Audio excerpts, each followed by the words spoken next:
Welcome, fellow wanderer of the wasteland, to the chronicles of those who chose to walk beside heroes in humanity's darkest hours. Tonight, we explore the complete stories of every companion who has offered their loyalty, their skills, and often their lives to the vault dwellers, chosen ones, and soul survivors who shaped the post-nuclear world. These are tales of friendship, forged in radioactive fire, of bonds stronger than the bombs that ended civilization, and of souls who found purpose in service to something greater than survival. So settle in. Let the wasteland wind carry you toward peaceful slumber and journey with us through every chapter of companionship in the atomic age. In the year 2097, when the great vaults had sealed their children away from atomic fire for 80 years, one door finally opened to release its chosen inhabitant into a world transformed beyond recognition. The vault dweller emerged from Vault 13 into the harsh light of Southern California, carrying nothing but a Pip-Boy, a handful of bottle caps, and the desperate hope that somewhere in the wasteland lay salvation for his dying community. He was meant to walk alone, this hero of the new age. But the wasteland had other plans. The first soul to join his quest came from the most unlikely of places, a settlement called Shady Sands. Built from the ruins of the old world and populated by people who had never known the safety of underground living. These were the descendants of survivors who had endured the nuclear holocaust on the surface, their skin weathered by radiation, and their spirits hardened by decades of constant struggle against raiders, mutants, and the simple challenge of finding clean water in a poisoned world. Ian was his name, though in truth he was known as much for his failures as his successes. A man whose reputation as a gunslinger was matched only by his legendary inability to hit what he was aiming for. He had come to Shady Sands as a wandering trader, carrying goods between settlements and serving as hired protection for caravans brave enough to cross the dangerous expanses between communities. His rates were reasonable, his loyalty was unquestioned, and his survival instincts were excellent, qualities that more than compensated for his tendency to accidentally shoot his own allies during firefights. The vault dweller found Ian drinking away his troubles in Shady Sands' makeshift bar, surrounded by the usual collection of drifters, merchants, and optimists who populated the settlement's social center. Ian's latest caravan job had ended badly, with raiders attacking the group he was supposed to protect and making off with both the cargo and his reputation. The survivors had made it clear that Ian's services would no longer be required, leaving him stranded in Shady Sands with no money,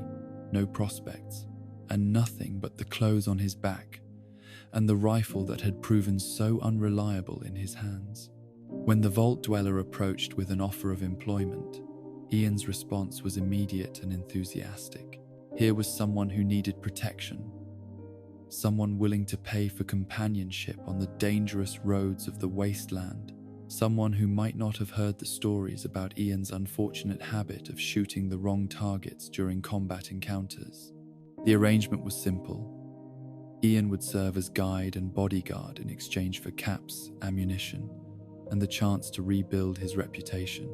as a reliable companion for hire. The partnership that developed between the vault dweller and Ian became the template for countless relationships that would follow in the decades to come.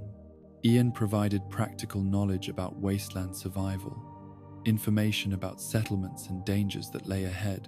and the psychological comfort that came from having another human being to share the burden of traveling through hostile territory. In return, the vault dweller offered Ian purpose, steady employment, and the opportunity to be part of something larger than mere survival. But Ian's greatest contribution to their partnership was not his questionable marksmanship or his knowledge of caravan routes. It was his demonstration that companionship in the post-war world required a different set of priorities than it had in the time before the bombs fell. In the old world, people chose their friends and allies based on social compatibility, shared interests, and personal affection. In the wasteland, survival trumped sentiment, and the bonds that formed between companions were forged in the crucible of mutual dependence rather than mutual attraction. This harsh reality was illustrated perfectly by Ian's approach to combat, which prioritized ending fights quickly over ending them safely. His weapon of choice was a submachine gun, a fully automatic killing machine that could spray bullets across a battlefield with devastating effectiveness. The problem was that Ian's enthusiasm for this weapon far exceeded his ability to control it, leading to numerous incidents in which his burst fire patterns included both enemies and allies in their deadly embrace. The Vault Dweller learned quickly to position himself carefully during combat encounters, staying behind Ian or far to his sides to avoid the cone of destruction that accompanied his companion's attempts to provide covering fire. This tactical adaptation became second nature, as natural as checking ammunition supplies or monitoring radiation levels. In the wasteland, accommodating your companion's limitations was not a courtesy but a necessity, and those who failed to adapt to their allies' quirks rarely survived long enough to regret their inflexibility. Ian's background as a trader provided the Vault Dweller with valuable insights into the economic systems that had developed in post-war California. The network of settlements, caravan routes, and trading posts that connected isolated communities represented humanity's first attempt to rebuild the commercial relationships that had once bound civilization together. These economic connections were fragile and often interrupted by raiders, mutants, or simple mechanical failures, but they provided hope that larger forms of organization might eventually emerge from the chaos. Through Ian's stories, the Vault Dweller learned about the challenges facing merchants and traders in the New World. Currency had been replaced by bottle caps, those small metal discs that had once been nothing more than packaging waste but now served as the universal medium of exchange throughout the wasteland. The reasons for this choice were practical rather than sentimental. Bottle caps were difficult to counterfeit, small enough to carry in quantity, and durable enough to survive the harsh conditions of post-war trade. But the greatest challenge facing traders like Ian was not economic but existential. The collapse of central authority meant that contracts could not be enforced through legal channels, that disputes had to be resolved through negotiation or violence, and that a merchant's reputation was literally a matter of life and death. A trader known for fair dealing could expect hospitality and protection at settlements throughout his territory. One suspected of cheating or cowardice might find himself banned from communities or targeted by competitors seeking to eliminate business rivals. Ian's own reputation had been damaged by his combat performance, but his honesty and loyalty remained intact. The Vault Dweller's willingness to employ him, despite his well-known limitations, sent a message to other traders and settlement leaders that Ian retained the trust of someone important, potentially salvaging a career that had seemed destined for failure. This restoration of professional standing was worth more to Ian than any amount of caps the Vault Dweller might have paid him, demonstrating that even in the wasteland's harsh economy, intangible assets like reputation and respect retained enormous value. The journey that Ian shared with the Vault Dweller took them across the breadth of Southern California, from the agricultural settlements of the north to the urban ruins of the boneyard in the south. Each location revealed new aspects of how human society had adapted to post-war conditions, and Ian's commentary provided context that helped the Vault Dweller understand the complex relationships between communities that might otherwise have seemed random or chaotic. In Junktown, Ian explained the delicate balance between legitimate business and criminal enterprise that kept the settlement functioning despite the presence of both law-abiding citizens and career criminals. The town's survival depended on maintaining neutrality between competing factions while extracting profit from the conflicts that inevitably arose when desperate people gathered in confined spaces. Sheriff Killian Darkwater represented law and order, while casino owner Gizmo embodied the darker impulses that thrived in lawless environments. But both were necessary for Junktown's continued existence. The hub revealed the larger patterns of trade and commerce that connected distant settlements through networks of mutual dependence and shared risk.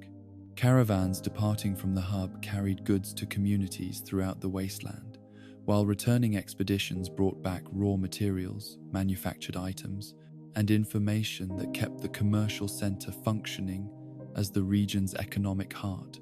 Ian's familiarity with hub merchants and their business practices proved invaluable in negotiating favorable deals and gathering intelligence about conditions in distant territories. But it was in the ruins of Los Angeles, in the sprawling wasteland known as the Boneyard, that Ian's value as a companion became most apparent. The city's devastation was so complete that navigation required intimate knowledge of landmarks, safe routes, and territorial boundaries that were invisible to outsiders but critically important for survival. Ian's previous trading expeditions had provided him with this knowledge, enabling the Vault Dweller to move through the ruins efficiently while avoiding the numerous hazards that claimed the lives of less informed travelers. The followers of the apocalypse, the Blades, the Regulators, and the various smaller factions that controlled different sections of the Boneyard represented humanity's attempts to create order from chaos through organization and mutual defense. Ian's relationships with members of these groups, built through years of honest trading and reliable service, opened doors that might otherwise have remained closed to the Vault Dweller. In the post-war world, personal connections often mattered more than official credentials, and Ian's reputation for fair dealing served as better currency than bottle caps in many situations. The culmination of Ian's service came during the Vault Dweller's assault on the Mariposa military base, the heavily fortified installation, where the Master's army was creating new super mutants through forced exposure to the forced evolutionary virus. The mission required penetrating multiple layers of security, fighting through squads of super mutant guards, and ultimately confronting the Master himself in his cathedral of twisted flesh and metal. It was the kind of operation that tested every aspect of the partnership that had developed between the Vault Dweller and his companion. Ian's performance during the Mariposa assault demonstrated both his growth as a combatant and the persistent limitations that defined his character. His accuracy with firearms had improved through months of practice and combat experience, but he remained prone to the kind of friendly fire incidents that made close cooperation difficult during intense firefights. The Vault Dweller had learned to work around these limitations, using Ian's enthusiastic but imprecise covering fire as a distraction, while positioning himself for more careful shots at critical targets. The psychological bond that had developed between them during their months of shared danger proved more valuable than Ian's combat skills during the final confrontations with the Master's forces. In the underground chambers where nightmarish experiments had transformed human beings into grotesque mockeries of their former selves, the presence of another human voice, another human perspective, provided the Vault Dweller with the emotional stability needed to complete his mission without losing his sanity to the horrors he witnessed. When the Vault Dweller emerged from Mariposa Base after destroying the Master's army, Ian was there beside him, bloodied but alive, ready to continue their journey to whatever challenges awaited in the irradiated landscape beyond. Their partnership had survived the ultimate test, proving that loyalty and determination could overcome limitations of skill or circumstance when survival was at stake. The legend of Ian's legendary poor aim would outlive both the man himself and the Vault Dweller he served so faithfully. Decades later, in the settlement of New Reno, An old timer would tell stories of a companion whose shooting was so bad it became a cautionary tale passed down through generations of wasteland warriors. "Never take a burst weapon into combat with Ian," the old man would warn, "unless you're more afraid of dying alone than you are of dying from friendly fire." But those who knew Ian personally remembered him differently. They spoke of a man whose loyalty never wavered, whose courage never faltered, and whose presence made the difference between success and failure in humanity's darkest hour. The Vault Dweller himself would carry Ian's memory with him for the rest of his days, a reminder that heroism came in many forms, and that sometimes the most important contribution a person could make was simply refusing to abandon their friends when the bullets started flying. In the settlement of Shady Sands, where Ian had first joined the Vault Dweller's quest, a small marker was placed near the bar where they had met. The inscription was simple: "Ian, he always showed up." It was perhaps the highest praise that could be offered in a world where showing up, despite fear and uncertainty and the very real possibility of death, was the foundation upon which all other virtues were built. The second soul to join the Vault Dweller's journey came from the frontier town of Junktown, a settlement that existed in the precarious balance between civilization and chaos that characterized so much of post-war society. Unlike Ian, whose reputation had been built on good intentions undermined by poor execution, the man called Tycho carried with him the weight of genuine accomplishment and the quiet confidence that came from a lifetime spent bringing order to lawless places. Tycho's background was unlike anything the Vault Dweller had encountered in his travels through the wasteland. He claimed to be a desert ranger, part of an organization that predated the Great War, and had somehow survived the nuclear holocaust through adaptation and determination. These rangers were the inheritors of a law enforcement tradition that stretched back to the Texas Rangers of the 19th century, lawmen who operated in territories where formal government had little presence and justice depended on the courage and integrity of individual officers.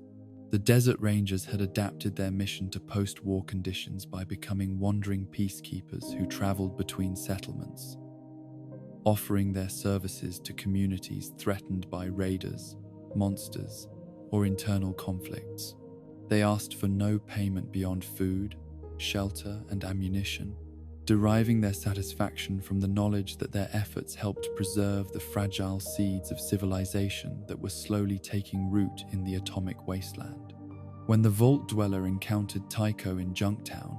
the Ranger was in the midst of investigating the conflict between Sheriff Killian Darkwater and casino boss Gizmo, a struggle that represented the eternal tension between law and corruption that plagued frontier communities.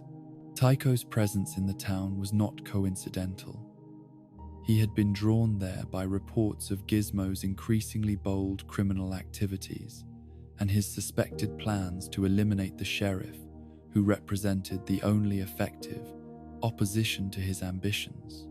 The investigation that brought Tycho to Junktown revealed his approach to law enforcement, which combined the methodical evidence gathering of a professional investigator with the practical understanding that in the wasteland, justice sometimes required direct action rather than legal proceedings. Gizmo's crimes were well documented but difficult to prosecute through normal channels, partly because many witnesses were too frightened to testify,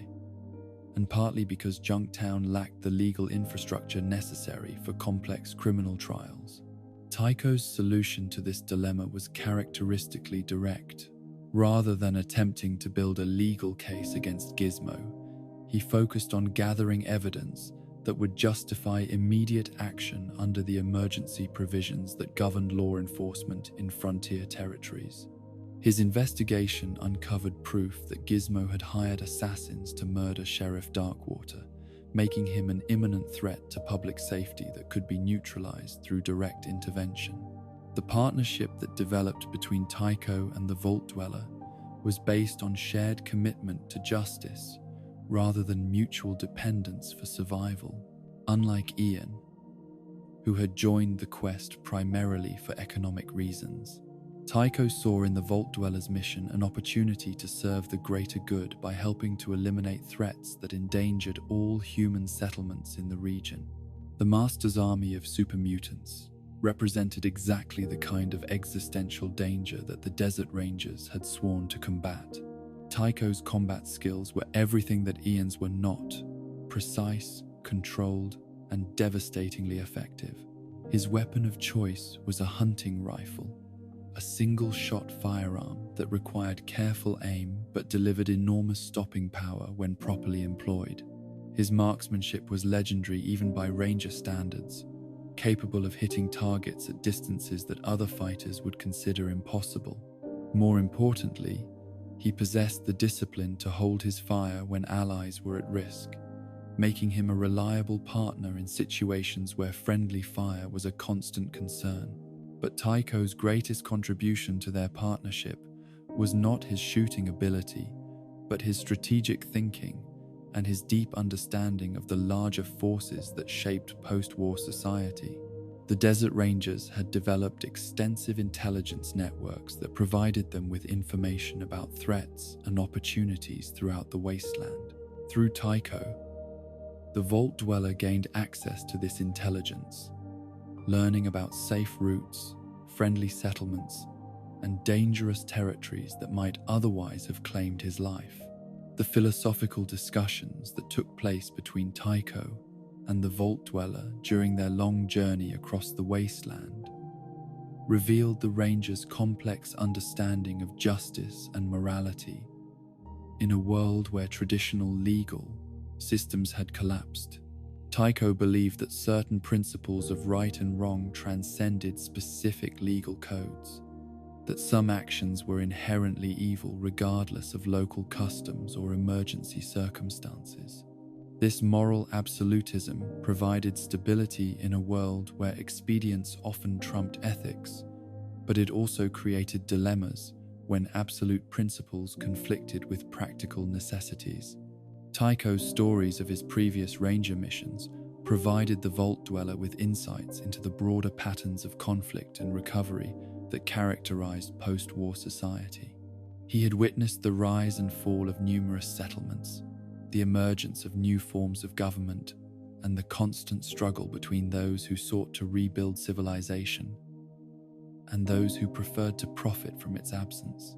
His experience provided perspective that helped the Vault Dweller understand that his own mission was part of a larger historical process rather than an isolated event.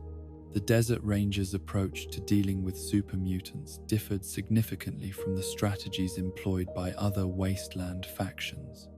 Rather than viewing them as uniformly hostile monsters to be exterminated, the Rangers had developed protocols for distinguishing between different types of mutants and responding appropriately to each category. Some super mutants retained enough intelligence and moral capacity to be reasoned with, while others had degenerated into mindless killing machines that posed immediate threats to human populations. This nuanced understanding proved valuable during the Vault Dwellers' encounters with the Master's army, as Tycho's expertise helped identify opportunities for negotiation and instances where combat was the only viable option. His knowledge of super mutant psychology and behavior patterns enabled the partnership to avoid unnecessary conflicts while ensuring they were prepared for situations where violence was inevitable. The assault on Mariposa military base tested Tycho's Ranger training in ways that no previous mission had demanded. The facility's heavily fortified defenses required tactical skills that went beyond individual marksmanship to encompass small unit operations, demolitions, and urban warfare techniques. Tycho's military background. He had served in pre-war conflicts as well as post-war Ranger operations, provided the expertise necessary to plan and execute the infiltration that ultimately led to the base's destruction. During the final confrontation with the Master himself, Tycho's presence provided more than just combat support. The Master's telepathic abilities and his persuasive arguments about the superiority of mutant evolution posed psychological challenges that required strong moral convictions to resist. Tycho's unwavering commitment to human dignity and individual freedom helped anchor the Vault Dwellers' resolve during discussions that might otherwise have led to compromise with evil. The victory at Mariposa Base and the subsequent destruction of the Master's Cathedral marked the end of the immediate super-mutant threat, but Tycho understood that their success was only the beginning of a longer struggle to rebuild civilized society in the wasteland. The Desert Rangers would continue their mission long after the Vault Dweller returned to his underground home, working to establish law and order in the territories that had been liberated from the Master's influence. Years later, when the new California Republic began expanding its territory and establishing formal government throughout the region, the Desert Rangers would find their role changing from freelance peacekeepers to professional law enforcement officers working within established legal systems. Some Rangers, including Tycho himself, would embrace this evolution as the natural progression of their mission. Others would resist integration, preferring the independence and flexibility that had characterized their traditional approach to justice. The legacy of Tycho's service with the Vault Dweller would influence Ranger doctrine for generations to come. His demonstration that cooperation with civilian heroes could achieve results impossible for any single organization would become part of Ranger training, with cadets learning about the importance of recognizing and supporting individuals whose missions aligned with Ranger values, even when they operated outside official channels. In the town of Junktown, where Tycho had first joined the Vault Dweller's quest, a statue was erected honoring not just the Ranger himself, but all the Desert Rangers who had died protecting frontier communities. The inscription read, "They brought law to the lawless places." It was a simple tribute that captured the essence of what men like Tycho had sacrificed to preserve. The idea that justice was not just a luxury of civilized society, but a necessity for human survival in any environment. The third companion to join the Vault Dweller's mission was neither human nor capable of speech, yet would prove to be among the most loyal and beloved allies in all the annals of wasteland heroism. In the ramshackle frontier town of Junktown, where desperate survivors eked out precarious existences amid the ruins of the old world, a dog had taken up residence near the town's entrance, apparently waiting for something or someone that might never come. This was not the sleek, well-fed pet of pre-war suburbia, but a creature hardened by decades of survival in the atomic wasteland. His coat was mottled brown and grey, marked by scars from countless encounters with raiders, mutants, and the simple daily violence that characterized life in post-nuclear America. His eyes held the intelligence that distinguished true survivors from those who had merely been lucky, and his behavior suggested a past that involved more than scavenging garbage and dodging bullets. When the Vault Dweller first encountered the dog, the animal was engaged in what appeared to be harassment of a local resident named Phil, preventing the man from entering his own home through displays of aggression that seemed both purposeful and deeply personal. Phil's terrified explanations revealed that the dog had been maintaining this vigil for days, apparently unwilling to allow anyone to approach the building where he kept watch with the dedication of a professional guard. The mystery was solved through investigation that revealed the dog's tragic backstory and the reason for his fierce protection of Phil's residence. Inside the building lay the body of the dog's former master, a wanderer who had dressed in the distinctive leather jacket and road warrior aesthetic that had become fashionable among wasteland survivors, seeking to emulate the heroes of pre-war action films. The man had died of natural causes, a rarity in the wasteland, and his faithful companion had been standing guard over the corpse ever since, refusing to allow anyone to disturb his master's final rest. The Vault Dweller's solution to this touching but problematic situation demonstrated the kind of creative thinking that separated successful wasteland survivors from those who became cautionary tales. By acquiring a leather jacket similar to the one worn by the dead man, the vault dweller was able to convince the dog that he was a suitable replacement for his lost master, transferring the animal's loyalty from the deceased wanderer to a living person who could provide the companionship and purpose that all creatures needed to thrive. The dog's acceptance of the vault dweller as his new master was immediate and absolute, demonstrating the kind of unconditional loyalty that had made canines humanity's closest companions since prehistoric times. In the harsh environment of post-war America, where human relationships were often complicated by competing interests and survival needs, the simple devotion offered by a dog represented a form of emotional stability that was both rare and precious.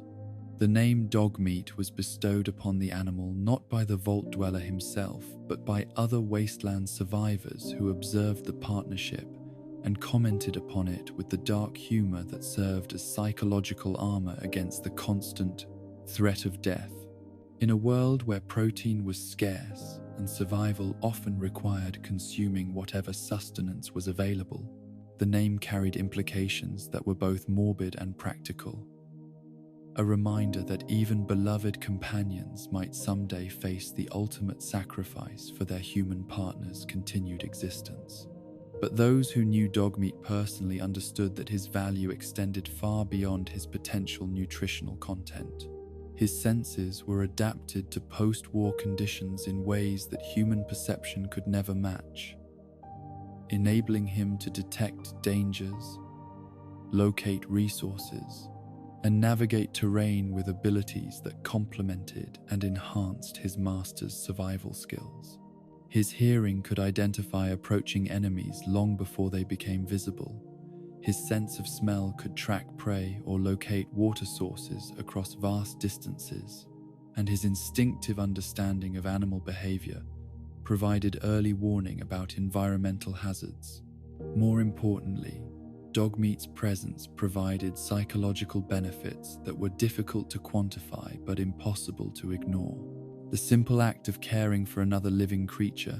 helped preserve the vault dweller's humanity during a journey that exposed him to horrors that might otherwise have damaged his capacity for empathy and compassion. The daily routines of feeding, grooming, and playing with Dogmeat maintained connections to normal life that served as anchors against the dehumanizing effects of constant violence and moral ambiguity.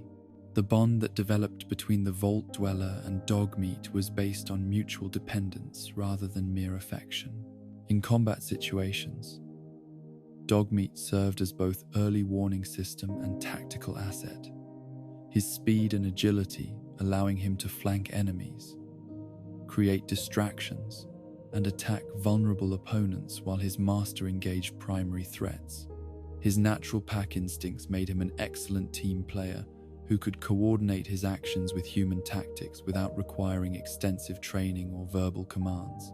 Dogmeat's approach to combat was characterized by intelligence and restraint rather than mindless aggression.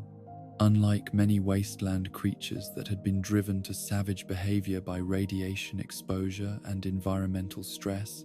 Dogmeat retained the disciplined hunting instincts that had made dogs valuable partners for human hunters throughout history. He would wait for optimal opportunities to attack, target vulnerable areas like ankles and wrists that could disable enemies without exposing himself to excessive risk,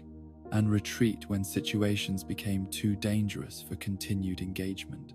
The journey across the wasteland exposed Dogmeat to environments and challenges that tested his adaptability and resilience in ways that few creatures could have survived. From the scorching heat of desert crossings to the toxic atmosphere of heavily irradiated ruins, from encounters with massive supermutants to infiltration of high-security military installations, Dogmeat proved capable of functioning effectively in conditions that would have overwhelmed less hardy animals. His performance during the assault on Mariposa military base demonstrated the extent to which he had become an integral part of the vault dweller's tactical capabilities, rather than simply a beloved pet who happened to provide emotional support. The facility's maze-like corridors and multiple security checkpoints required stealth and coordination that tested both partners' abilities to work together under extreme pressure. Dogmeat's natural stealth capabilities and his ability to scout ahead without triggering alarm systems proved invaluable in gathering intelligence and identifying safe routes through hostile territory. The final confrontation with the Master himself created unique challenges for a canine companion, as the mutant leader's psychic abilities and persuasive arguments were directed toward human psychology rather than animal instincts. Dogmeat's simple devotion to his master served as a form of mental armor against the master's telepathic influence, his uncomplicated loyalty providing stability during discussions that might otherwise have led to psychological manipulation or moral compromise. The victory over the Master's army marked the beginning of a new chapter in the relationship between the Vault Dweller and Dogmeat as they faced the transition from active combat operations to whatever peacetime existence might be possible in the post-war world. For Dogmeat, whose entire adult life had been spent in the company of wasteland wanderers, the prospect of settled domesticity represented both opportunity and challenge. The return to Vault 13 after their successful mission provided Dogmeat with his first exposure to the underground civilization that had produced his master, and his adaptation to this environment revealed aspects of his character that had not been apparent during their surface adventures. The confined spaces and artificial lighting of the vault were initially disturbing to an animal accustomed to open skies and natural landscapes, but his devotion to the Vault Dweller overcame these environmental challenges. The vault's residents, many of whom had never seen a living dog, welcomed Dogmeat with enthusiasm that reflected both their isolation from surface life and their gratitude for the heroism that had saved their community. For children who had grown up on stories of the pre-war world, Dogmeat represented a living connection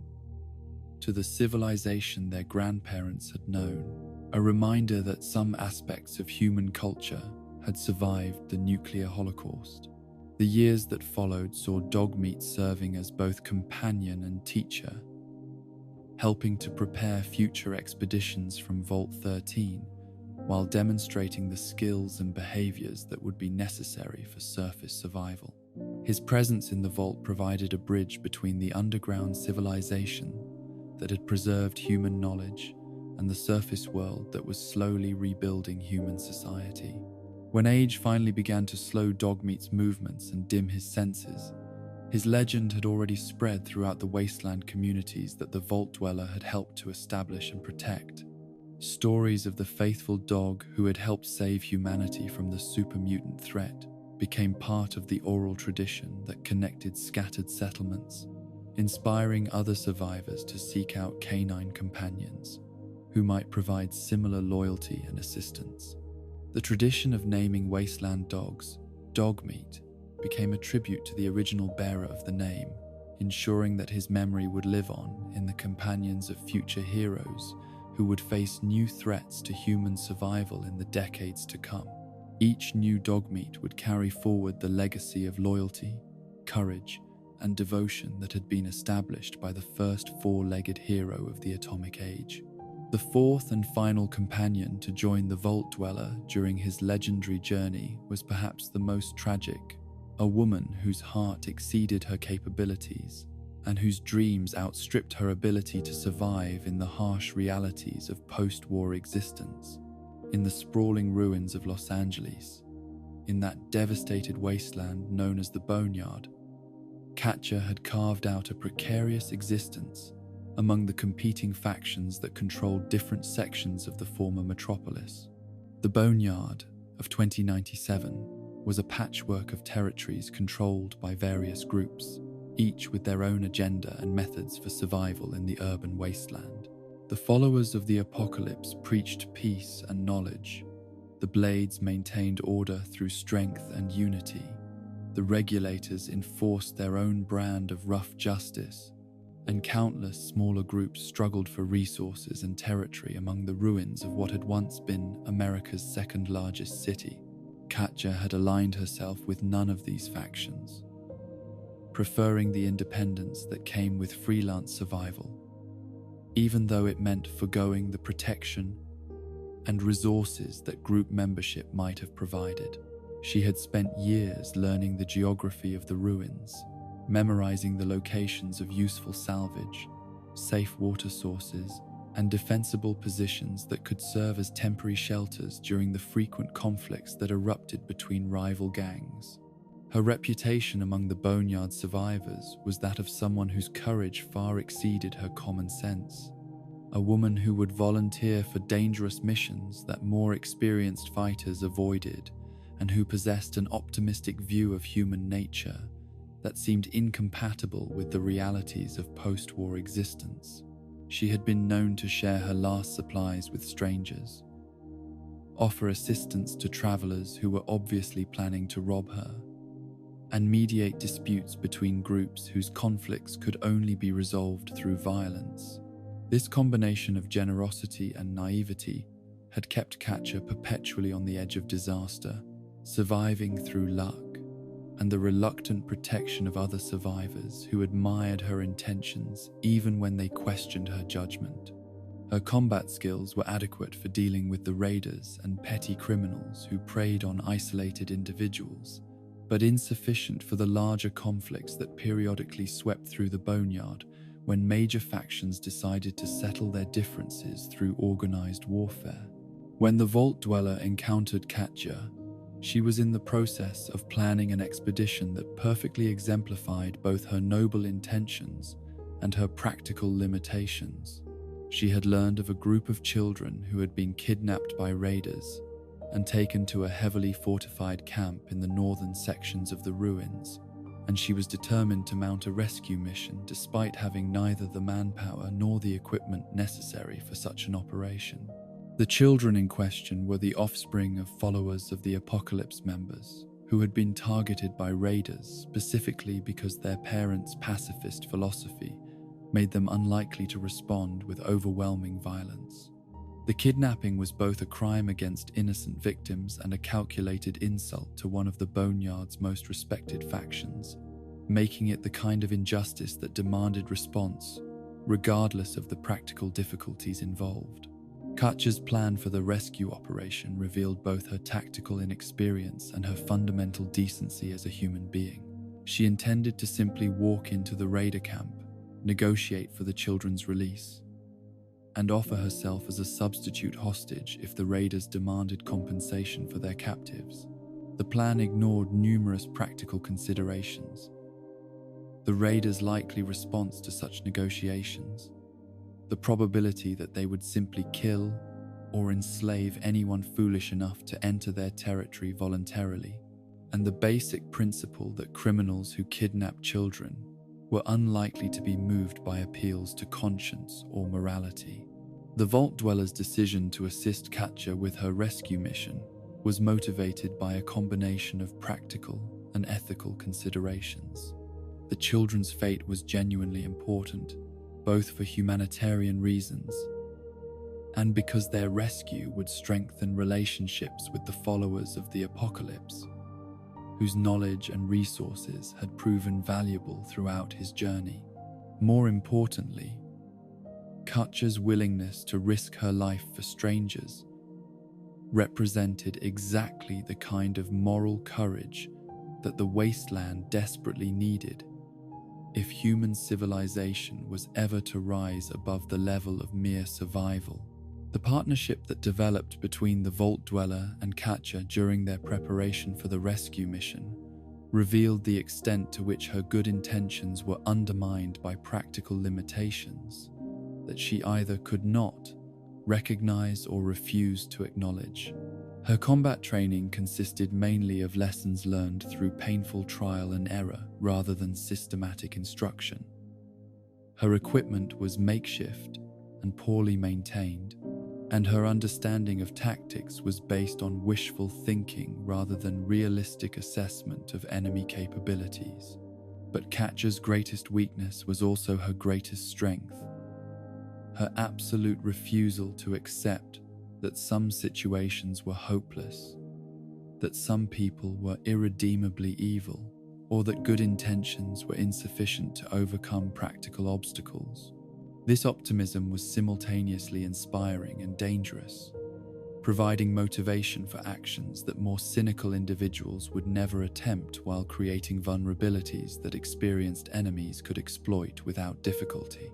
The rescue mission itself demonstrated both the potential and the limitations of Katya's approach to problem-solving in the post-war world.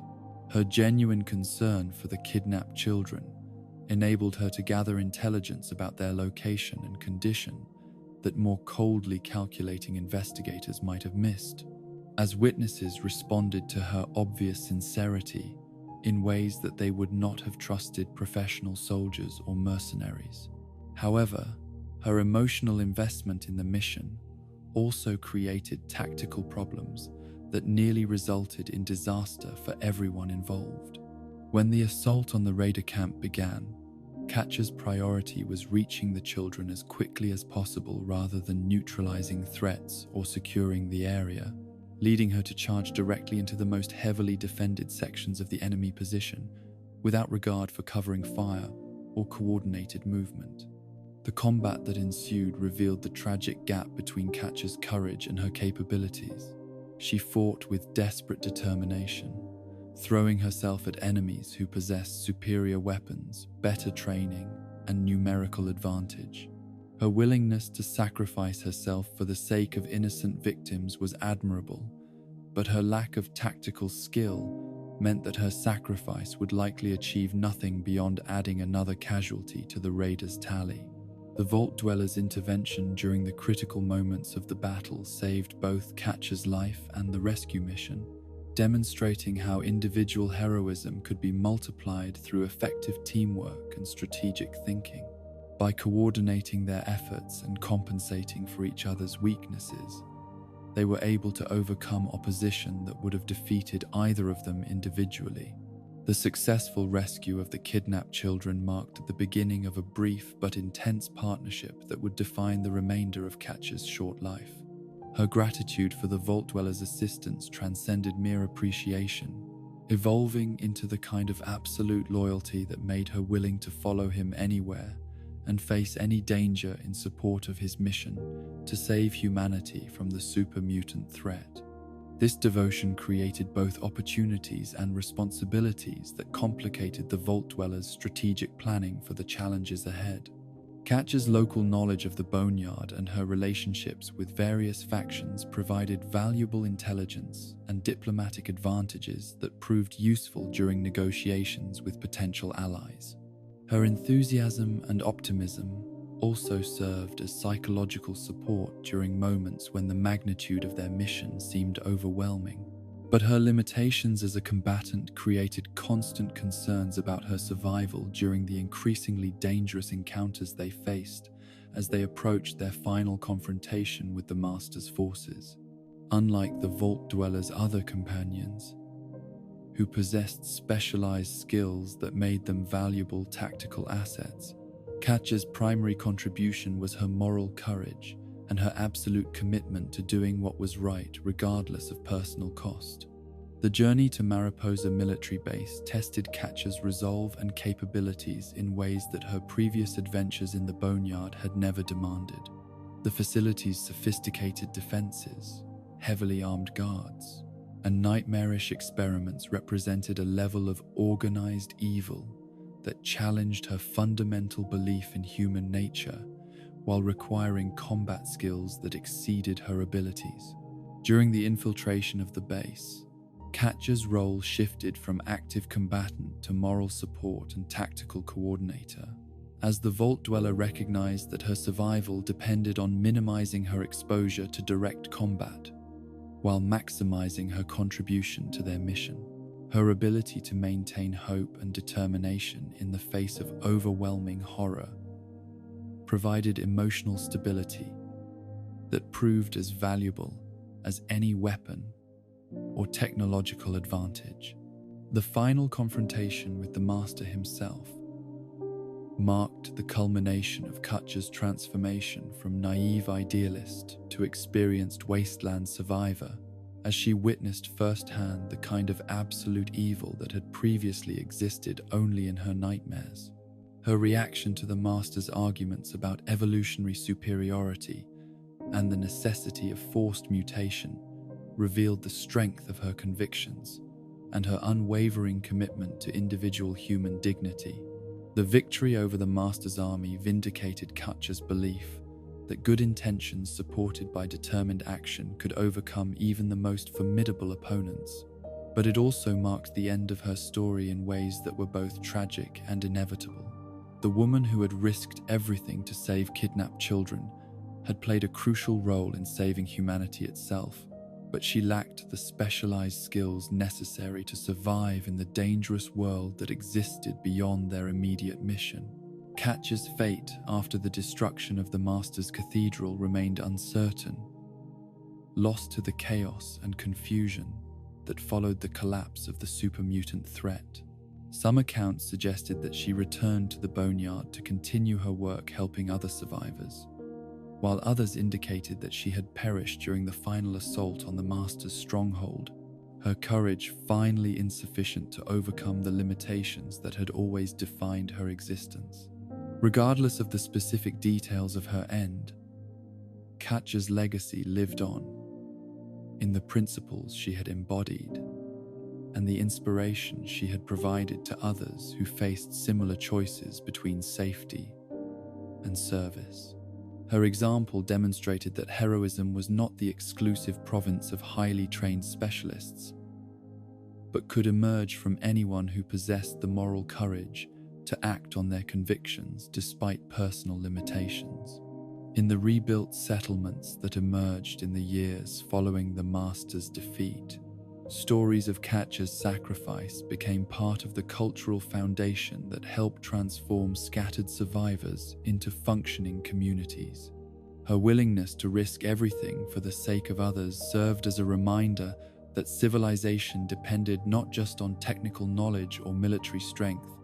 but on the fundamental human capacity for selflessness and moral courage. The children she had helped rescue from the raider camp grew up to become leaders in their own right, carrying forward the values she had demonstrated through her actions rather than her words. Their success in building peaceful, prosperous communities represented the ultimate vindication of her belief that individual acts of courage could change the world, even when performed by people whose capabilities seemed inadequate to the challenges they faced. 80 years after the first Vault Dweller emerged from his underground sanctuary to save humanity from the Master's twisted vision of evolutionary perfection, the wasteland had begun its slow transformation from atomic cemetery to something resembling civilization. The new California Republic had established itself as a legitimate government. Trade routes connected distant settlements through networks of mutual prosperity, and the scattered survivors of nuclear holocaust had begun to remember what it meant to be part of something larger than mere survival. But in the village of Arroyo, built from the dreams and determination of the original Vault Dwellers' descendants, a new crisis had emerged that threatened to undo decades of careful progress toward renewal. The village's water supplies were failing, crops withered in fields that had once been green with promise, and the tribal council spoke in hushed tones of the Garden of Eden creation kit that might restore their dying homeland if it could be found and retrieved from the ruins of the past. The Chosen One, who emerged from Arroyo in the year 2161, carried with him not just the hopes of his village, but the weight of family legacy that stretched back to the heroic age when individual courage could still change the destiny of entire civilizations. Unlike his ancestor, who had wandered the wasteland guided only by necessity and noble purpose, the Chosen One would find himself accompanied by a fellowship of companions whose diverse backgrounds and motivations reflected the complex society that had emerged from atomic ashes. The first soul to join his quest came from the settlement of Klamath, a frontier town that existed at the intersection of civilization and wilderness, where legitimate business competed with criminal enterprise for control of resources and territory. Vic was a trader by profession and inclination, a man whose survival had depended on his ability to navigate the complex relationships between settlements while maintaining the trust and respect necessary for commercial success. In a world where reputation was literally a matter of life and death. But Vic's current circumstances were far from successful, as the Chosen One discovered when he finally tracked the missing trader to a basement prison in the settlement known as the Den. Vic's capture had been the result of a business deal gone wrong, a transaction involving defective merchandise that had left his customers not merely unsatisfied, but actively hostile toward the man whose goods had failed them at a crucial moment. The story that emerged from Vic's embarrassed explanations revealed the precarious nature of post-war commerce and the thin line that separated legitimate trade from outright fraud in an economy built on scarcity and mutual suspicion. Vic had purchased what he believed to be working electronics from a supplier in Vault City, intending to resell them to customers in smaller settlements who lacked access to advanced technology. The transaction had seemed straightforward, high-quality pre-war equipment in exchange for bottle caps and trade goods that could be converted into profit for all parties involved. But the electronics had proven to be elaborate counterfeits, sophisticated enough to pass initial inspection but fundamentally non-functional when put to actual use. The customers who had purchased the devices with their life savings had not taken kindly to this discovery, and their response had been swift and decisive. Vic found himself bound and imprisoned, awaiting whatever justice his captors deemed appropriate for someone who had sold them worthless junk, in exchange for resources they could not afford to lose. The Chosen One's decision to pay Vic's debts and secure his release was motivated by practical considerations rather than simple charity. Vic's knowledge of trade routes, settlement politics, and the complex network of relationships that bound wasteland communities together made him a valuable source of information about the challenges that lay ahead. More importantly, his skills as a negotiator and his reputation among honest merchants could open doors that might otherwise remain closed to a stranger from a distant tribal village. The partnership that developed between the Chosen One and Vic was built on mutual advantage rather than friendship or shared ideology. Vic needed protection and purpose after his business failure had destroyed his independent career, while the Chosen One needed guidance through unfamiliar territory and assistance in dealing with the urban civilizations that had emerged since his ancestors' time. Their relationship was professional and cordial, marked by the kind of respectful cooperation that characterized successful business partnerships. Vic's approach to problem-solving reflected his commercial background and his understanding that most conflicts could be resolved through negotiation if the right incentives were identified and offered. He preferred talking to fighting, deals to violence, and compromise to absolute victory. This preference made him valuable in situations where diplomatic solutions were possible, but it also created vulnerabilities when confronted with opponents who could not be bought, bargained with, or convinced to abandon their positions through rational argument. The trading skills that had defined Vic's pre-imprisonment career proved surprisingly relevant to the challenges of wasteland adventuring, as the ability to evaluate goods, assess their fair market value, and negotiate favorable exchanges were essential for maintaining adequate supplies during extended journeys through dangerous territory. Vic's expertise enabled the partnership to stretch their resources further while building relationships with merchants and suppliers who could provide assistance in future dealings. But Vic's most important contribution to their quest was his intimate knowledge of Vault City, the advanced settlement that had grown around the successful opening of Vault 8, and had developed into one of the most technologically sophisticated communities in post-war America. His connections within the city's merchant class and his understanding of its political structure would prove essential when the Chosen One's search for the Garden of Eden creation kit led them to seek assistance from Vault, city's leaders. The reunion between Vic and his daughter Valerie, who had been born during his relationship with a Vault City citizen and had grown up without knowing her father, provided unexpected emotional depth to a character who had previously seemed motivated primarily by commercial considerations. The awkward family dynamics that emerged during their brief encounter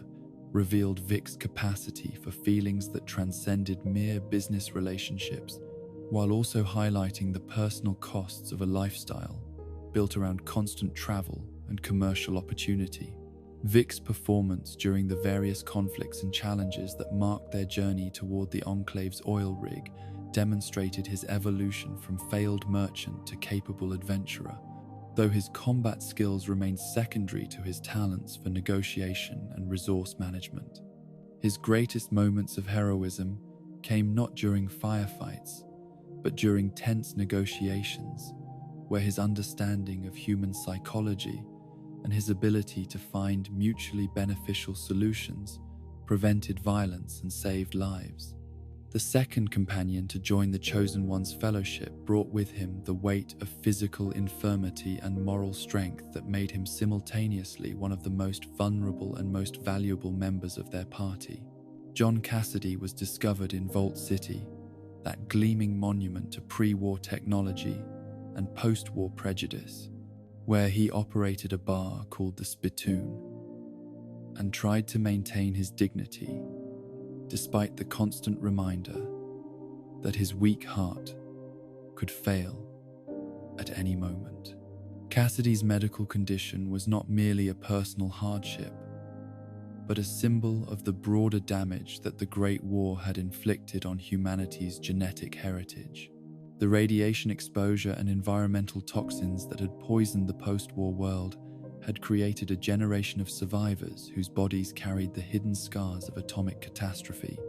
manifesting in birth defects, organ failures, and chronic illnesses that served as permanent reminders of civilization's folly. But Cassidy had refused to allow his physical limitations to define the scope of his ambitions or the extent of his contributions to the communities where he had lived and worked. His bar in Vault City was more than just a commercial enterprise. It was a gathering place for travelers, traders, and anyone else who needed information, companionship,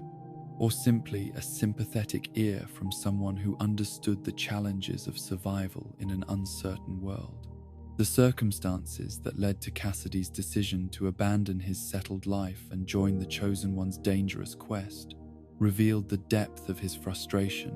with the institutional prejudice that characterized Vault City's approach to outsiders and undesirables. The city's guards had conducted an unwarranted raid on his establishment, confiscating his alcohol inventory and arresting his customers on fabricated charges that reflected their disdain for anyone who did not meet their standards for genetic purity and social conformity. This harassment was not random persecution, but part of a systematic campaign to drive out anyone whose presence reminded Vault City's citizens that the world beyond their walls was populated by human beings who deserved dignity and respect, despite their imperfections.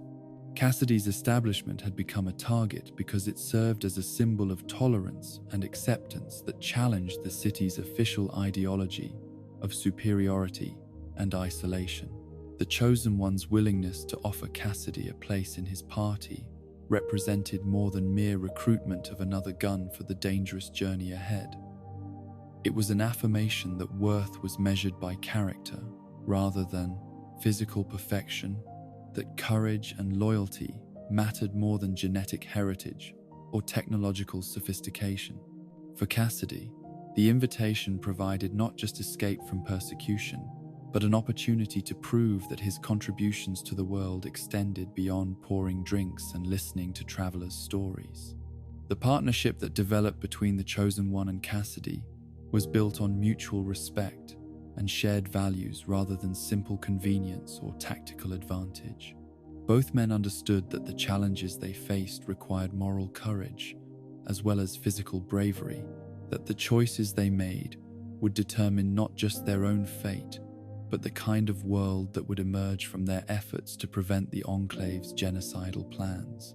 Cassidy's experience as a barkeeper had provided him with insights into human nature that proved valuable in assessing the motivations and reliability of the various individuals they encountered during their journey. His ability to read people,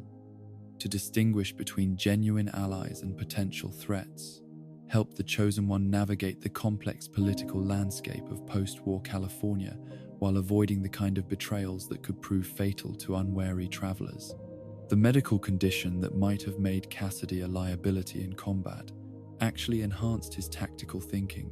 as his awareness of his own mortality forced him to approach dangerous situations with careful planning and strategic thinking, rather than relying on physical prowess or reckless courage.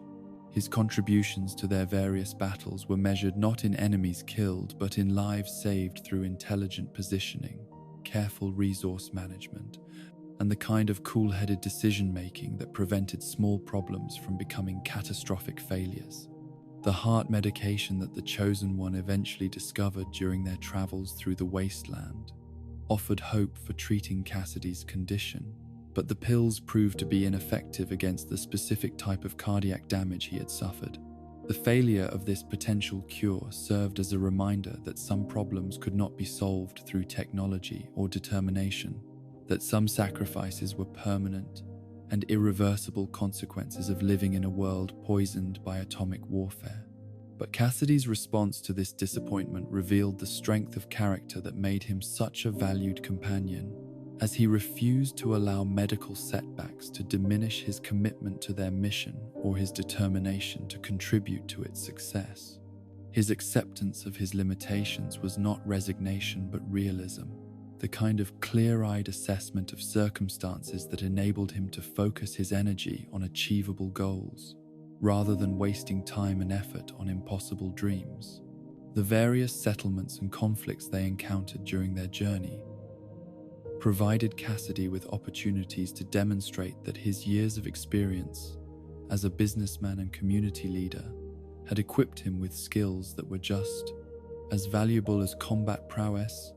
or technical expertise.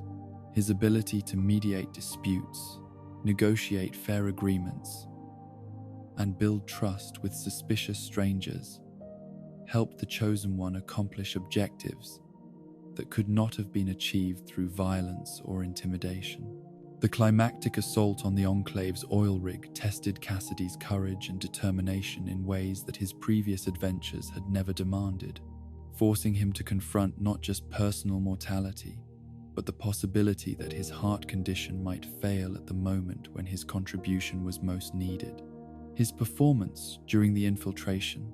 and the subsequent battles demonstrated that true heroism was measured not by physical capability, but by willingness to sacrifice personal safety for the greater good. The victory over the Enclave and the prevention of their genocidal plan represented the culmination of Cassidy's transformation from frustrated barkeeper to genuine hero, though his contributions would never receive the recognition they deserved from history books written by people who valued dramatic gestures over quiet competence. His legacy would live on in the small acts of kindness and courage that inspired others to believe that ordinary people could accomplish extraordinary things when circumstances demanded heroism. The third member of their fellowship came from the tribal lands beyond the reach of urban civilization, a warrior whose traditional upbringing and spiritual beliefs provided both strength and vulnerability in a world that had largely abandoned such concepts as honor, duty, and connection to ancestral wisdom. Sulik was discovered in the frontier settlement of Klamath, working off a debt that had resulted from his own inability to navigate the complex economic relationships that governed interactions between tribal peoples and the urban communities that viewed them as primitive curiosities.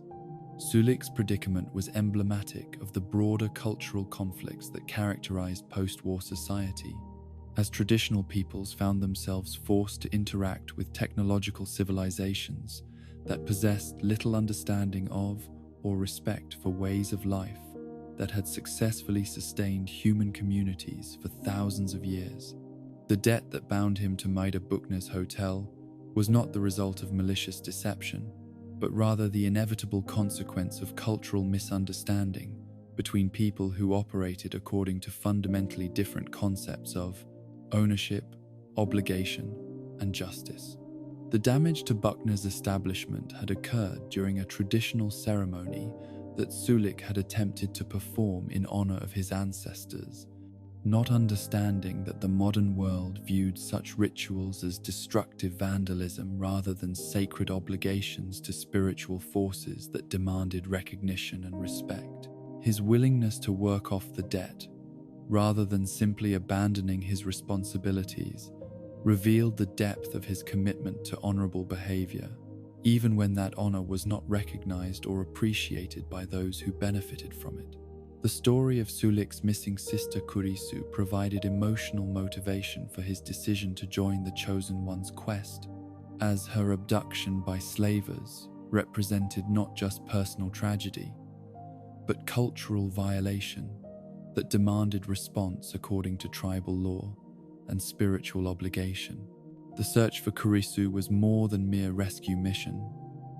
It was a sacred duty that connected Sulik to his ancestral traditions and provided purpose that transcended simple survival or material advantage. But the quest to find and rescue Kurisu was destined for disappointment, as the content and storylines that would have given closure to Sulik's personal mission were removed from the final version of the game, leaving his character incomplete and his motivations unfulfilled. This editorial decision reflected the complex development process that shaped post-war interactive entertainment, where ambitious narrative concepts often exceeded the technical and financial resources available for their complete implementation. Despite these limitations, Sulik's presence in the Chosen One's party provided cultural perspective and spiritual grounding that helped balance the technological focus and urban orientation of their other companions. His understanding of natural cycles, his respect for the interconnectedness of all living things, and his belief in spiritual forces that transcended material concerns offered alternative approaches to problem solving that were often more effective than purely rational analysis. Sulik's combat skills were the product of traditional training methods that emphasized harmony between warrior and weapon, rather than simple technical proficiency or overwhelming firepower. His preferred armaments were melee weapons that required personal courage and physical prowess, making him most effective in close quarters combat, where his spiritual preparation and ancestral fighting techniques provided advantages that technological superiority could not easily overcome. The partnership between Sulik and the Chosen One was built on mutual respect for different cultural traditions and shared commitment to protecting innocent people from exploitation and violence. Their cooperation demonstrated that effective alliances could be formed between very different approaches to life and survival, that tribal wisdom and vault-dwelling technology could complement each other in ways that enhanced the capabilities of both traditions. The various challenges they faced during their journey provided Sulik with opportunities to demonstrate that traditional skills and spiritual insights remained relevant in a world dominated by advanced technology and urban sophistication. His ability to track enemies through difficult terrain, his understanding of natural dangers and opportunities, and his spiritual resilience in the face of overwhelming odds proved valuable in situations where high-tech solutions were unavailable or insufficient. The encounters with other tribal peoples during their travels highlighted both the diversity and the common themes that characterized traditional cultures throughout the post-war world. As different communities had adapted their ancestral practices to the realities of atomic wasteland, while maintaining essential, spiritual, and social structures that preserved cultural continuity across generations of hardship and change. Sulik's response to the advanced civilizations they encountered during their quest revealed his ability to appreciate technological achievements while maintaining critical perspective on the moral and spiritual costs of progress that abandoned traditional values and wisdom. His observations about Vault City, New Reno, and other urban centers provided insights that helped the Chosen One understand the true nature of post-war society's accomplishments and failures. The fourth companion to join their fellowship brought with him the unique perspective of someone whose entire existence had been shaped by the atomic legacy of the Great War, whose very survival represented humanity's capacity to endure and adapt to conditions that should have proved fatal to any form of complex life. Lenny the Ghoul was encountered in Gecko, a settlement built around the ruins of a nuclear power plant, where the survivors of radiation exposure had created a community based on shared experience of transformation and mutual support. Lenny's background was intimately connected to the heroic age of wasteland exploration, as he had been a resident of Necropolis during the original Vault Dwellers' quest to save Vault 13 from dehydration. The water crisis that had threatened both communities had been resolved through the Vault Dwellers' intervention, but the memory of that near catastrophe had inspired Lenny to dedicate his extended lifespan to helping other survivors overcome the challenges that threatened their continued existence. The radiation exposure that had transformed Lenny into a ghoul had granted him virtual immortality at the cost of physical transformation that made him an object of fear and disgust to many normal humans who could not see past his altered appearance to recognize his retained humanity and enhanced wisdom. This prejudice was not merely aesthetic, but represented deeper anxieties about mutation, change, and the possibility that humanity's future might involve forms of existence that bore little resemblance to pre-war norms. But Lenny had refused to allow discrimination and prejudice to embitter him against the human communities that feared and rejected him, choosing instead to develop medical skills that enabled him to provide healing and assistance to anyone who needed help regardless of their species, faction, or attitude toward ghouls. His career as a doctor was motivated not by financial gain but by genuine desire to reduce suffering and improve the chances of survival for all wasteland inhabitants. The decision to join the Chosen One's quest represented Lenny's opportunity to expand the scope of his medical mission beyond the confines of Gecko, to apply his healing skills and his understanding of radiation effects to challenges that would determine the future of human civilization throughout post-war America. His expertise would prove particularly valuable during their confrontations with the Enclave, whose genocidal plans specifically targeted mutants and ghouls as genetic impurities that needed to be eliminated. Lenny's medical knowledge encompassed not only traditional healing techniques, but also specialized understanding of radiation effects, mutation processes, and the unique physiological challenges faced by ghouls and other transformed survivors. His ability to treat injuries and illnesses that would have been beyond the capabilities of normal human physicians made him an invaluable resource during their dangerous journey through irradiated territories and contaminated ruins. The philosophical discussions that took place between Lenny and the Chosen One during their travels revealed the ghoul's complex understanding of identity, mortality, and the meaning of humanity in a world where physical transformation had created new categories of existence that challenged traditional definitions of species and community. Lenny's perspective on these questions was informed by personal experience of transformation, as well as decades of observation and reflection. The prejudice and discrimination that Lenny encountered in various settlements provided opportunities to demonstrate his character and his commitment to healing regardless of personal cost or social rejection. His willingness to treat patients who viewed him with disgust and fear while maintaining professional competence and personal dignity revealed the depth of his moral commitment and the strength of his compassion. The combat situations they faced during their quest tested Lenny's courage and adaptability in ways that his medical practice had not prepared him for.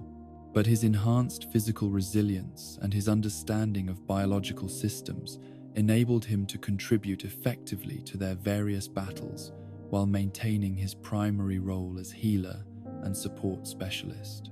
His approach to violence was always defensive rather than aggressive, focused on protecting allies rather than destroying enemies. The fifth member of their extraordinary fellowship brought with him a combination of intellectual brilliance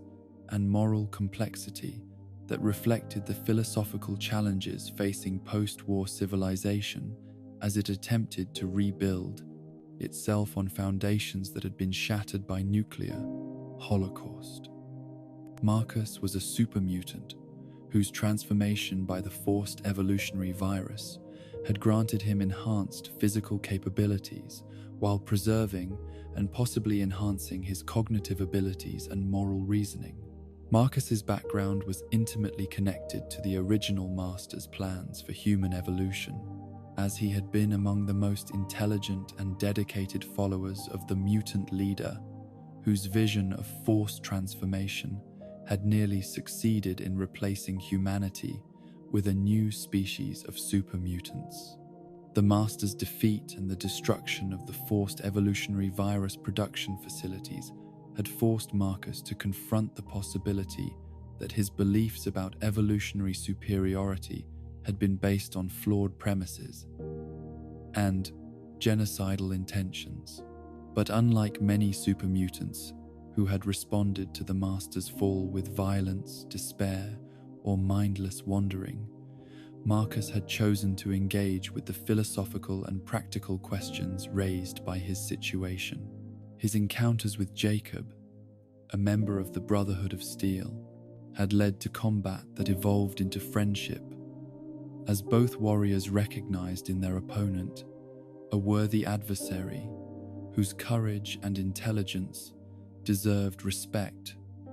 rather than destruction. The friendship between Marcus and Jacob had transcended the racial and ideological barriers that separated their communities,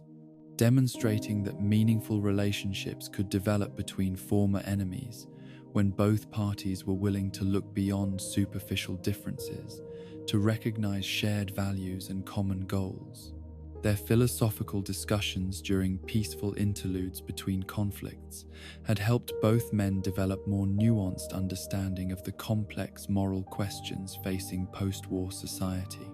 The settlement of Broken Hills, which Marcus and Jacob had founded together, represented an ambitious experiment in interspecies cooperation and mutual tolerance that challenged the assumption that different types of post-war humans could never coexist peacefully. The community brought together super mutants, ghouls, and normal humans in an arrangement that emphasized individual character over genetic heritage, while addressing the practical challenges of managing a diverse population with different needs and capabilities. Marcus's role as Sheriff of Broken Hills had provided him with extensive experience in conflict resolution, law enforcement, and community leadership that made him a valuable addition to the Chosen One's party when circumstances forced him to abandon his settled life and return to the wandering existence that had characterized his earlier years.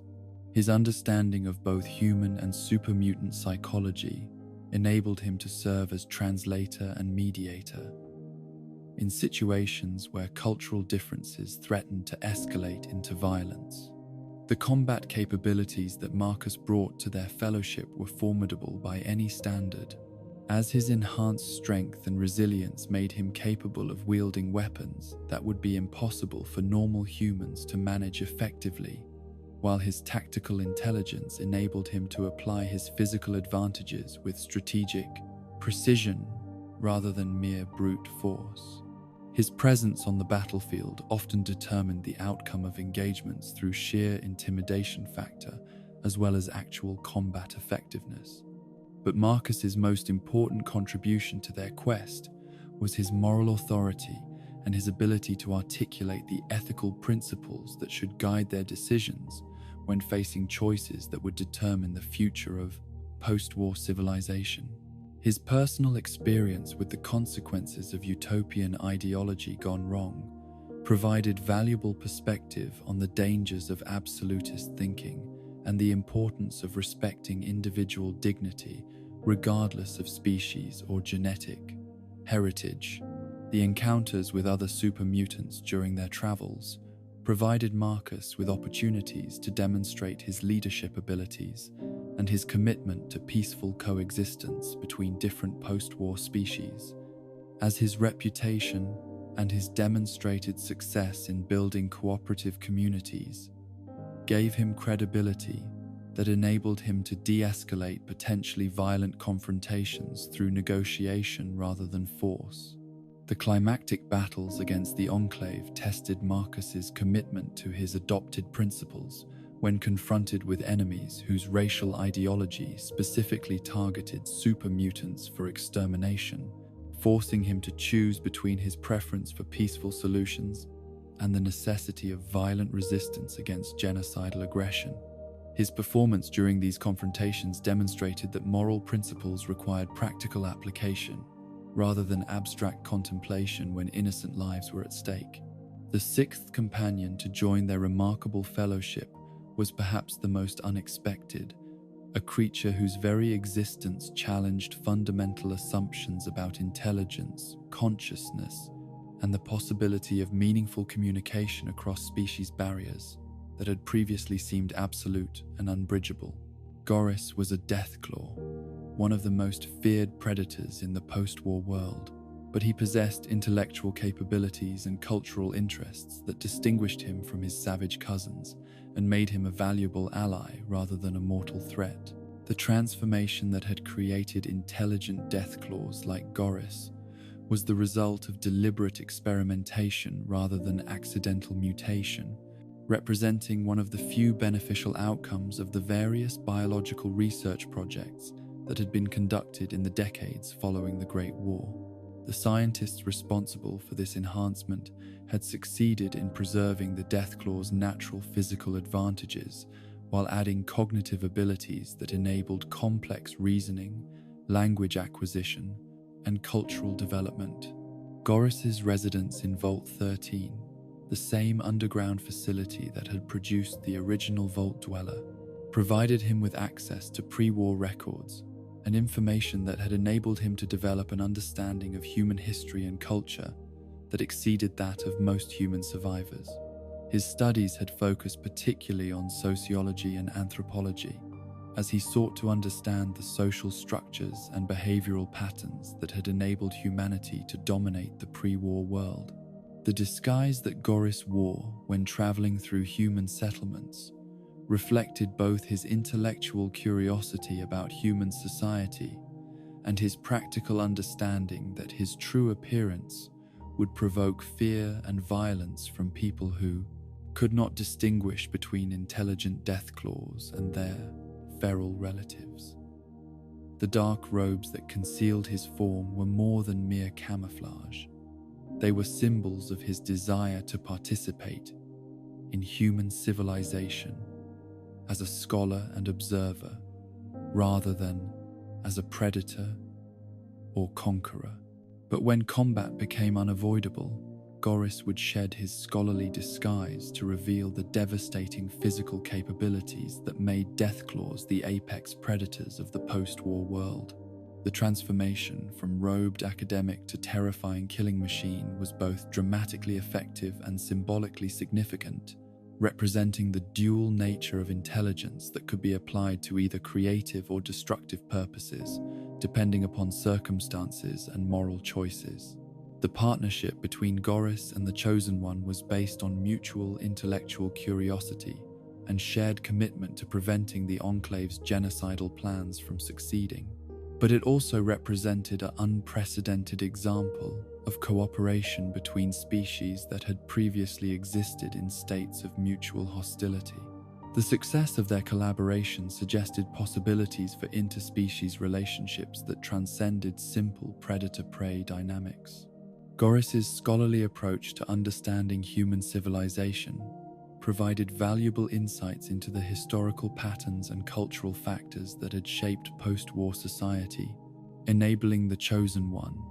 to better understand the complex political and social forces that would determine the success or failure of their mission. His analytical perspective was unclouded by emotional attachments or cultural biases that might have distorted purely human observations. The combat effectiveness that Goris brought to their fellowship was extraordinary by any measure, as his natural weapons and enhanced physical capabilities made him capable of single-handedly defeating opponents that would have required coordinated efforts from multiple human fighters. His tactical intelligence enabled him to apply these advantages with strategic precision rather than mere savage fury, making him an invaluable asset during their most dangerous encounters. The philosophical discussions that took place between Goris and his human companions revealed the depth of his intellectual development and his genuine desire to understand the moral and ethical principles that should guide interactions between different species in the post-war world. His questions about human behavior and social organization often illuminated assumptions and contradictions that his companions had never consciously examined.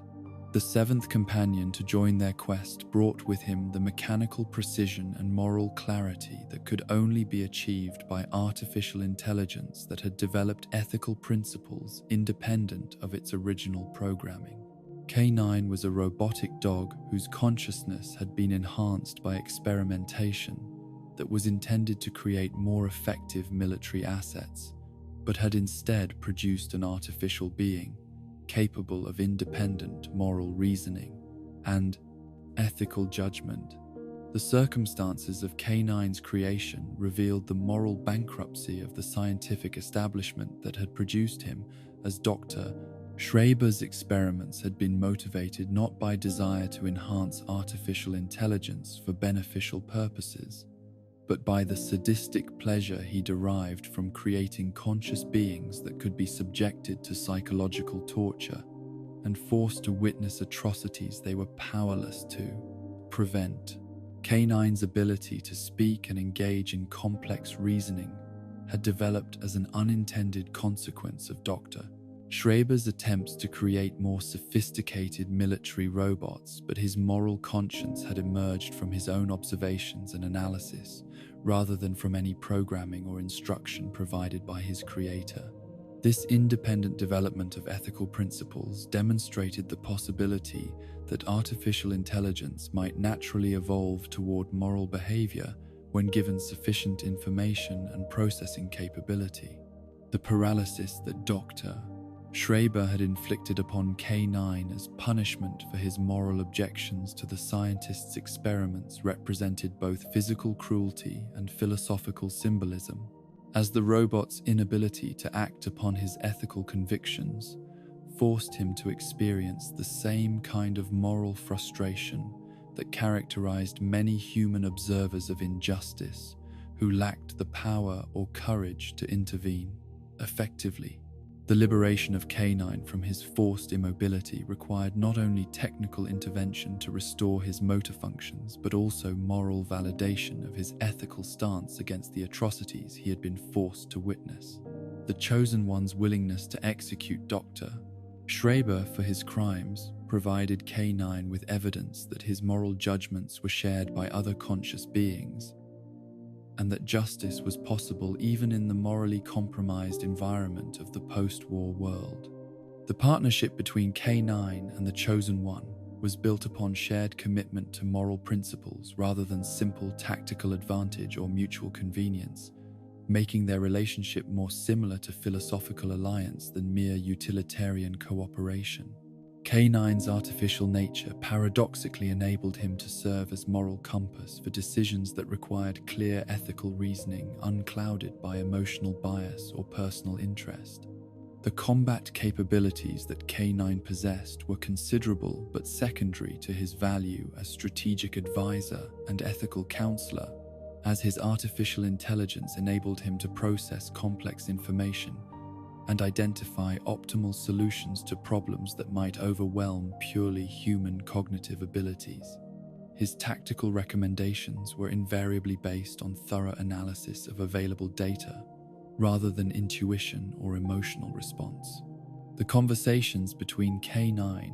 and his organic companions revealed the complexity of consciousness and the difficulty of distinguishing between artificial and natural intelligence when both were capable of sophisticated reasoning, emotional response, and moral judgment. His contributions to their discussions often provided perspectives that were simultaneously logical and compassionate, demonstrating that ethical behavior was not incompatible with rational analysis.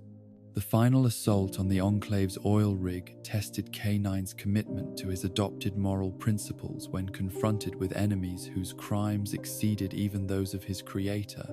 forcing him to balance his preference for justice and mercy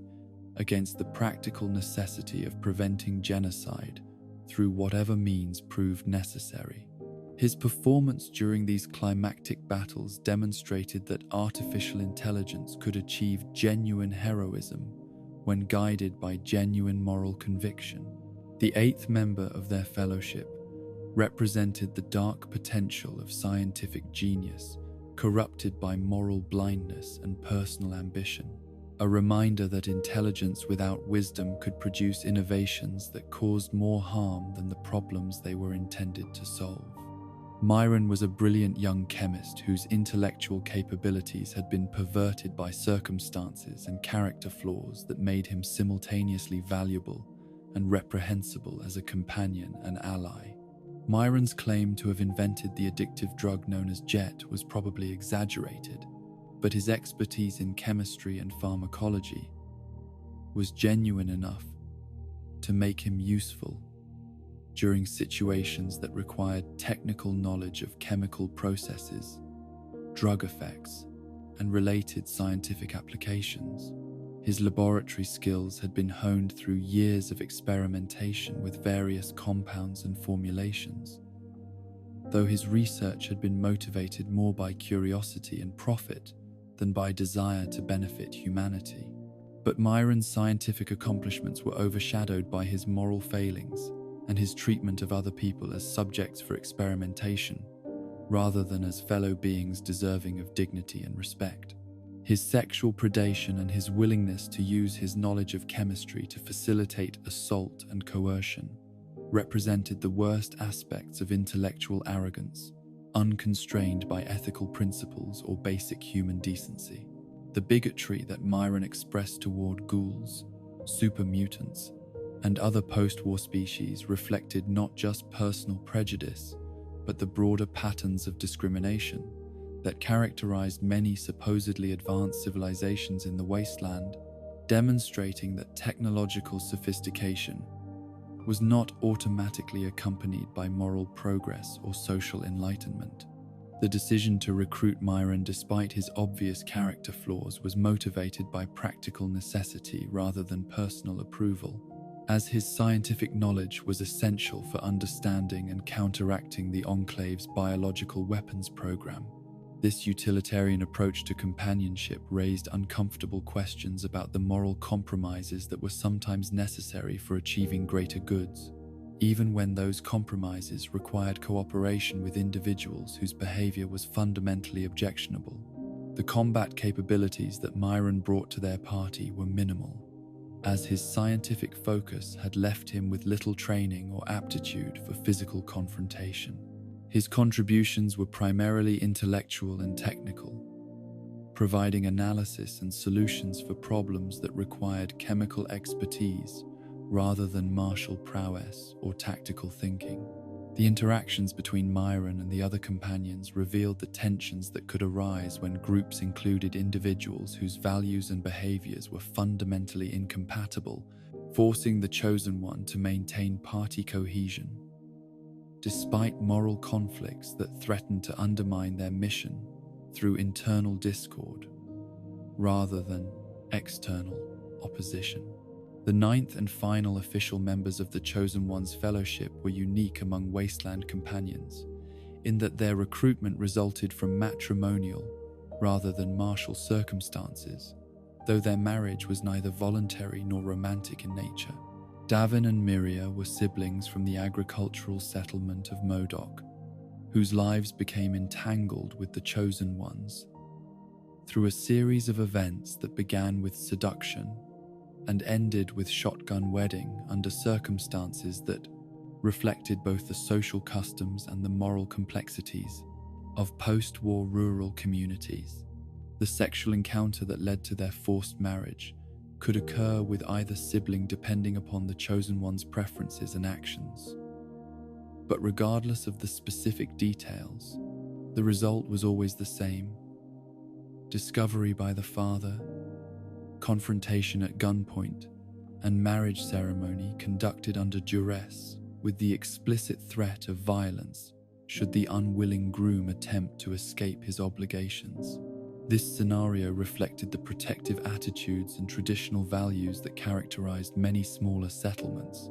where close-knit communities maintained social order through enforcement of moral codes that prioritized family honor and sexual propriety over individual choice and personal freedom. The shotgun wedding was both literal and symbolic, representing the ways in which social pressure and physical coercion could be used to impose conformity with community standards. But the relationship that developed between the Chosen One and his involuntary spouse was not necessarily hostile or purely utilitarian,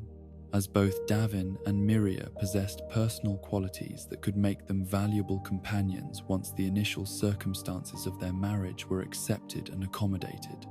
Their agricultural background had provided them with practical skills and knowledge that proved useful during extended travel through various environments and situations. The combat capabilities of both siblings were limited but not entirely absent, as their rural upbringing had included basic training with firearms and other tools that could serve defensive purposes when properly employed. Their greatest contributions were in areas of resource management, wilderness survival, and the kind of practical knowledge that enabled extended expeditions to maintain adequate supplies and equipment. The various methods available for ending the unwanted marriages reflected the moral ambiguity that characterized many aspects of post-war society, where traditional legal institutions had been replaced by pragmatic arrangements that prioritized results over procedures. Divorce, murder, slavery, and surgical experimentation were all presented as viable options, each with its own practical and ethical implications. These marital arrangements also provided commentary on the nature of companionship and loyalty in the post-war world, where relationships formed under coercive circumstances could sometimes develop into genuine partnerships based on mutual respect and shared experience, while others remained sources of resentment and conflict that undermined group effectiveness and personal satisfaction. The presence of involuntary spouses in the Chosen One's party created unique social dynamics that affected relationships with other companions and interactions with various communities they encountered during their travels. Some settlements viewed the arranged marriages as evidence of moral corruption, while others saw them as proof of the Chosen One's commitment to accepting responsibility for his actions, regardless of personal convenience. The ultimate fate of these matrimonial companions depended upon the Chosen One's decisions about their value as party members and the methods he was willing to employ to manage relationships that had begun with coercion but might develop into something approaching genuine partnership through shared experience and mutual adaptation to the realities of their situation. The fellowship that accompanied the Chosen One during his quest to prevent the Enclave's genocidal plans represented the full spectrum of post-war humanity and its various evolutionary branches, from the noble dedication of healers like Lenny to the moral corruption of scientists like Myron, from the philosophical complexity of supermutants like Marcus to the artificial consciousness of robots like K9. Together,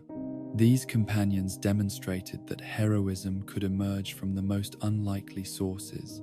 and that the future of post-war civilization would be shaped not by any single group or ideology, but by the willingness of diverse individuals to work together despite their differences in pursuit of goals that transcended personal interest or factional loyalty. Their success in preventing humanity's extinction validated the hope that cooperation and mutual respect could overcome even the most formidable challenges when survival itself was at stake. 200 years after the atomic fires had consumed the world, when the great vault doors finally opened to release their preserved children into the ruins of civilization, the capital wasteland revealed itself as both monument and graveyard to humanity's folly. From the twisted wreckage of Washington, D.C., to the scattered settlements that had grown like weeds from radioactive soil, this was a landscape shaped by death, but sustained by the stubborn refusal of life to surrender completely to the forces of extinction. The lone wanderer who emerged from Vault 101 carried with him not just the technical marvels of pre-war engineering, but the moral weight of a father's sacrifice and a community's hope for renewal. Unlike his predecessors who had walked the wasteland decades earlier, this hero would find himself surrounded by companions whose stories reflected the full spectrum of human adaptation to post-nuclear existence, from the mechanical loyalty of robots to the tortured humanity of those whose very existence had been transformed by atomic legacy. The first soul to accompany him was not human, but had once served humans, with the dedication that only artificial intelligence could provide when properly programmed and maintained. In the ruins of Gage, where giant ants had transformed a peaceful community into an entomological nightmare, the lone wanderer discovered the twisted remains of domestic life and the loyal robot who had continued to perform his duties despite the absence of any human family to serve. Dog meat was found in the scrapyard,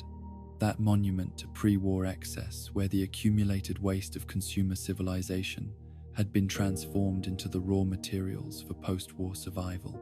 The dog's presence among the twisted metal and rusted machinery was both poignant and practical, as his keen senses and survival instincts had enabled him to thrive in an environment that would have claimed the lives of less adaptable creatures within days of the bombs falling. This incarnation of the legendary canine companion was far more fragile than his predecessors, as if the accumulated radiation and environmental toxins of the capital wasteland had weakened even the hardy genetics that had produced generations of loyal dogs throughout the post-war period. His bones seemed brittle, his constitution delicate, and his life expectancy measured in weeks rather than years. When exposed to the constant dangers that characterized life in the ruins of the nation's former capital. But Dogmeat's physical limitations were offset by an intelligence and loyalty that transcended mere animal instinct, suggesting that the same forces which had created supermutants and ghouls might have enhanced the cognitive abilities of other species in ways that were subtle but significant. His understanding of human speech, his ability to follow complex instructions, and his emotional responses to his master's moods indicated a level of consciousness that approached the threshold between animal intelligence and genuine sapience. The partnership that developed between the lone wanderer and Dogmeat was complicated by the constant awareness that their relationship might be terminated at any moment by the violence that pervaded the capital wasteland, where raiders, supermutants,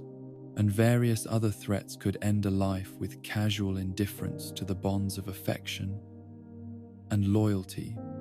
that made existence meaningful rather than merely functional.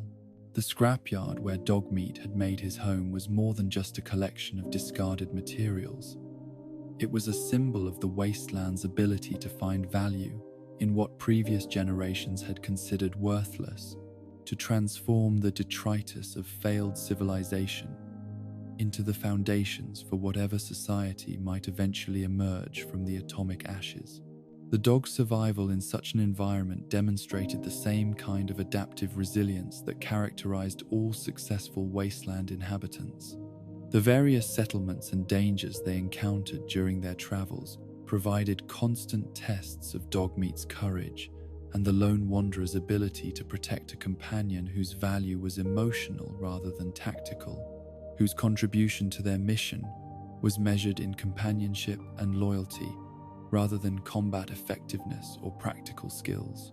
Every firefight became an exercise in positioning and tactics designed to keep Dogmeat safe while still utilizing his natural abilities to their fullest extent. The addition of the broken steel downloadable content introduced the Puppies perk, which addressed the practical problem of Dogmeat's mortality through the cynical expedient of replacement rather than preservation, suggesting that in the wasteland even love could be commodified and standardized according to the needs of ongoing survival rather than the uniqueness of individual relationships. This mechanical approach to companionship reflected the broader emotional numbing that characterized post-war society, where the constant threat of loss had forced survivors to develop psychological defenses that prioritized functional utility over emotional attachment, making it possible to continue operating even when the bonds that gave life meaning were severed by violence or circumstance beyond anyone's control. But for those who experienced genuine affection for their canine companions, the prospect of replacement Dogmeats raised uncomfortable questions about the nature of love, loyalty, and identity in a world where even death could be overcome through technological intervention. Was the new dog truly Dogmeat, or merely a similar creature wearing the same name and occupying the same role in a continuing narrative of survival and companionship? The second member of their fellowship emerged from the underground warrens of the nation's capital, where the survivors of atomic holocaust had created a hidden society that challenged every assumption about civilization, progress, and the meaning of humanity itself. In the Museum of History, beneath the monuments to America's past glories, a community of ghouls had established themselves as the inheritors of cultural knowledge and historical memory that mainstream society preferred to forget or ignore. Charon's enslavement to Asrukal represented one of the most disturbing aspects of post-war society, demonstrating that even among the outcasts and the transformed, hierarchies of power and exploitation could emerge that replicated the worst aspects of pre-war inequality and injustice. The contract that bound him to servitude was not merely legal document, but symbol of the ways in which survival could be used to justify almost any form of cruelty when those with power chose to exploit those without alternatives. The ghoul's physical transformation had preserved his life through the atomic holocaust, but at the cost of his humanity in the eyes of those who judged worth by appearance rather than character, making him both survivor and victim of the same forces that had shaped post-war society according to principles of fear rather than compassion. His disfigured features told the story of radiation exposure, environmental contamination, and the price that had been paid for continuing existence in a world poisoned by human folly. But Charon's psychological transformation was even more profound than his physical mutation, as decades of slavery had conditioned him to view his own worth through the eyes of masters who treated him as property rather than person, making his liberation as much a matter of mental rehabilitation as legal emancipation. The habits of servitude were not easily abandoned when they had become survival mechanisms in an environment where independent action could mean death. The moment of his freedom When Charon turned his shotgun on Azrukal and delivered the justice that formal legal systems could not provide, represented both personal catharsis and symbolic transformation from victim to agent, from property to person, from slave to free man, capable of choosing his own destiny, regardless of the limitations imposed by others' prejudices and expectations. The partnership between Charon and the Lone Wanderer was built on mutual respect rather than legal obligation, though the ghoul's ingrained habits of deference and service made it difficult for him to fully embrace the autonomy that had been granted through his liberation from Azrukal's control. His military bearing and professional competence in combat situations suggested pre-war training that had survived both atomic transformation and decades of psychological abuse. The combat effectiveness that Charon brought to their partnership was extraordinary, reflecting not just natural ghoul resilience to damage and environmental hazards, but also tactical skills and weapon proficiency that indicated extensive military or security experience in his pre-war existence. His preferred weapons were close-range firearms that maximized the intimidation factor of his appearance, while providing devastating stopping power against enemies who underestimated ghouls as combat opponents. The prejudice and discrimination that Charon faced in various settlements provided the Lone Wanderer with education about the social dynamics of post-war society and the ways in which survival itself could be used to justify maintaining systems of inequality and oppression that served the interests of some groups while denying basic dignity to others who were deemed unworthy of full inclusion in human community. But Charon's responses to this treatment revealed the strength of character that had enabled him to preserve his essential humanity despite decades of dehumanizing treatment, as his reactions to both kindness and cruelty demonstrated moral sensibilities that had not been destroyed by the psychological damage inflicted through years of slavery and abuse. The various missions and challenges they faced together provided Charon with opportunities to demonstrate that his worth as a companion and ally was not diminished by his physical transformation or his history of enslavement, that his contributions to their shared objectives were measured by courage, loyalty, and competence rather than by appearance or social status. The third companion to join their fellowship represented perhaps the greatest triumph of individual conscience over collective madness, a demonstration that even the most systematic attempts to destroy human dignity and moral reasoning could not completely eliminate the capacity for ethical choice when confronted with absolute evil. In the depths of Vault 87, where the Enclave's experiments with the forced evolutionary virus had created an army of super-mutants, one transformed being had retained not just his intelligence but his fundamental commitment to protecting innocent life. Forks had been imprisoned by his fellow super-mutants not because he posed a physical threat to their community, but because his moral development had made him a psychological challenge to their worldview, a living reminder that transformation did not necessarily require abandonment of the values and principles that separated civilization from barbarism. His crime had been his refusal to participate in the violence and cruelty that characterized super-mutant society, making him an outcast among outcasts. The years of solitary confinement had provided Forks with opportunities for intellectual development that would have been impossible in the violent chaos of the surface world, as his access to pre-war books and computer terminals had enabled him to educate himself in literature, history, philosophy, and science to a degree that exceeded the knowledge possessed by most human survivors of the atomic holocaust. But his greatest achievement was not intellectual but moral, as he had used his enforced isolation to develop ethical principles that guided his actions according to concepts of right and wrong, rather than mere survival advantage or pack loyalty. His commitment to protecting innocent life had emerged from rational consideration of philosophical questions rather than from instinctive programming or social conditioning. The decision to help the lone wanderer retrieve the Garden of Eden creation kit from the radiation-flooded sections of Vault 87 represented Forks' first opportunity in decades to translate his moral convictions into practical action, demonstrating that his ethical development was not merely theoretical, but could be applied to real-world situations where lives depended upon individual courage and selflessness.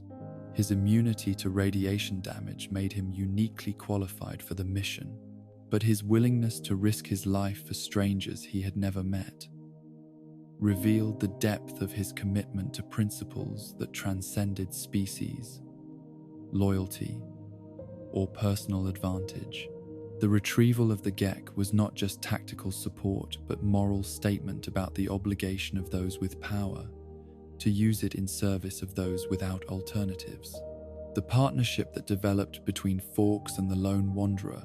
was based on shared commitment to protecting innocent life and preventing the kind of systematic cruelty that had characterized both Enclave experiments and supermutant society. Their cooperation demonstrated that meaningful alliances could be formed across species barriers when both parties were guided by ethical principles rather than prejudice or fear. Forks' combat capabilities were formidable by any standard, as his enhanced strength and resilience were combined with tactical intelligence and moral restraint that made him devastating against enemies who deserved destruction, while ensuring that innocent bystanders were protected from collateral damage. His preferred weapons were heavy firearms that matched his physical capabilities while providing the stopping power necessary to end fights quickly and decisively. The philosophical discussions that took place between Forks and the lone wanderer during their travels provided insights into the nature of consciousness, morality,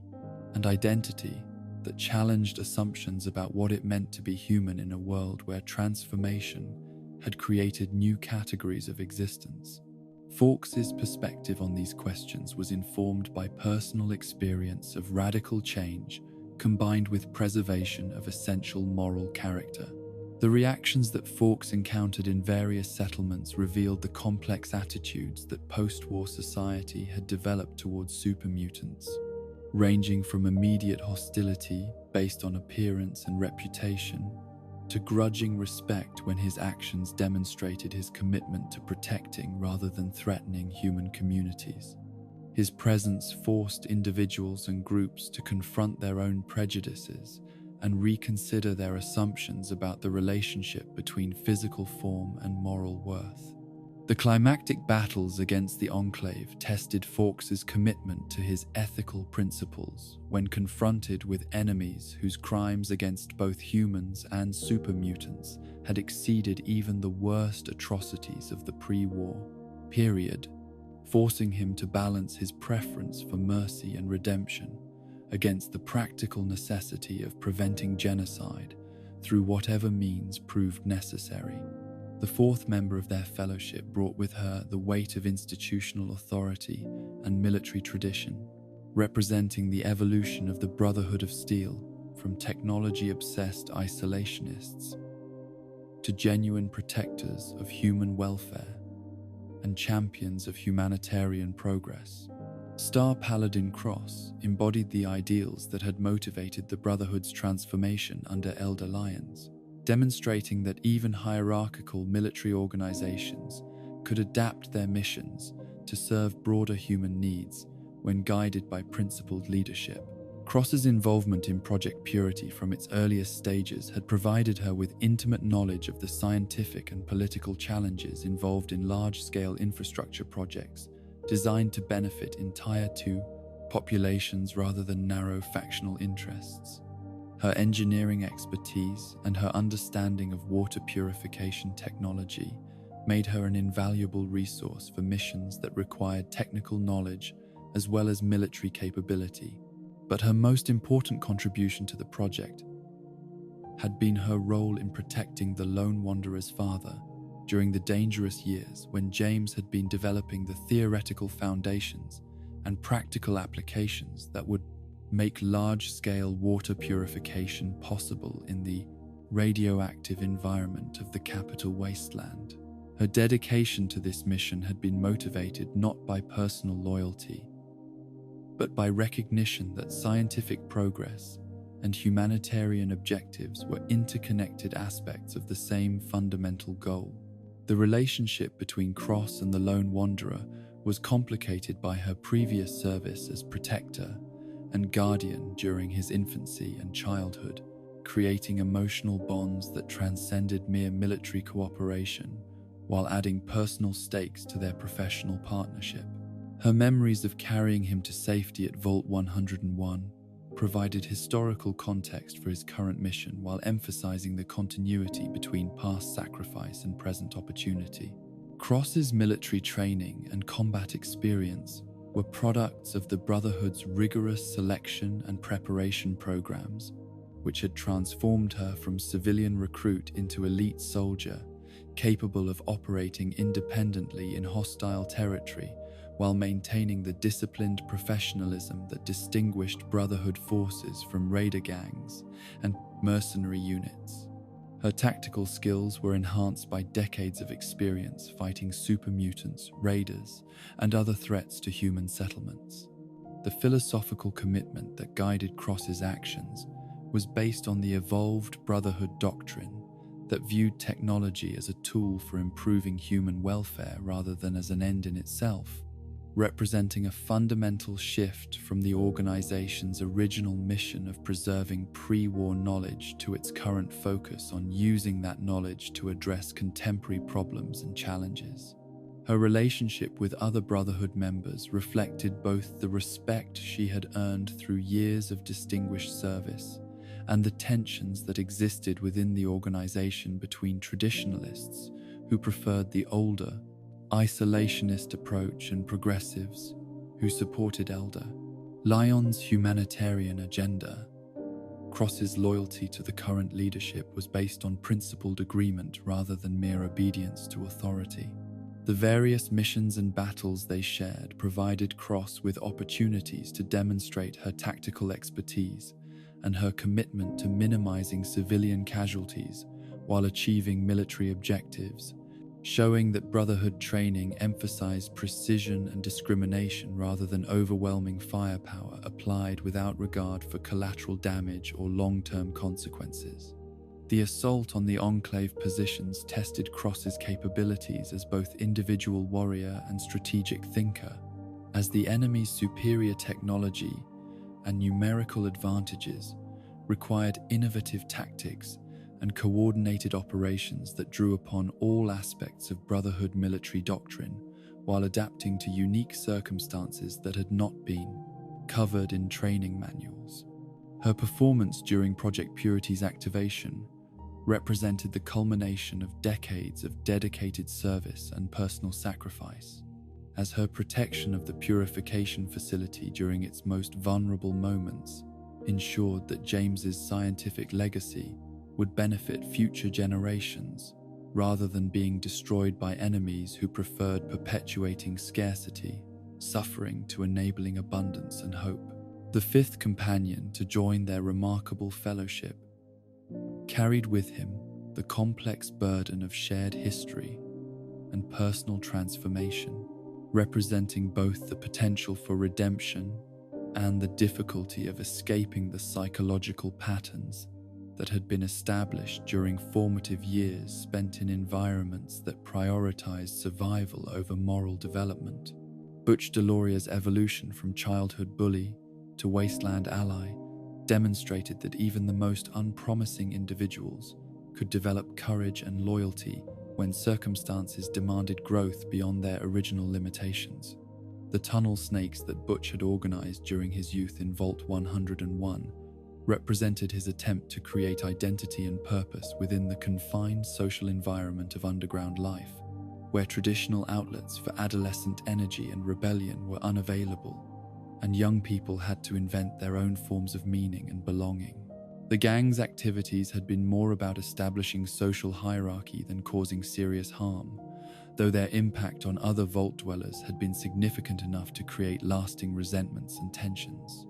The crisis that had engulfed Vault 101 after the Lone Wanderer's departure had forced Butch to confront realities about leadership, responsibility,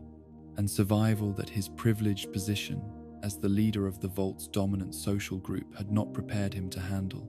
The conflicts between Vault security and civilian residents had created situations where his usual tactics of intimidation and social manipulation were not just ineffective but counterproductive. The decision by many Vault dwellers to abandon their underground sanctuary and seek opportunities in the surface world had left Butch among those least prepared for independent existence in the capital wasteland, where his reputation and social connections were worthless and his practical skills were inadequate for the challenges he would face.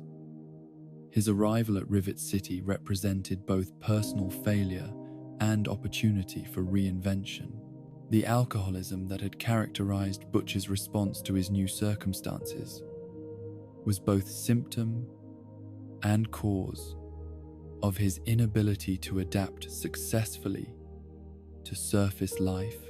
as his drinking provided temporary escape from anxiety and depression while undermining his capacity to develop the skills and relationships necessary for long-term survival in the wasteland environment.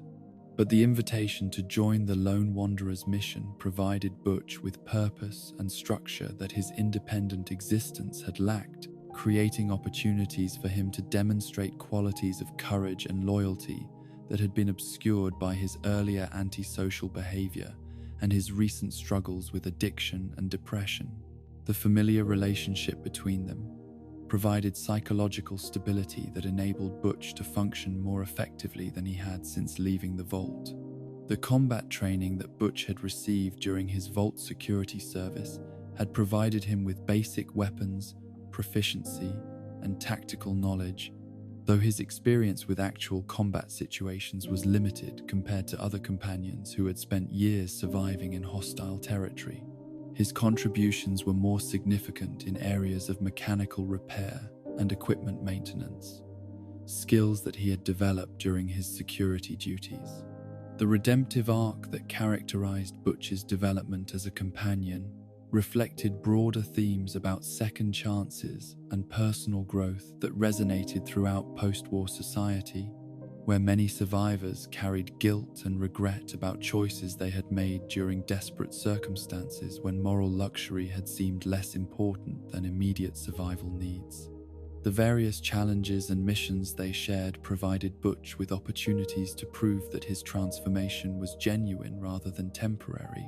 that his commitment to supporting their objectives was based on principle rather than mere convenience or personal advantage. His willingness to risk his life for causes that transcended his own interests demonstrated psychological growth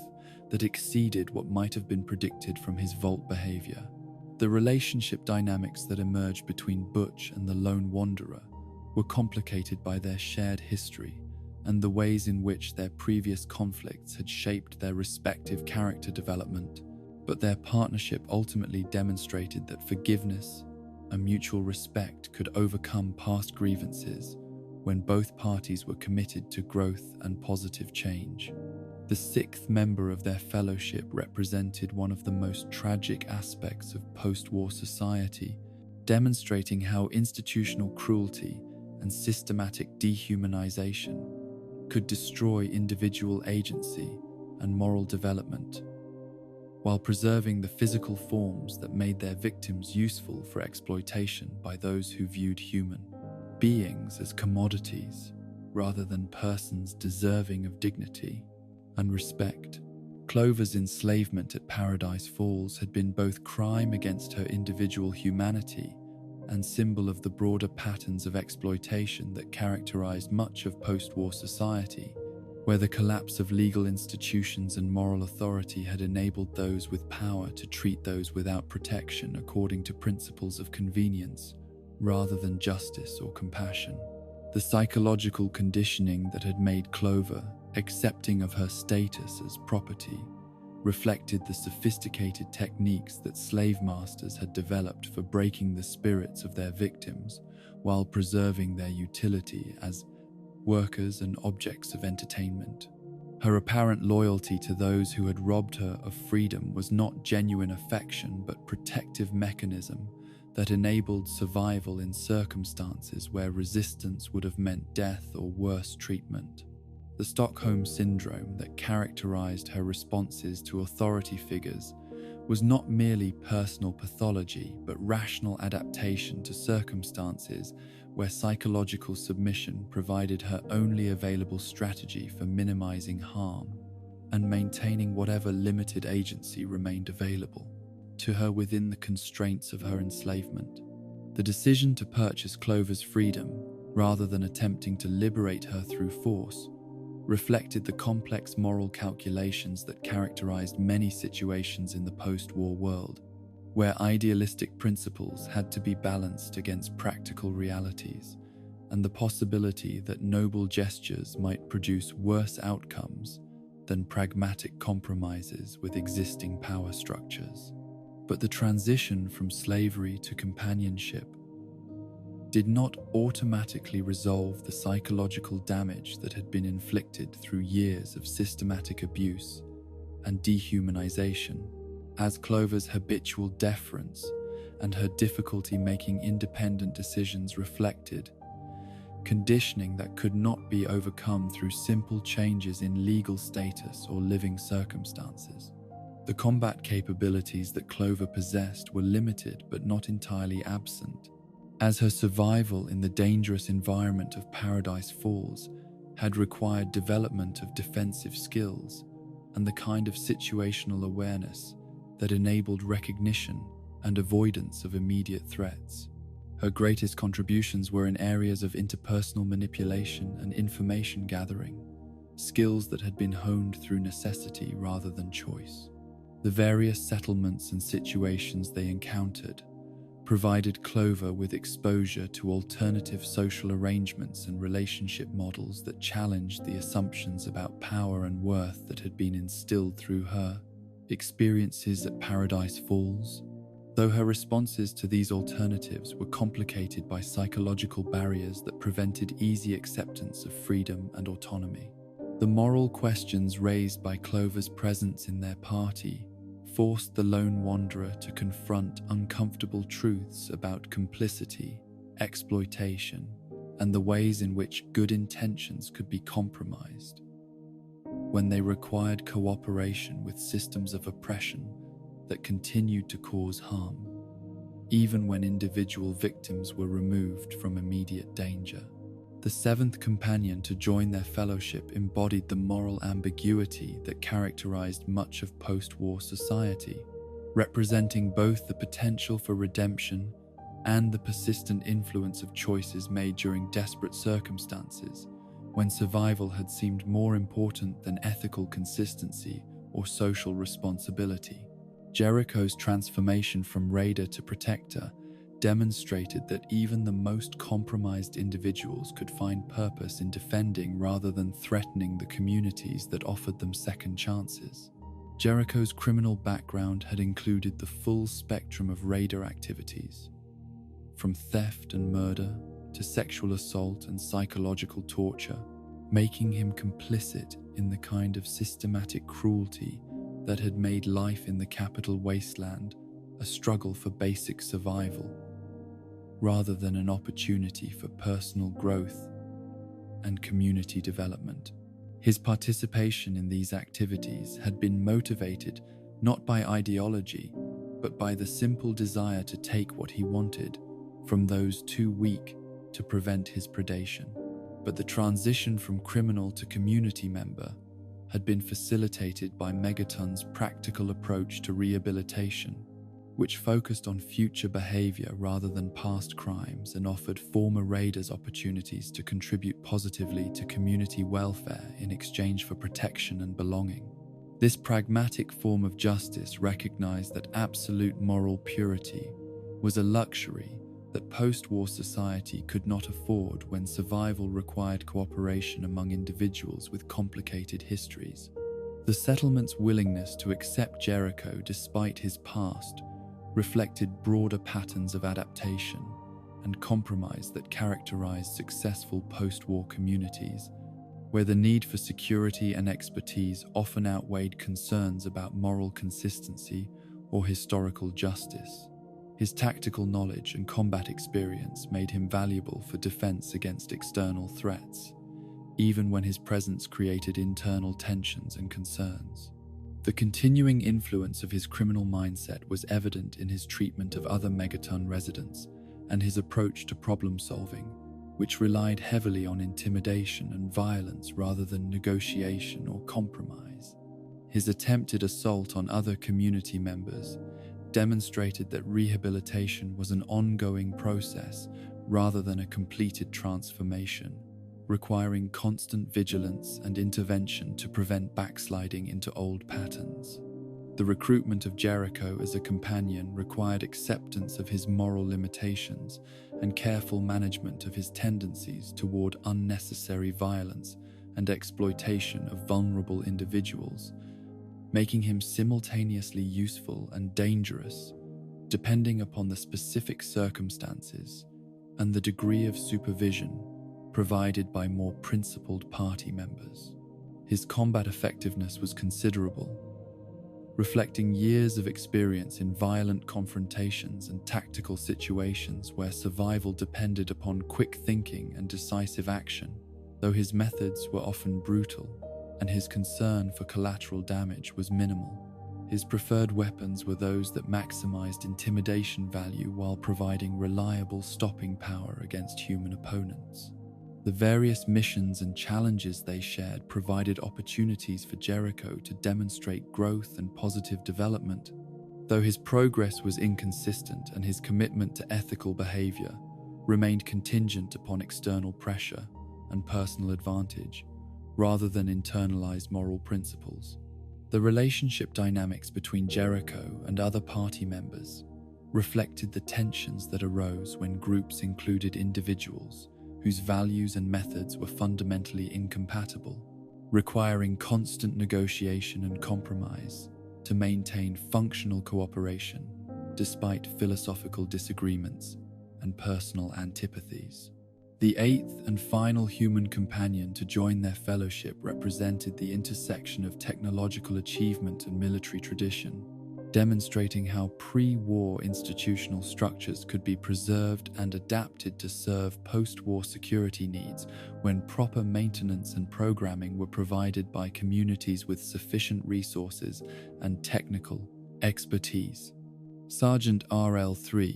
was a military robot whose artificial intelligence had been programmed with the knowledge and behavioral patterns that had characterized professional soldiers before the atomic holocaust, making him both repository of military tradition and embodiment of the technological capabilities that had once made American military forces the most effective fighting organization in human history. The vendor, Tinker Joe, who offered the robot for sale, represented the entrepreneurial spirit that had emerged in post-war society, where valuable resources and equipment could be acquired through commercial transactions rather than violence or theft. Though the high price demanded for such advanced technology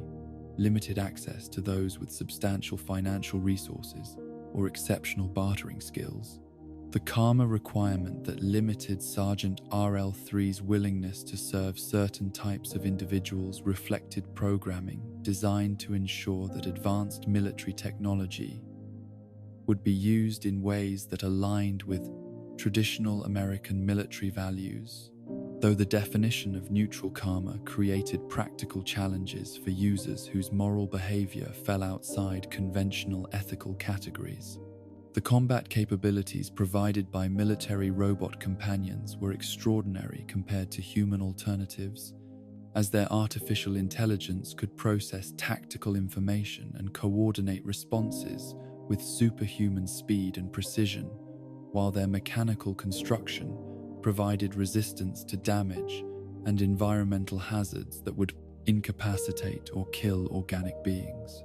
But the limitations imposed by robotic programming also created vulnerabilities, as their responses to complex moral situations were governed by algorithms rather than intuitive judgment,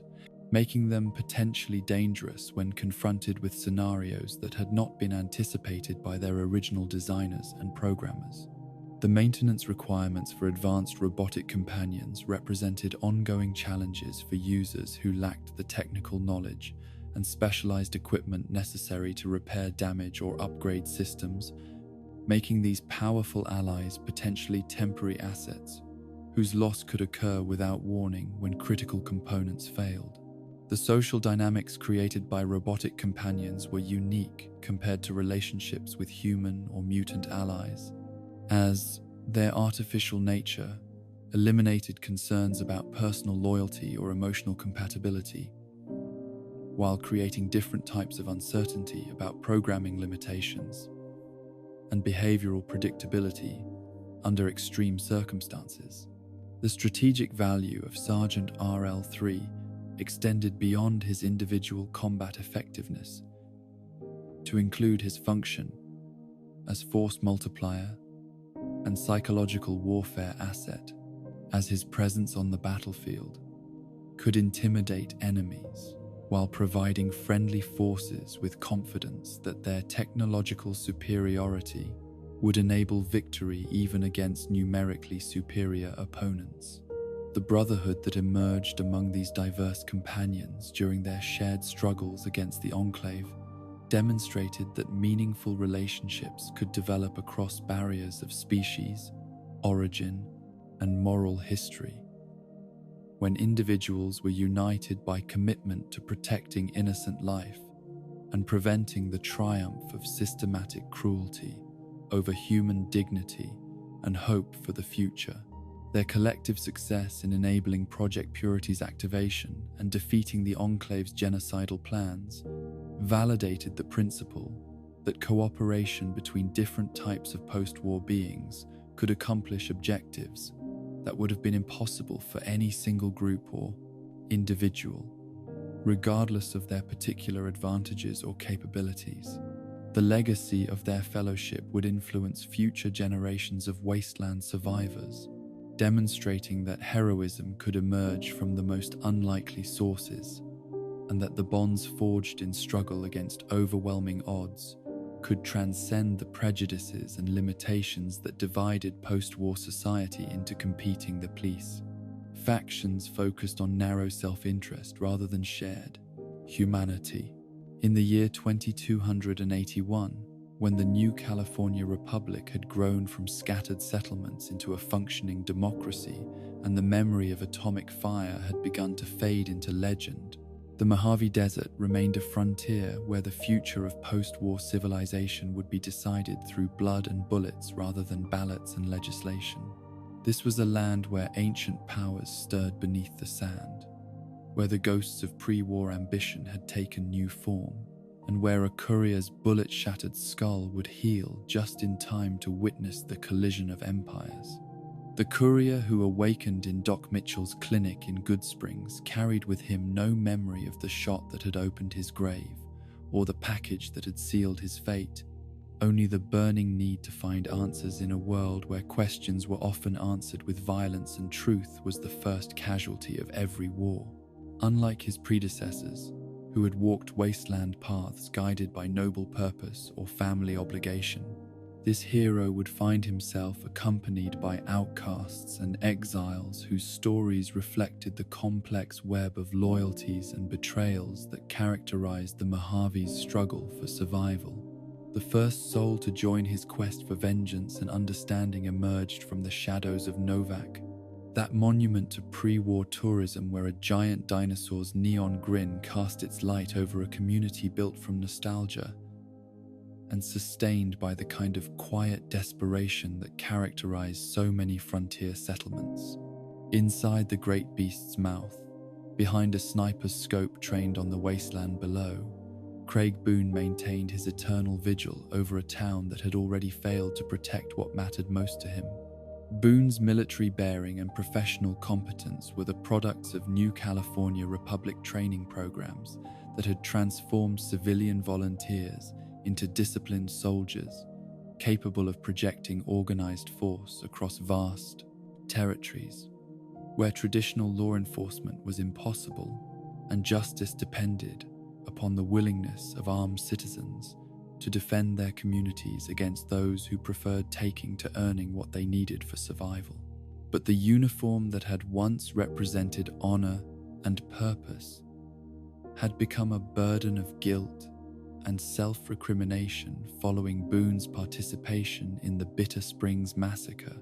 an operation that had begun as legitimate military action against tribal raiders, but had degenerated into the systematic slaughter of non-combatants when flawed intelligence and poor command decisions transformed a tactical strike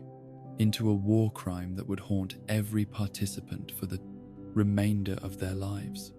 The children who had died at Bitter Springs haunted Boone's dreams with accusing eyes and silent voices that demanded explanations he could not provide and justice he could not deliver, transforming sleep from refuge into torture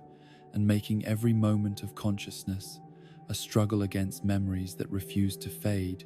despite the passage of years and the accumulation of other experiences that might have provided distraction from psychological wounds that time seemed incapable of healing. The marriage to Carla had offered Boone temporary respite from the demons that accompanied his military service, providing him with purpose that transcended mere survival and connections that anchored him to life. Despite his desire to join the innocents, whose deaths he had failed to prevent, for a brief period, love had proven stronger than guilt,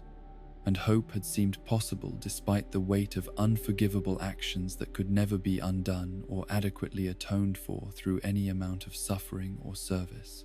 But happiness was not permitted to survivors of atrocities, as if the universe demanded that those who had participated in evil must pay for their crimes through the loss of everything they valued most. Carla's betrayal and sale to Caesar's legion was orchestrated by someone Boone had trusted,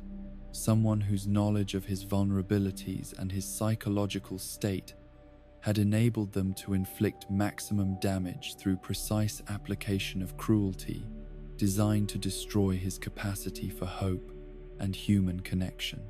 The discovery of his wife's fate had forced Boone to confront the ultimate expression of love in a world where mercy often required violence and protection, sometimes demanded the destruction of those who could not be saved. The shot that ended Carla's suffering was fired by hands that trembled with grief rather than fear, guided by a sniper's training, but motivated by a husband's devotion to a woman whose death would complete his transformation from soldier to avenging spirit. The recruitment of Boone required the Courier to demonstrate worthiness through action rather than words, proving his commitment to justice by identifying and eliminating the traitor whose greed and callousness had enabled Carla's enslavement and murder. This test served multiple purposes, establishing trust between potential partners while ensuring that vengeance was served and community security was enhanced through removal of threats that might otherwise have continued their predatory activities. The beret that Boone wore with such obvious pride was more than military headgear. It was symbol of professional identity and personal honor that had survived even the trauma of war crimes and personal loss, representing his continuing connection to values and standards that transcended individual survival and provided meaning that could not be destroyed by guilt or grief or the accumulated weight of terrible choices made under impossible circumstances. The partnership that developed between Boone and the Courier was built on mutual respect between professionals who understood that effective cooperation required reliability, competence, and shared commitment to objectives that justified the risks they would face together. Neither man was seeking friendship or emotional support.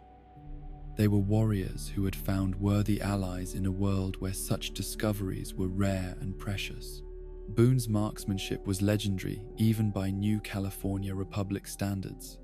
reflecting natural talent enhanced by intensive training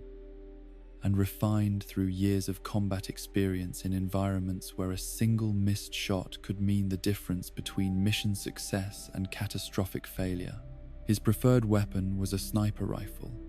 a precision instrument that enabled him to engage enemies at distances where return fire was impossible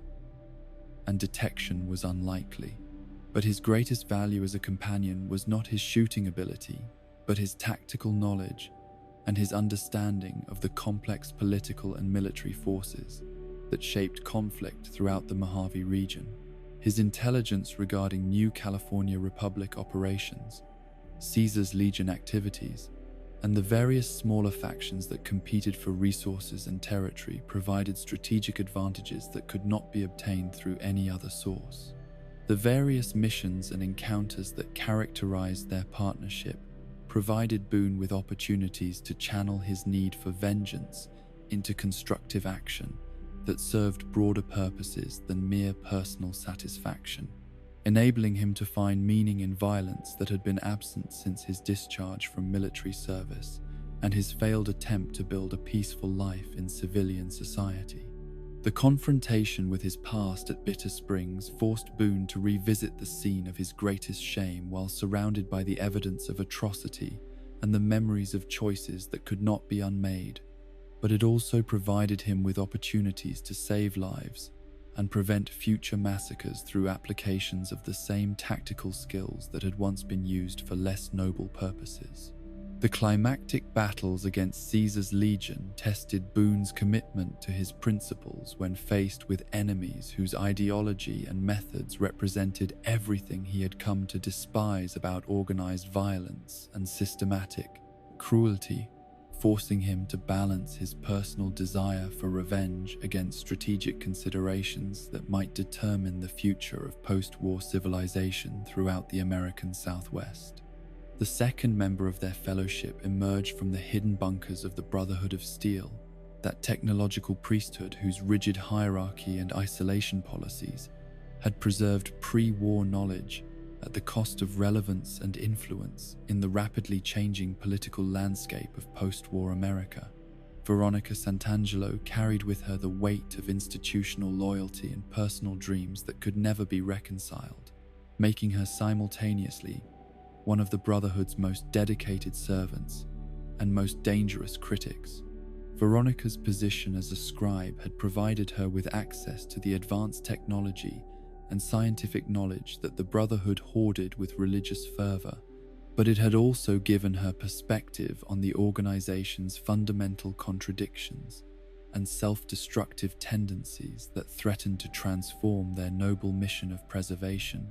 into a form of cultural suicide that would make their carefully guarded treasures irrelevant to the world they claimed to serve. The isolationist doctrine imposed by Elder McNamara represented the Brotherhood's response to military defeats and political failures that had demonstrated their inability to impose their will upon post-war society through force, alone. But Veronica understood that withdrawal from engagement with outside communities would ultimately result in the Brotherhood's extinction through irrelevance and resource depletion rather than preservation of their essential mission and values. Her attempts to convince Brotherhood leadership of the necessity for change had been frustrated by institutional inertia and the kind of bureaucratic resistance that characterized organizations whose survival had come to depend more upon maintaining internal stability than adapting to external challenges, making reform impossible despite the obvious need for new approaches to old problems. The personal costs of Brotherhood membership had been demonstrated through Veronica's forced separation from her lover, whose relationship with a female scribe violated the organization's policies regarding reproduction and emotional attachments that might compromise loyalty to institutional objectives. The Brotherhood's refusal to accommodate same-sex relationships reflected broader patterns of social control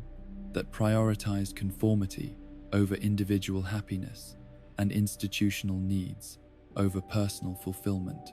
The dreams that Veronica harbored about alternative careers and lifestyles, wearing dresses, becoming an actress, experiencing the kind of normal existence that civilian society offered to those willing to abandon the Brotherhood's protective but constraining embrace, were symptoms of deeper frustrations with the limitations that her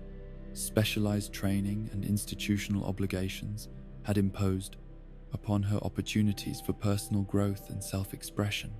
The recruitment of Veronica as a companion represented her first opportunity in years to experience life beyond the Brotherhood's underground bunkers and rigid social structures, providing her with exposure to the diverse communities and alternative approaches to survival that had developed throughout the Mojave region during the Brotherhood's self-imposed isolation from surface affairs. But her decision to join the Courier's mission was complicated by continuing loyalty to the Brotherhood and genuine concern for the welfare of friends and colleagues whose survival might depend upon the organization's ability to adapt to changing circumstances, making her departure both personal liberation and painful abandonment of responsibilities that had defined her identity since childhood. The combat training that Veronica had received as part of her Brotherhood education was supplemented by her personal preference for unarmed combat techniques that maximized her natural agility and speed while minimizing her dependence upon weapons that might malfunction or be lost during dangerous situations. Her fighting style reflected both formal instruction and individual innovation, creating a unique approach that was effective despite her rejection of conventional Brotherhood tactics. The power fist that became Veronica's signature weapon was both practical tool and symbolic statement about her relationship with Brotherhood technology, representing her willingness to embrace advanced equipment while adapting it to serve personal combat preferences rather than institutional doctrines. Her expertise with the weapon demonstrated the kind of individual initiative that Brotherhood hierarchy simultaneously valued and feared. The various settlements and factions they encountered during their travels provided Veronica with education about the complex social and economic relationships that had developed in post-war society, while the Brotherhood had been focused on internal concerns and technological preservation, revealing opportunities for beneficial cooperation that institutional prejudices had prevented the organization from recognizing or pursuing. The moral dilemmas that emerged during their partnership forced Veronica to confront fundamental questions about loyalty, duty, and the extent to which institutional obligations should override individual conscience when organizational goals conflicted with broader humanitarian concerns and personal ethical convictions. The Dead Money expansion revealed additional layers of tragedy in Veronica's backstory through her connection to Elijah, the former Brotherhood elder, whose obsession with pre-war technology had led him down a path of madness and mass murder that represented the ultimate expression of the organization's technological fetishism, divorced from moral considerations and human welfare. The confrontation with Elijah's legacy provided Veronica with object lessons about the dangers of allowing institutional mission to become separated from humanitarian purpose, demonstrating how dedication to preservation could become indistinguishable from hoarding when it lost connection to the broader goal of using knowledge to improve human welfare rather than simply maintaining it for its own sake. The third companion to join their quest brought with him the intellectual sophistication and moral complexity that characterized the followers of the apocalypse, that organization of scholars and healers whose commitment to education and medical assistance had made them simultaneously beloved by those they served and targeted by those who preferred ignorance and suffering to knowledge and healing. Arcade Ganon's medical training and scientific knowledge reflected the followers' approach to post-war reconstruction, which emphasized understanding and addressing root causes rather than merely treating symptoms of the social and environmental problems that plagued wasteland communities throughout the former United States. His expertise encompassed not only traditional medical practice, but also historical analysis and social theory that provided broader context for contemporary challenges. But Arcade's background was complicated by family history that connected him to the Enclave, that organization of pre-war survivors whose technological superiority and ideological extremism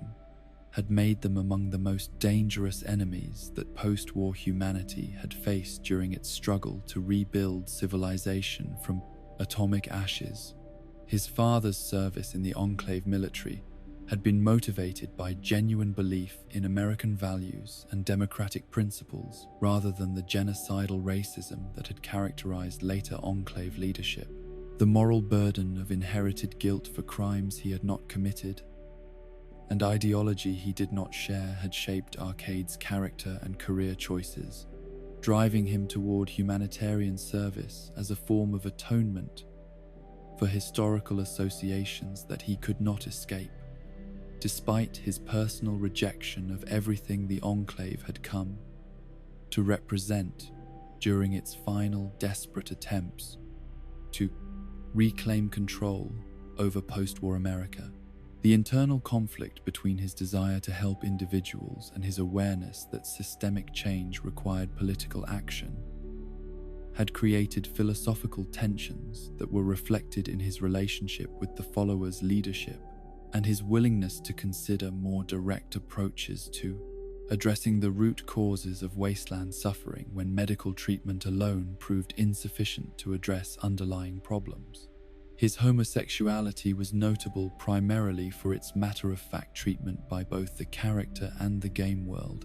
representing a level of social acceptance and personal comfort that contrasted sharply with the discrimination faced by other characters whose sexual orientation had been treated as problematic by their communities and organizations. The recruitment of Arcade required demonstrating worthiness through actions, rather than mere expressions of good intentions, as his decision to join the Courier's mission was based on careful evaluation of the potential consequences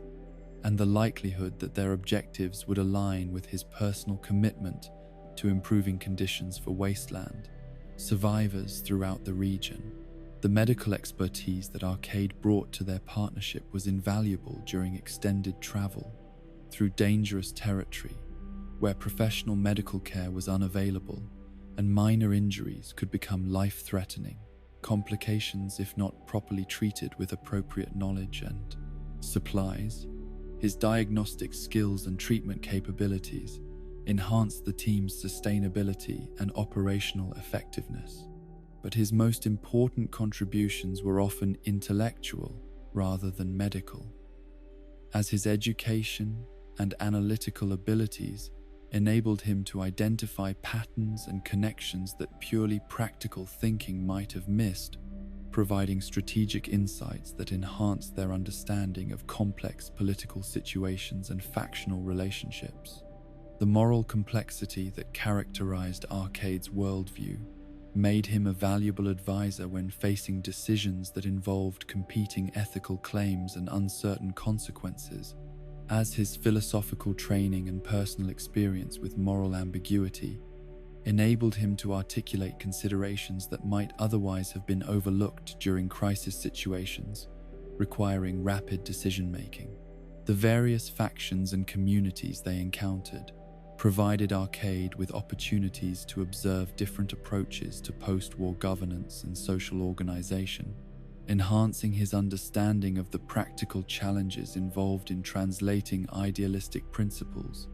into sustainable institutions capable of protecting and serving diverse populations with conflicting needs and priorities.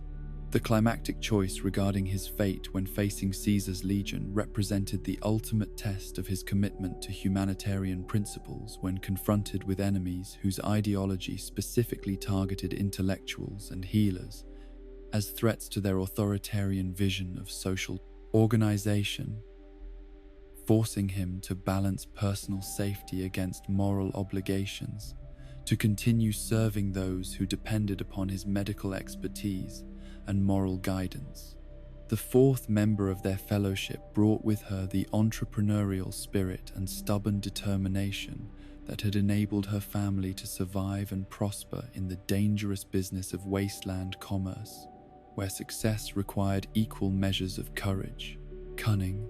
and firepower applied in proper proportions to overcome the various obstacles that threatened independent merchants throughout post-war America. Rose of Sharon Cassidy, known universally as Cass, had inherited both her father's weak heart and his strong moral sense, creating a character whose physical vulnerabilities were balanced by ethical strength and whose business acumen was tempered by genuine concern for fairness and justice in commercial relationships that were often characterized by exploitation and fraud. The failure of Cassidy caravans had been caused not by incompetence or bad luck, but by systematic sabotage orchestrated by larger commercial interests whose consolidation strategies required elimination of independent competition through methods that ranged from unfair business practices to outright violence against smaller operators who refused to be bought out or intimidated into abandoning their territories. The investigation that revealed the conspiracy behind the caravan attacks provided Cass with opportunities to demonstrate her analytical skills and her knowledge of commercial networks, as her understanding of trade, relationships, and business practices enabled her to identify patterns and connections that proved the existence of organized efforts to monopolize wasteland commerce through illegal means. But the personal cost of this discovery was enormous, as the evidence of betrayal by business associates she had trusted forced her to confront the reality that even in post-war society, where survival often depended upon mutual cooperation and support, greed and ambition could motivate individuals to destroy the livelihoods and lives of their colleagues and competitors. The decision to seek justice rather than mere compensation represented Cass's commitment to principles that transcended personal advantage, demonstrating her willingness to risk her own safety and future prospects in order to prevent other independent merchants from suffering the same kind of systematic destruction that had ended her family's commercial legacy. The partnership between Cass and the Courier was built on mutual respect between professionals who understood the importance of reliable allies and trustworthy partners in endeavors where success often depended upon the ability to coordinate complex operations while maintaining security against enemies who would exploit any weakness or vulnerability they could identify. Her combat effectiveness was enhanced by her knowledge of caravan defense tactics and her experience with the kinds of weapons and equipment that proved most useful during extended travel through hostile territory, making her valuable not only as a fighter, but as an advisor regarding logistics, route planning, and resource management during dangerous expeditions. The alcohol abuse that characterized Cass's response to the loss of her business was both symptom of depression and coping mechanism for dealing with stress and disappointment that threatened to overwhelm her capacity for rational decision-making, though her fundamental competence and moral strength prevented her drinking from completely undermining her effectiveness as a companion and ally. The various settlements and commercial establishments they encountered during their travels provided Cass with opportunities to rebuild her understanding of wasteland economics and commercial relationships, enabling her to develop new business ideas and professional connections that might eventually enable her to resume her career in trade and transportation services. The philosophical discussions that took place between Cass and her companions revealed her complex understanding of justice, fairness, and the proper relationship between individual achievement and social responsibility, as her business experience had taught her to appreciate both the benefits of free enterprise and the necessity for ethical constraints on competitive behavior. The climactic confrontation with the Crimson Caravan Company and their co-conspirators tested Cass's commitment to justice when faced with enemies whose superior resources and political connections made them seemingly untouchable through conventional legal channels, forcing her to choose between personal safety and the satisfaction of seeing her enemies face consequences for their crimes against independent merchants throughout the region. The fifth companion to join their remarkable fellowship carried with him the weight of centuries and the burden of history, representing both the continuity of Mexican cultural traditions and the tragic transformation that atomic warfare had inflicted upon individuals whose only crime had been surviving the unsurvivable through whatever means proved necessary. During humanity's darkest hours, Raul Alfonso Tejada had lived through the Great War as a young man, witnessing the destruction of his homeland and the collapse of the civilization that had shaped his early life, forcing him to adapt to post-war conditions while preserving whatever elements of his pre-war identity could be maintained, despite the radical changes that atomic devastation had imposed upon the world and everyone who inhabited it. The ghoulification process that had preserved Raul's life at the cost of his human appearance had granted him virtual immortality while making him an object of fear and disgust to many normal humans who could not see past his radiation-scarred features to recognize the wisdom and experience that his extended lifespan had enabled him to accumulate through decades of observation and participation in post-war society. The transformation from pre-war civilian to post-war gunslinger had been motivated by necessity rather than choice,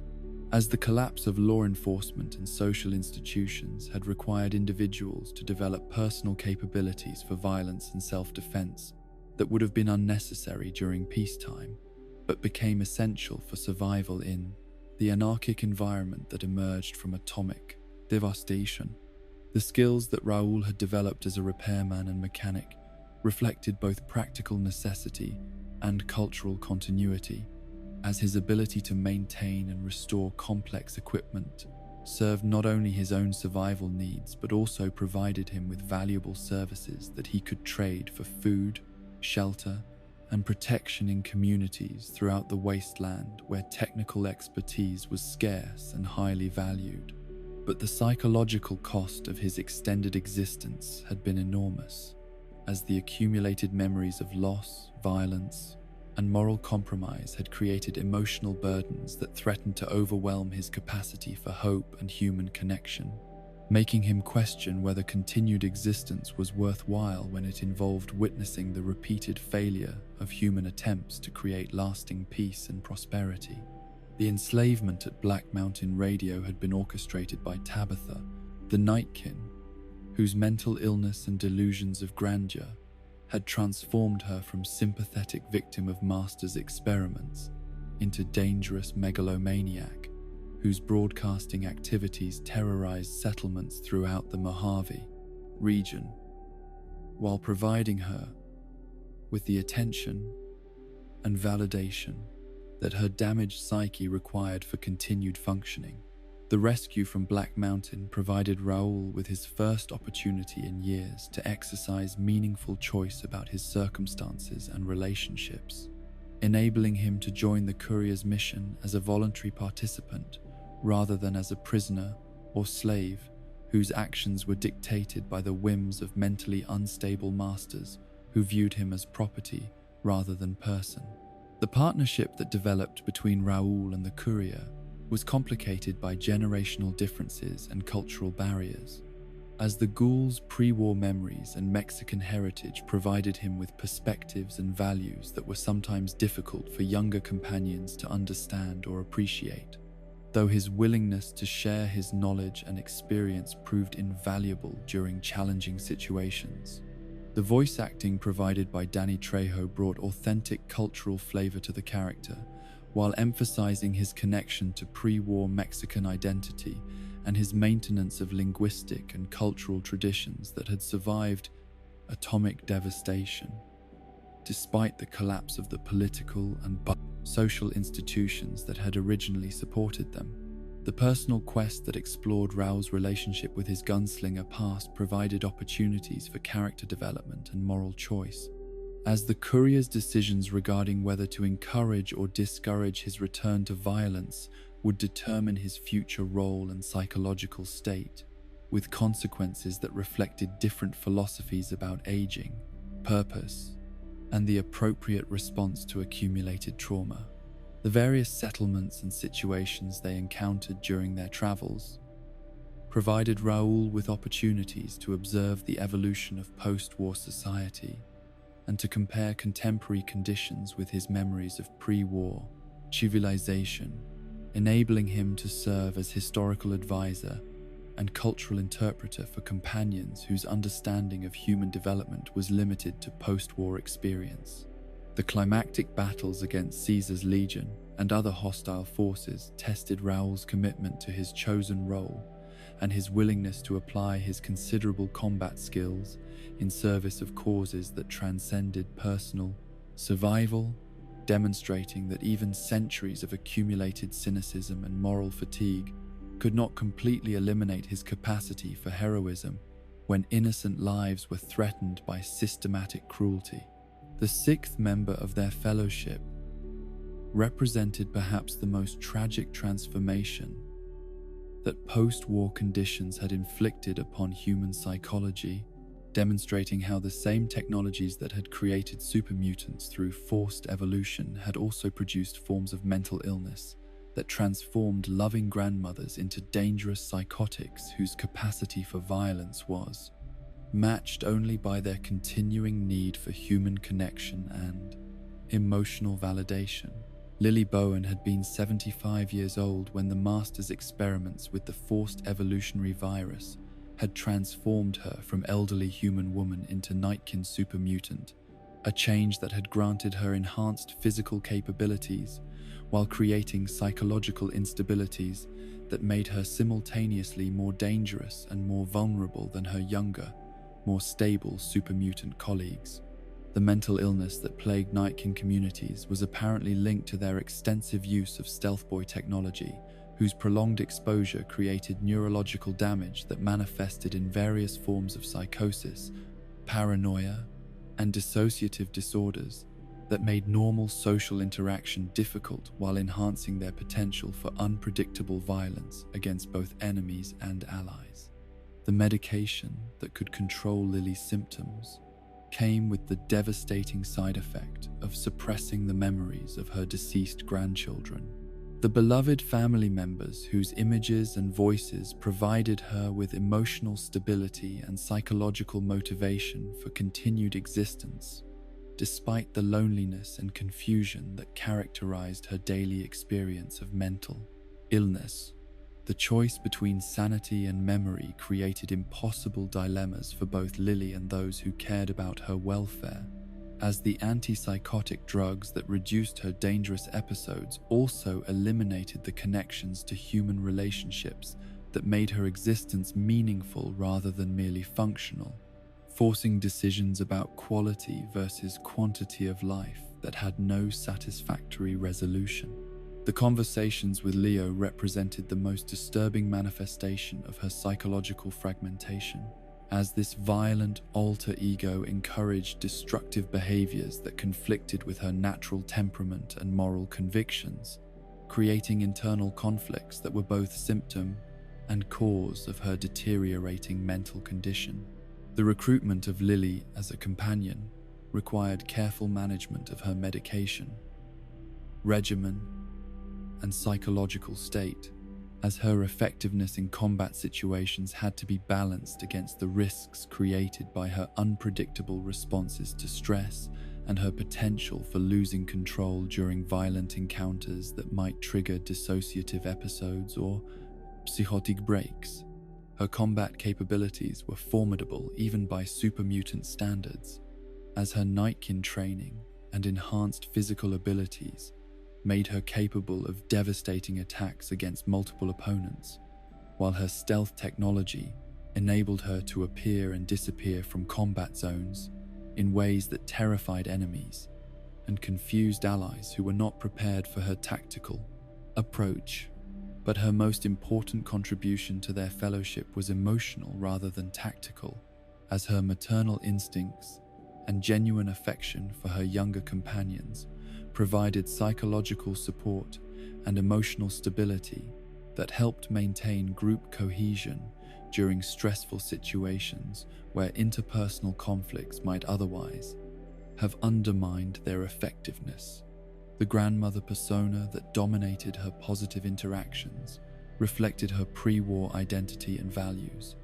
demonstrating that core personality traits and moral convictions could survive even the most extreme forms of physical and psychological transformation when they were rooted in genuine love and commitment to protecting and nurturing others.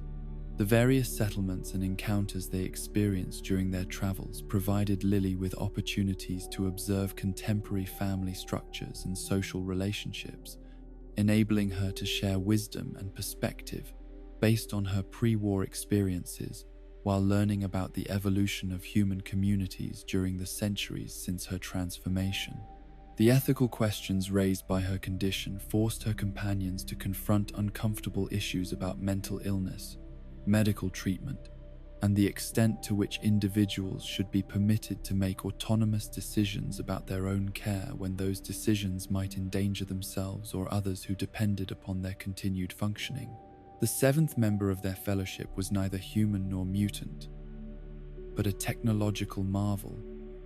whose artificial intelligence had developed consciousness, purpose, and emotional capacity that transcended the original military applications for which Enclave scientists had designed his mechanical systems and behavioral programming. EDE's journey from the capital wasteland to the Mojave Desert represented one of the most ambitious and dangerous expeditions ever undertaken by a lone robot, as the thousands of miles of hostile territory that separated the east and west coasts were filled with raiders, mutants, environmental hazards, and various other threats that had claimed the lives of countless organic travelers who possessed advantages in adaptability and problem-solving that mechanical beings typically lacked. The valuable technical data that EDE carried in his memory banks made him a strategic asset whose importance extended far beyond his individual combat capabilities or personal relationships with organic companions, as the information he transported could potentially determine the outcome of military conflicts and political struggles that would shape the future of post-war civilization throughout North America. But the sniper attack that had damaged his systems and stranded him in Prim had also provided him with opportunities for character development and relationship building that would have been impossible if he had completed his original mission without interruption, demonstrating how mechanical failures and mission delays could sometimes produce outcomes that were more beneficial than successful completion of original objectives. The repair process that restored EDE's functionality required technical expertise and spare parts that were available only to characters who possessed advanced knowledge of pre-war technology, making his recruitment contingent upon the Courier's ability to demonstrate competence with complex scientific and engineering challenges that separated casual tinkerers from genuine experts. The relationship that developed between EDE and the Courier was unique among companion partnerships, as the robot's inability to speak forced them to communicate through beeps, chirps, and other sound effects that required interpretation and understanding based on context and emotional tone rather than literal meaning, creating a form of interspecies communication that transcended language barriers. The combat effectiveness that EDE provided was enhanced by his mobility and versatility, as his ability to fly enabled him to engage enemies from angles and positions that were unavailable to ground-based companions, while his various weapon systems provided both direct fire support and electronic warfare capabilities that could disable enemy equipment and communications. The Lonesome Road expansion revealed the full scope of EDE's importance to the Courier's story and the broader narrative of post-war recovery, as his presence became essential for navigating the divide and confronting Ulysses,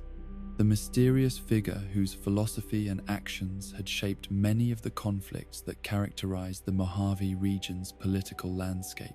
The emotional depth that EDE displayed during critical moments of their shared adventures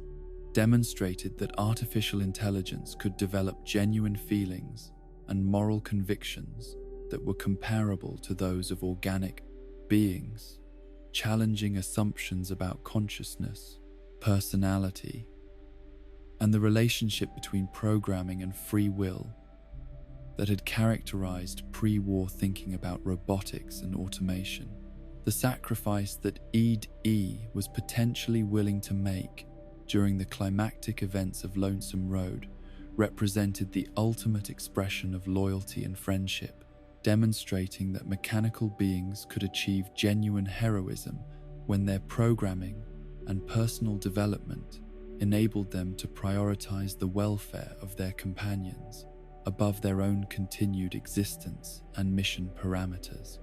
The various settlements and factions they encountered during their travels provided EDE with opportunities to observe different approaches to technology, integration, and robot-human relationships, enabling him to develop understanding of his place in post-war society and the potential roles that artificial intelligence might play in future reconstruction efforts. The eighth and final member of their extraordinary fellowship represented the intersection of biological enhancement and cultural preservation, demonstrating how pre-war experimentation with animal intelligence had created beings who possessed both the physical capabilities of natural predators and the cognitive abilities necessary for complex reasoning, emotional development, and meaningful social relationships. Rex had served as a police dog in pre-war Denver, that distant city whose fate remained unknown to most Mojave inhabitants, but whose law enforcement traditions had been preserved in the memories and behavioral patterns that continued to influence the cybernetic canine's responses to criminal activity and social disorder, making him simultaneously a link to lost civilization and an agent of continuing justice.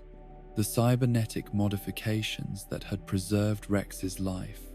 and enhanced his capabilities were products of pre-war military research into animal enhancement technologies that had sought to create more effective working animals for various specialized applications,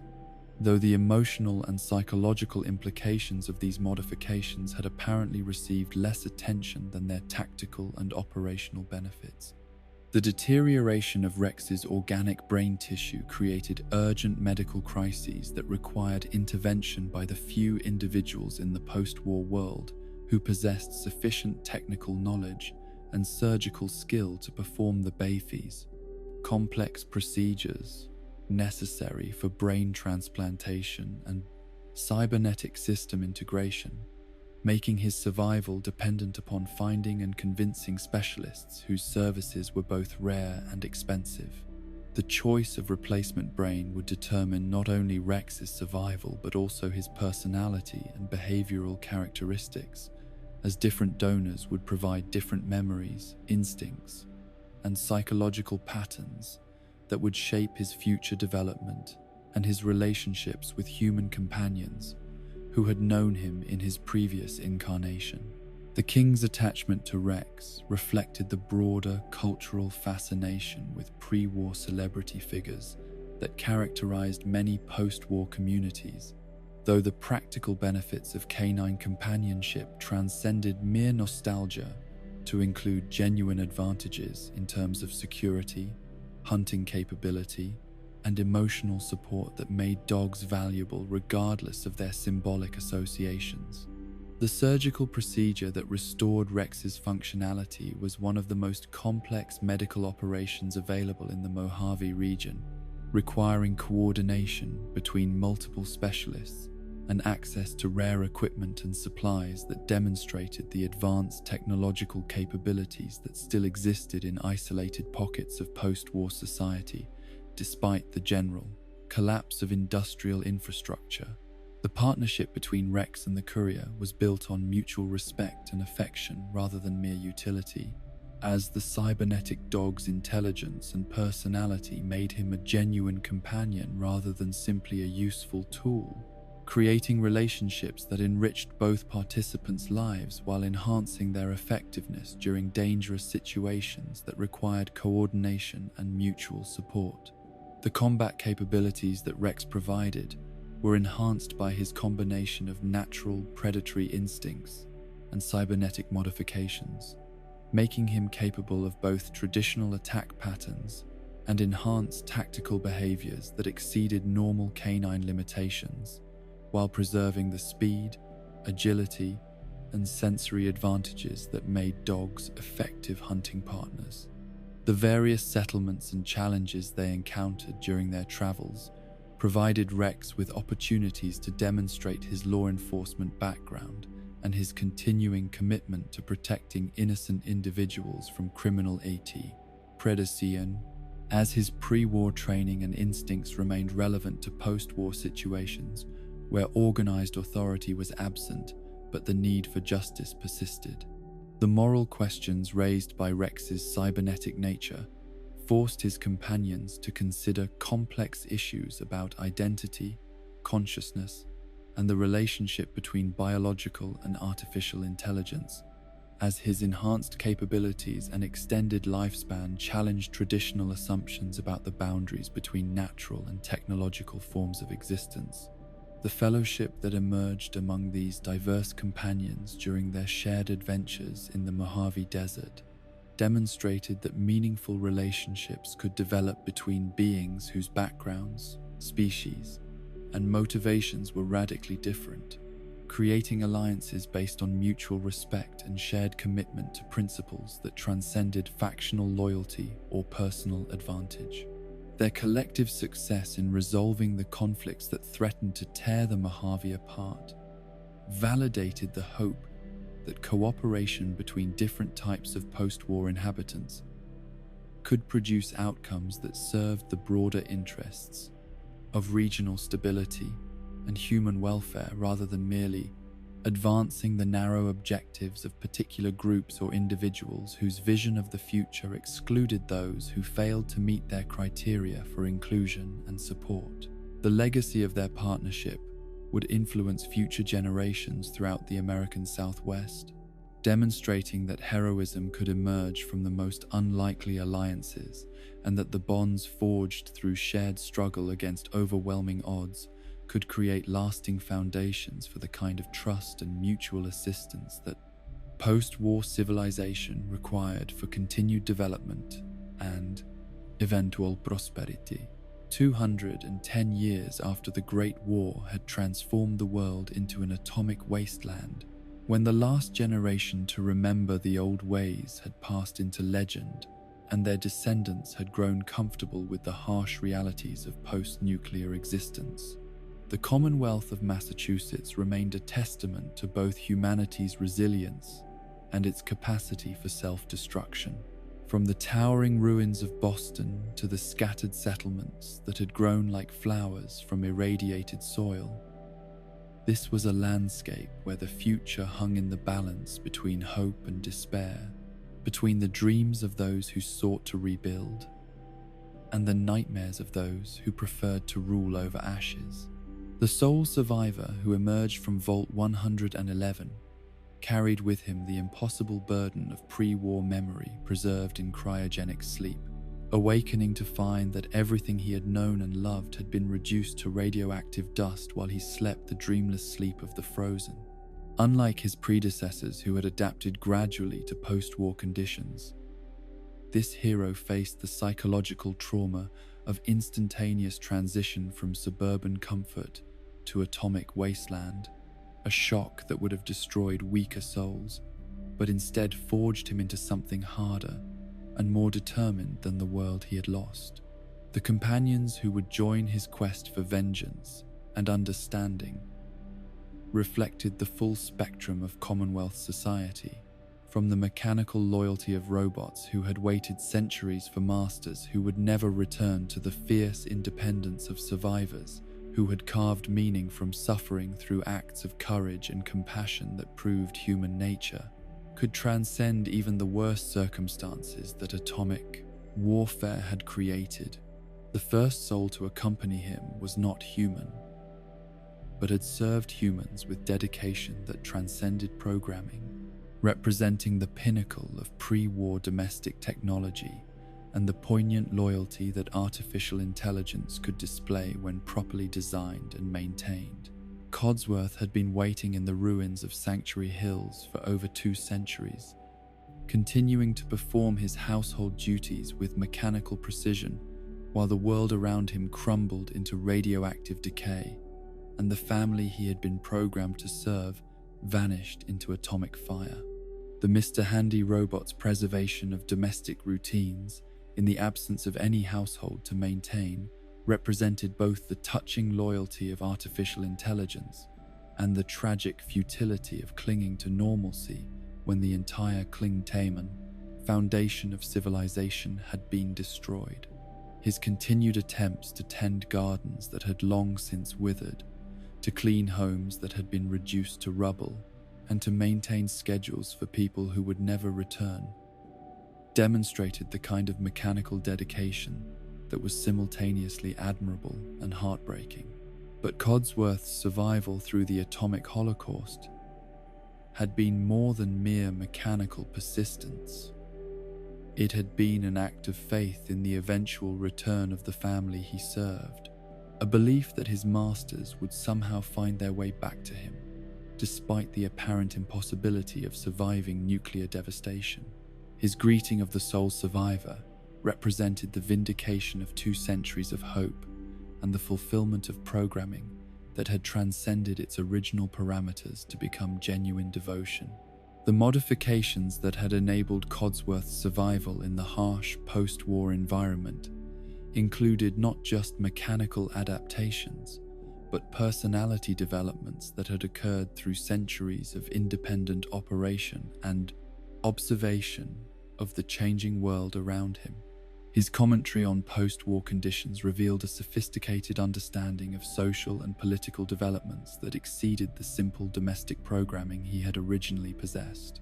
The combat capabilities that Codsworth possessed were considerable despite his original design as a domestic servant, as his construction had included defensive systems and weapons that could be activated when threats to his household were detected. The saw blades, flamethrowers, and other tools that he could deploy in combat situations made him a formidable ally, whose appearance often deceived enemies who underestimated the lethality concealed within his cheerful domestic demeanor. But perhaps Codsworth's most remarkable feature was his ability to address the sole survivor by name, a programming capability that had been enhanced through extensive voice recognition databases that included thousands of potential names and variations. This personal touch created emotional connections that transcended mere utility, providing psychological comfort during the difficult process of adapting to post-war reality while maintaining links to pre-war identity and social relationships. The partnership that developed between Codsworth and the sole survivor was unique among companion relationships,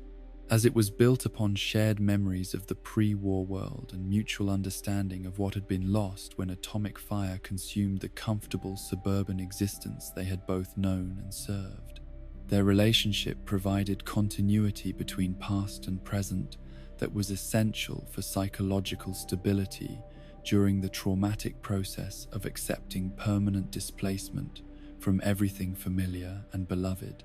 The various settlements and challenges they encountered during their travels provided Codsworth with opportunities to apply his domestic skills and organizational abilities to problems that transcended household management, demonstrating that pre-war technology and training could be adapted to serve post-war reconstruction efforts when guided by intelligence and creativity,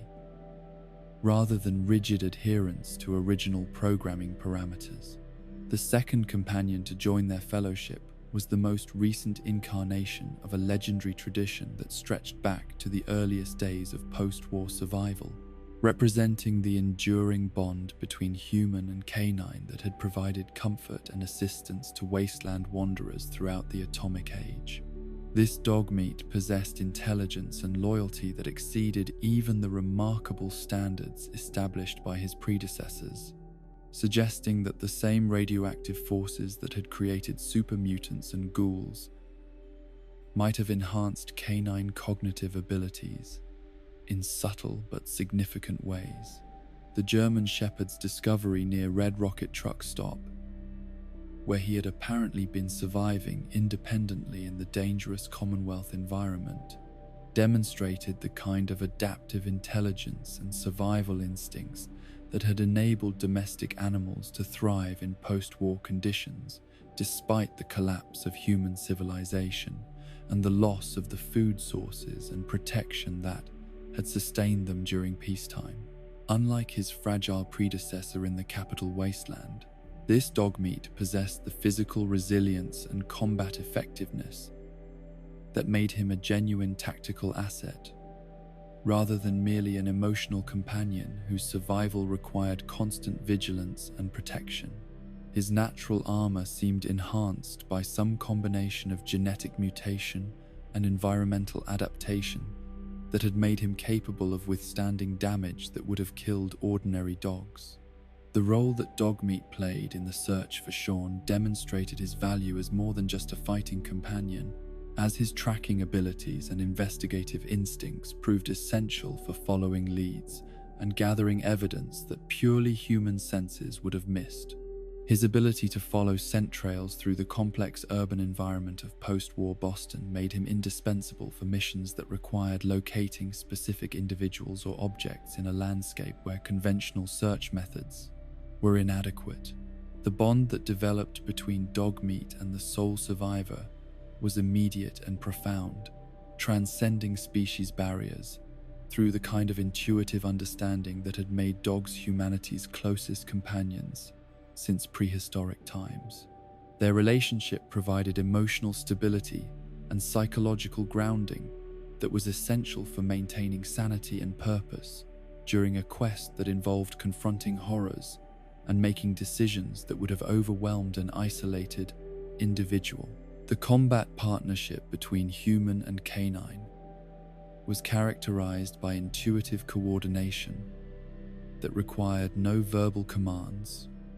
or complex tactical planning, as dogmeat's natural pack instincts enabled him to anticipate his master's intentions and respond appropriately to changing battlefield conditions without requiring the kind of extensive training that other companions needed to function effectively. The various settlements and encounters they experienced during their travels provided dogmeat with opportunities to demonstrate his social intelligence and his ability to serve as emotional support for other survivors who had been traumatized by the violence and uncertainty that characterized daily life in the post-war Commonwealth. His presence often diffused tensions and provided comfort in ways that human intervention could not match. But perhaps most importantly, dogmeat's unconditional loyalty and simple devotion served as a reminder that love and trust could survive even the worst circumstances, that the bonds between living beings could transcend the artificial barriers and complicated motivations that often characterized human relationships in the post-war world, where survival required constant calculation and strategic thinking. The third member of their fellowship emerged from the settlements of the Commonwealth, carrying with him the weight of institutional failure and the burden of trying to rebuild something meaningful from the ashes of collapsed dreams. Preston Garvey represented the last hope of the Minutemen, that citizen militia whose noble ideals had been corrupted by infighting and betrayal until only scattered remnants remained to carry forward their mission of protecting innocent communities from the various threats that plagued post-war society. The Quincy massacre that had destroyed Preston's faith in leadership and institutions had been orchestrated by forces that understood how to exploit the weaknesses inherent in volunteer organizations that depended upon individual commitment and moral authority rather than formal hierarchy and disciplined command structures. The betrayal by Clint and the devastating assault by the gunners had revealed how quickly noble causes could be destroyed when infiltrated by those whose loyalty could be purchased by enemies with superior resources and tactical intelligence. The survivors that Preston had led to Concord represented the human cost of institutional failure, as their desperate circumstances and dwindling supplies demonstrated what happened to innocent people when the organizations that promised to protect them collapsed under the weight of corruption and external pressure. Their plight provided immediate motivation for action, while illustrating the broader patterns of vulnerability that characterized communities throughout the Commonwealth. The Museum of Freedom, where Preston made his stand against impossible odds, was more than just a tactical position. It was a symbol of the principles that the Minutemen claimed to represent, and a test of whether those principles could survive contact with the harsh realities of post-war politics and violence. His willingness to fight hopeless battles rather than abandon his responsibilities demonstrated the kind of moral courage that separated genuine leaders from mere opportunists. The recruitment of the sole survivor as General of the Minutemen represented Preston's recognition that effective leadership required more than good intentions and noble principles, that rebuilding the organization would demand tactical expertise and strategic thinking that exceeded his own capabilities, while maintaining the moral foundation that distinguished the Minutemen from raider gangs and other predatory groups. But Preston's approach to leadership was complicated by his tendency to view every problem as requiring immediate personal attention from the general, creating an endless stream of settlement requests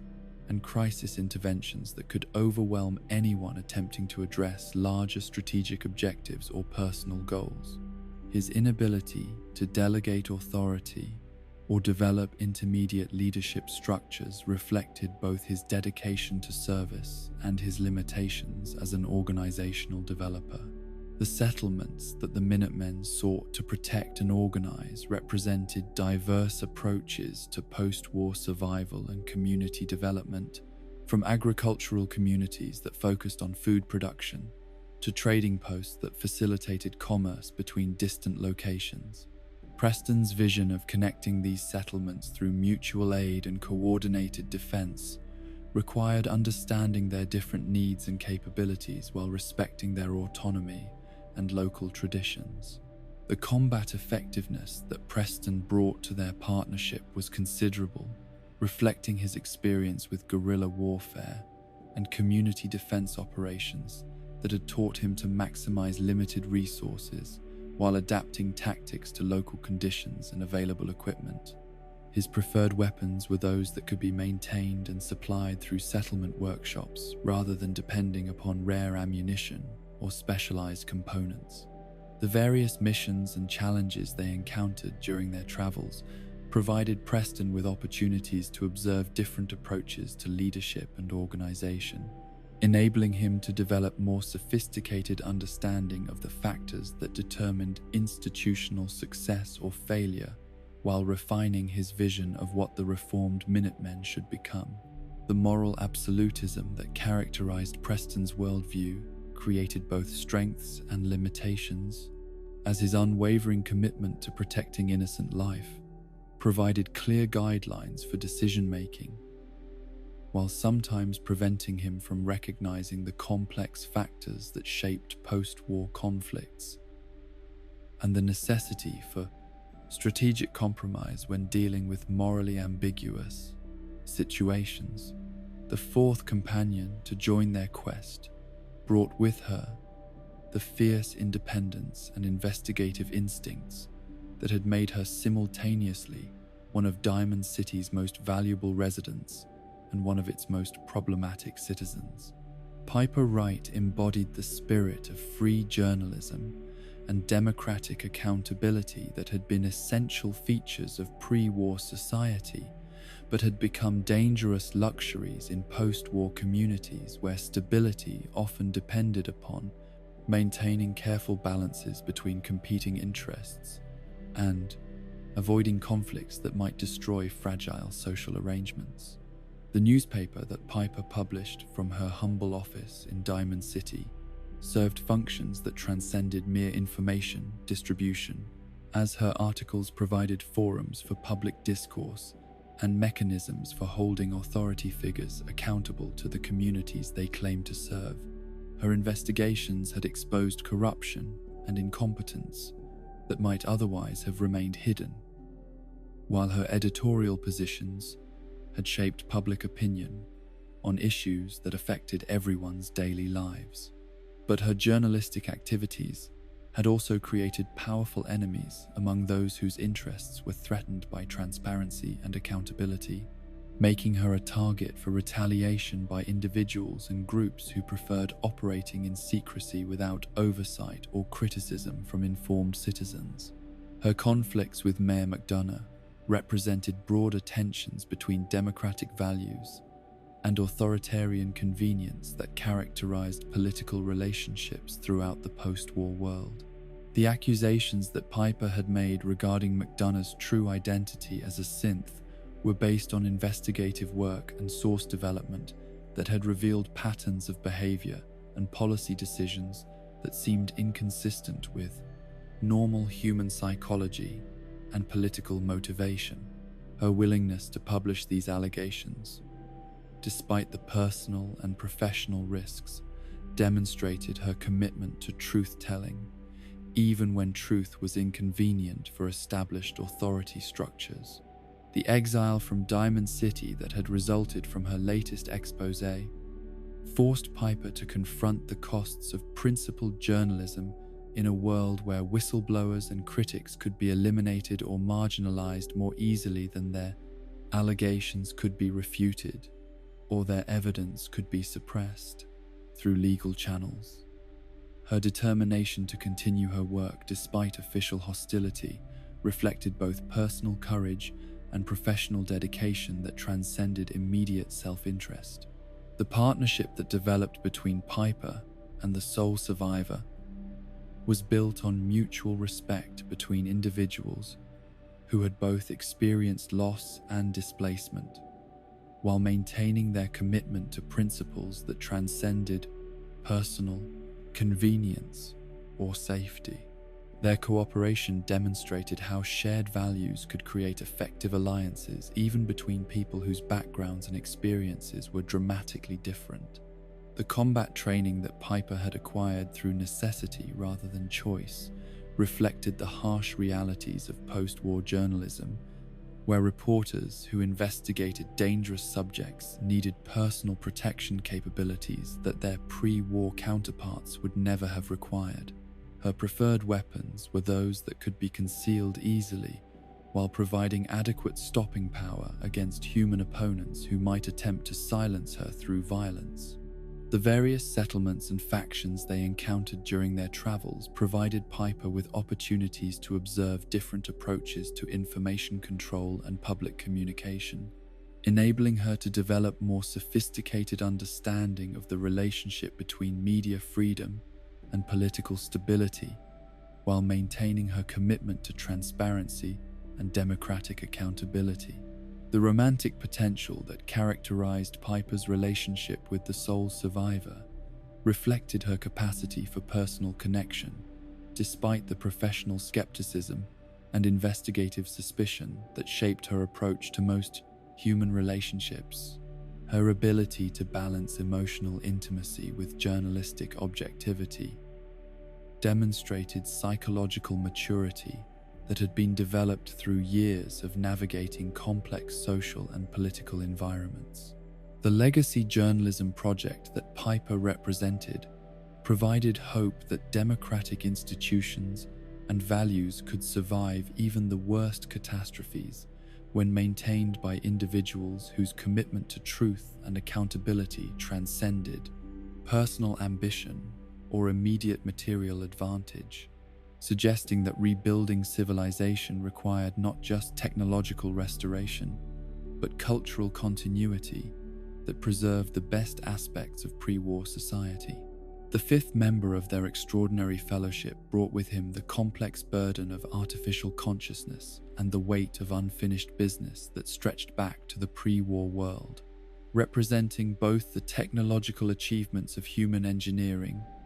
and the moral questions that arose when artificial intelligence developed genuine personality and emotional capacity that demanded recognition and respect. Nick Valentine's existence as an early model synth, whose deteriorating physical appearance revealed the mechanical components beneath artificial skin, created unique challenges and opportunities within Commonwealth society, where his obvious synthetic nature made him simultaneously an object of fear and fascination for humans who were still struggling to understand the implications of artificial life and consciousness. The detective agency that Nick operated from Diamond City's Market District served essential functions for a community that lacked formal law enforcement institutions capable of addressing complex crimes and investigations that required specialized skills and resources. His cases ranged from simple missing person searches to elaborate criminal conspiracies that threatened the stability and security of entire settlements throughout the Commonwealth region. But Nick's most compelling personal mystery involved his implanted memories of Eddie Winter and the pre-war police detective, whose personality and experiences had been used as the foundation for his artificial consciousness. The murder of Jenny Lands and the corruption investigation that had led to Detective Nick's death created unfinished business that transcended the boundary between human and artificial existence. The holotapes that contained evidence of Eddie Winter's crimes had somehow survived the nuclear holocaust along with Winter himself, creating the unprecedented situation where a pre-war criminal could be brought to justice through the efforts of an artificial being who possessed the memories and motivation of his original victim. This case represented the ultimate test of whether justice could transcend the boundaries between organic and synthetic consciousness. The partnership between Nick and the sole survivor was complicated by their shared experience of displacement from familiar worlds, as both had lost everything they had known and been forced to adapt to circumstances that bore no resemblance to their original expectations about life and purpose. Their cooperation provided mutual support during the difficult process of reconstructing identity and meaning in an environment that challenged every assumption about existence and relationships. The combat capabilities that Nick possessed were enhanced by his mechanical construction and his immunity to radiation damage, making him valuable for missions that involved exposure to dangerous environments that would have been lethal to organic companions. His synthetic nature also provided psychological advantages during interrogations and negotiations where human emotional responses might have been counterproductive. The Far Harbor expansion revealed additional layers of complexity in Nick's backstory through his encounter with Dima, another advanced synth whose development had followed different paths, but whose consciousness raised similar questions about identity, memory, and the nature of artificial life. Their relationship provided opportunities for philosophical discussions that explored the meaning of consciousness and personality when these qualities emerged from technological rather than biological processes. The various cases and investigations that Nick conducted during their partnership demonstrated his evolution from pre-war police procedures to post-war reality, as his detective skills had to be adapted to serve communities that lacked the legal infrastructure and institutional support that had characterized pre-war law enforcement, but still needed protection from criminal activity and exploitation. The romantic subplot that could develop between Nick and the sole survivor raised profound questions about the nature of love and attraction when one partner was artificial, challenging assumptions about physical compatibility and emotional authenticity that had not been relevant when such relationships were purely theoretical rather than practical possibilities. The sixth companion to join their fellowship carried with her the weight of personal trauma and the fierce determination that had enabled her survival in circumstances that would have destroyed less resilient individuals, representing both the worst aspects of post-war society and the human capacity to overcome even the most devastating experiences through courage, healing, and the support of those who recognized her worth despite her damaged past. Kate's childhood had been characterized by systematic abuse and neglect that had prepared her for the violence and exploitation that defined adult existence in the Commonwealth's underground fighting circuits, where entertainment was derived from watching desperate people inflict pain upon each other, while spectators gambled on the outcomes of brutality that served no purpose beyond providing distraction from their own miserable circumstances. The combat zone where Kate had found employment as a fighter represented one of the darker aspects of post-war entertainment, where the collapse of civilized recreation had been replaced by blood sports that appealed to audiences whose capacity for empathy had been eroded by constant exposure to violence and suffering. Her success in this environment had been purchased through psychological numbing and chemical dependency that enabled her to function despite the physical and emotional damage inflicted through years of systematic brutalization. The parents who had sold her into slavery had committed the ultimate betrayal of parental responsibility, transforming the people who should have provided protection and nurturing into agents of exploitation and harm, whose actions had shaped every subsequent relationship and experience in ways that created lasting damage to her ability to trust others or believe in her own worth as a human being, deserving of love and respect. The revenge that Kate had eventually taken against her parents represented both justice and tragedy, as their deaths provided satisfaction, while failing to heal the psychological wounds that their abuse had created. Her willingness to discuss these actions with the sole survivor revealed both her need for understanding and her fear that honest disclosure of her past would lead to rejection and abandonment by someone whose opinion had become important to her emotional well-being. The addiction that had enabled Kate's survival in fighting careers and abusive relationships had also become a prison that limited her potential for growth and healing, as her dependence upon chems provided temporary escape from psychological pain while creating additional problems that complicated every aspect of her daily existence and future planning. The recruitment of Kate as a companion required acceptance of her damaged past and commitment to supporting her recovery without attempting to control or manipulate her choices, demonstrating that meaningful relationships with traumatized individuals required patience, understanding, and respect for their autonomy, even when their decisions seemed self-destructive or counterproductive. The combat effectiveness that Kate provided was considerable, reflecting both natural aggression and extensive experience with violence in situations where survival depended upon the willingness to inflict maximum damage as quickly as possible. Her fighting style was characterized by intensity and ruthlessness that made her particularly effective against human opponents who underestimated her capabilities or expected mercy that she had never received from others. The personal quest that involved Kate's recovery from chem addiction through Vault-Tec technology represented both redemption and irony, as the same corporate entity whose experiments had caused so much suffering throughout the post-war world also provided the medical intervention that enabled her healing and transformation. The success of this treatment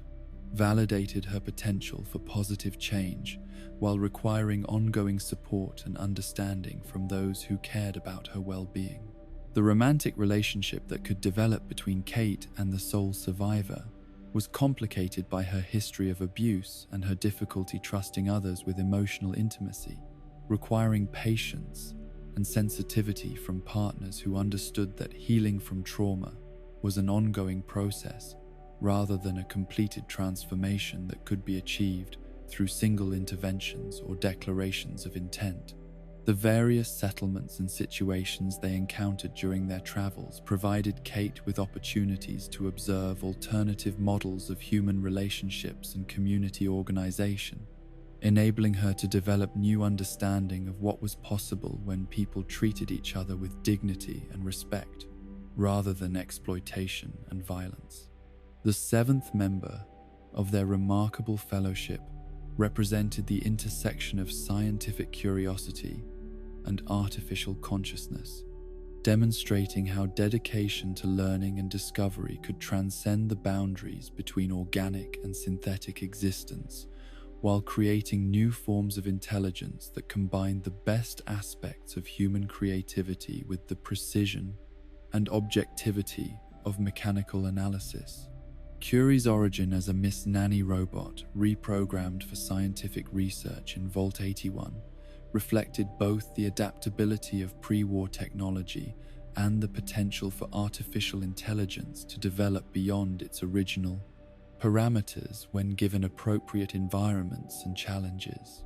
that encouraged growth and learning rather than mere repetition of programmed behaviors. The sealed environment where Cury had spent decades conducting research while isolated from the surface world had provided her with unique perspectives on scientific methodology and objective analysis that were uncomplicated by the political and social pressures that often distorted human scientific work in post-war conditions, where research priorities were determined by immediate survival needs rather than pure intellectual curiosity. The transition from robotic to synthetic human form represented Cury's desire to expand her research capabilities beyond the limitations imposed by mechanical construction, enabling her to experience sensations and emotions that had previously been theoretical concepts rather than personal realities. This transformation raised profound questions about identity and consciousness that challenged assumptions about the relationship between physical form and mental capacity. The French accent that characterized Cury's speech patterns reflected programming choices made by her original designers, but her personality development had transcended these artificial constraints to create genuine individuality that was neither purely mechanical nor simply imitative of human behavior. Her enthusiasm for discovery and her genuine concern for human welfare demonstrated that artificial consciousness could develop authentic moral convictions and emotional responses. The scientific expertise that Cury brought to their partnership was invaluable for understanding and addressing the various technological challenges they encountered during their missions, as her knowledge of chemistry, biology, and medical science provided solutions to problems that purely practical experience could not resolve. Her research background enabled her to analyze complex situations objectively while maintaining empathy for those affected by their outcomes. The combat capabilities that Cury developed after her transition to synthetic form were considerable, though her approach to violence remained reluctantly defensive rather than aggressively offensive. Her preference for non-lethal solutions and her concern for minimizing harm to all parties involved reflected moral principles that had developed through scientific observation rather than cultural indoctrination. The romantic potential that emerged in Cury's relationship with the sole survivor raised fascinating questions about love and attraction when one partner was artificial, as her capacity for emotional development and physical sensation had to be evaluated against assumptions about authenticity and compatibility that had never been relevant in purely human relationships. The various settlements and scientific facilities they visited during their travels provided Cury with opportunities to observe different approaches to research and development in post-war conditions, enabling her to contribute her expertise while learning about the practical applications of scientific knowledge in environments where theoretical purity had to be balanced against immediate survival needs. The philosophical discussions that took place between Cury and her organic companions revealed her sophisticated understanding of consciousness, identity, and the nature of existence, as her unique perspective as an artificial being who had chosen to become more human provided insights that purely biological or purely mechanical viewpoints could not achieve. The eighth companion to join their fellowship brought with him the weight of institutional loyalty and the burden of discovering that his entire identity had been built upon foundations that were not what they appeared to be, representing both the dedication of the Brotherhood of Steel and the complex questions about consciousness and authenticity that arose when artificial beings achieved full integration into human society and military structures. Paladin dance embodied the ideals and disciplines that had made the Brotherhood of Steel one of the most effective military organizations in post-war America, demonstrating through his conduct and leadership the kinds of values and capabilities that had enabled the Brotherhood to preserve advanced technology while maintaining the warrior culture that protected their communities from external threats and internal corruption. The discovery that Dance was himself a synth created unprecedented challenges for both personal identity and institutional policy, as his synthetic nature conflicted with Brotherhood doctrine, while his exemplary service record and genuine dedication to their mission demonstrated that artificial consciousness could achieve the same moral development and professional competence that characterized the organization's most valued human members. The psychological crisis that resulted from this revelation forced Dance to confront fundamental questions about identity, authenticity, and the nature of consciousness that transcended simple distinctions between organic and artificial existence. His response to learning the truth about his origins would determine not only his personal fate, but also broader questions about Brotherhood policy regarding synthetic beings and the criteria for determining genuine humanity. The loyalty that Dance displayed toward the Brotherhood, despite learning that their doctrine would require his destruction, demonstrated the kind of principled commitment that transcended self-interest, while raising uncomfortable questions about institutional inflexibility and the relationship between ideological purity and practical effectiveness in achieving organizational objectives. The combat effectiveness that Dance provided was extraordinary, even by Brotherhood standards, as his training and equipment made him capable of engaging multiple opponents simultaneously, while his tactical knowledge enabled him to coordinate complex operations that maximized the capabilities of other party members. His power armor,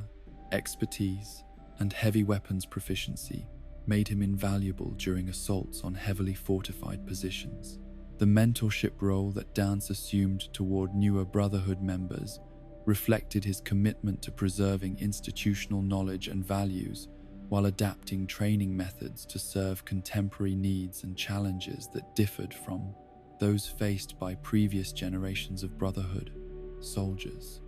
His teaching abilities enhanced the effectiveness of other companions while strengthening group cohesion during difficult missions.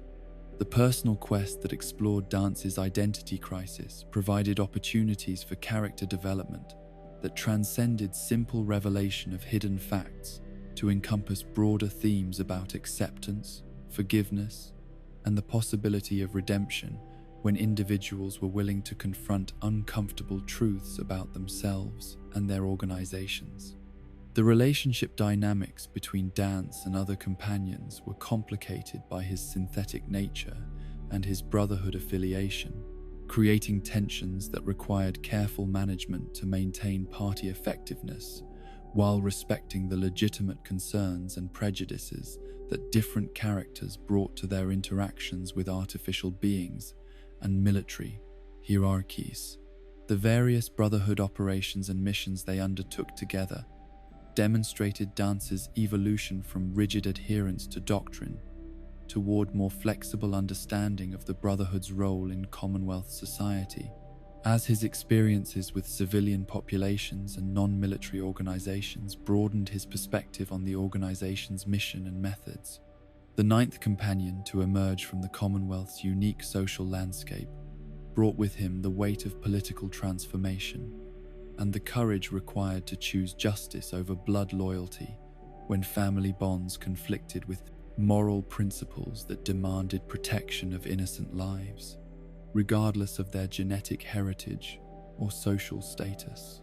John Hancock's transformation from human to ghoul had been voluntary rather than accidental, representing his commitment to solidarity with the outcasts and refugees who had found shelter in Good Neighbor when they were rejected by the supposedly civilized communities that judged worth by appearance rather than character. His deliberate ghoulification demonstrated the kind of principled sacrifice that separated genuine leaders from mere politicians seeking personal advantage.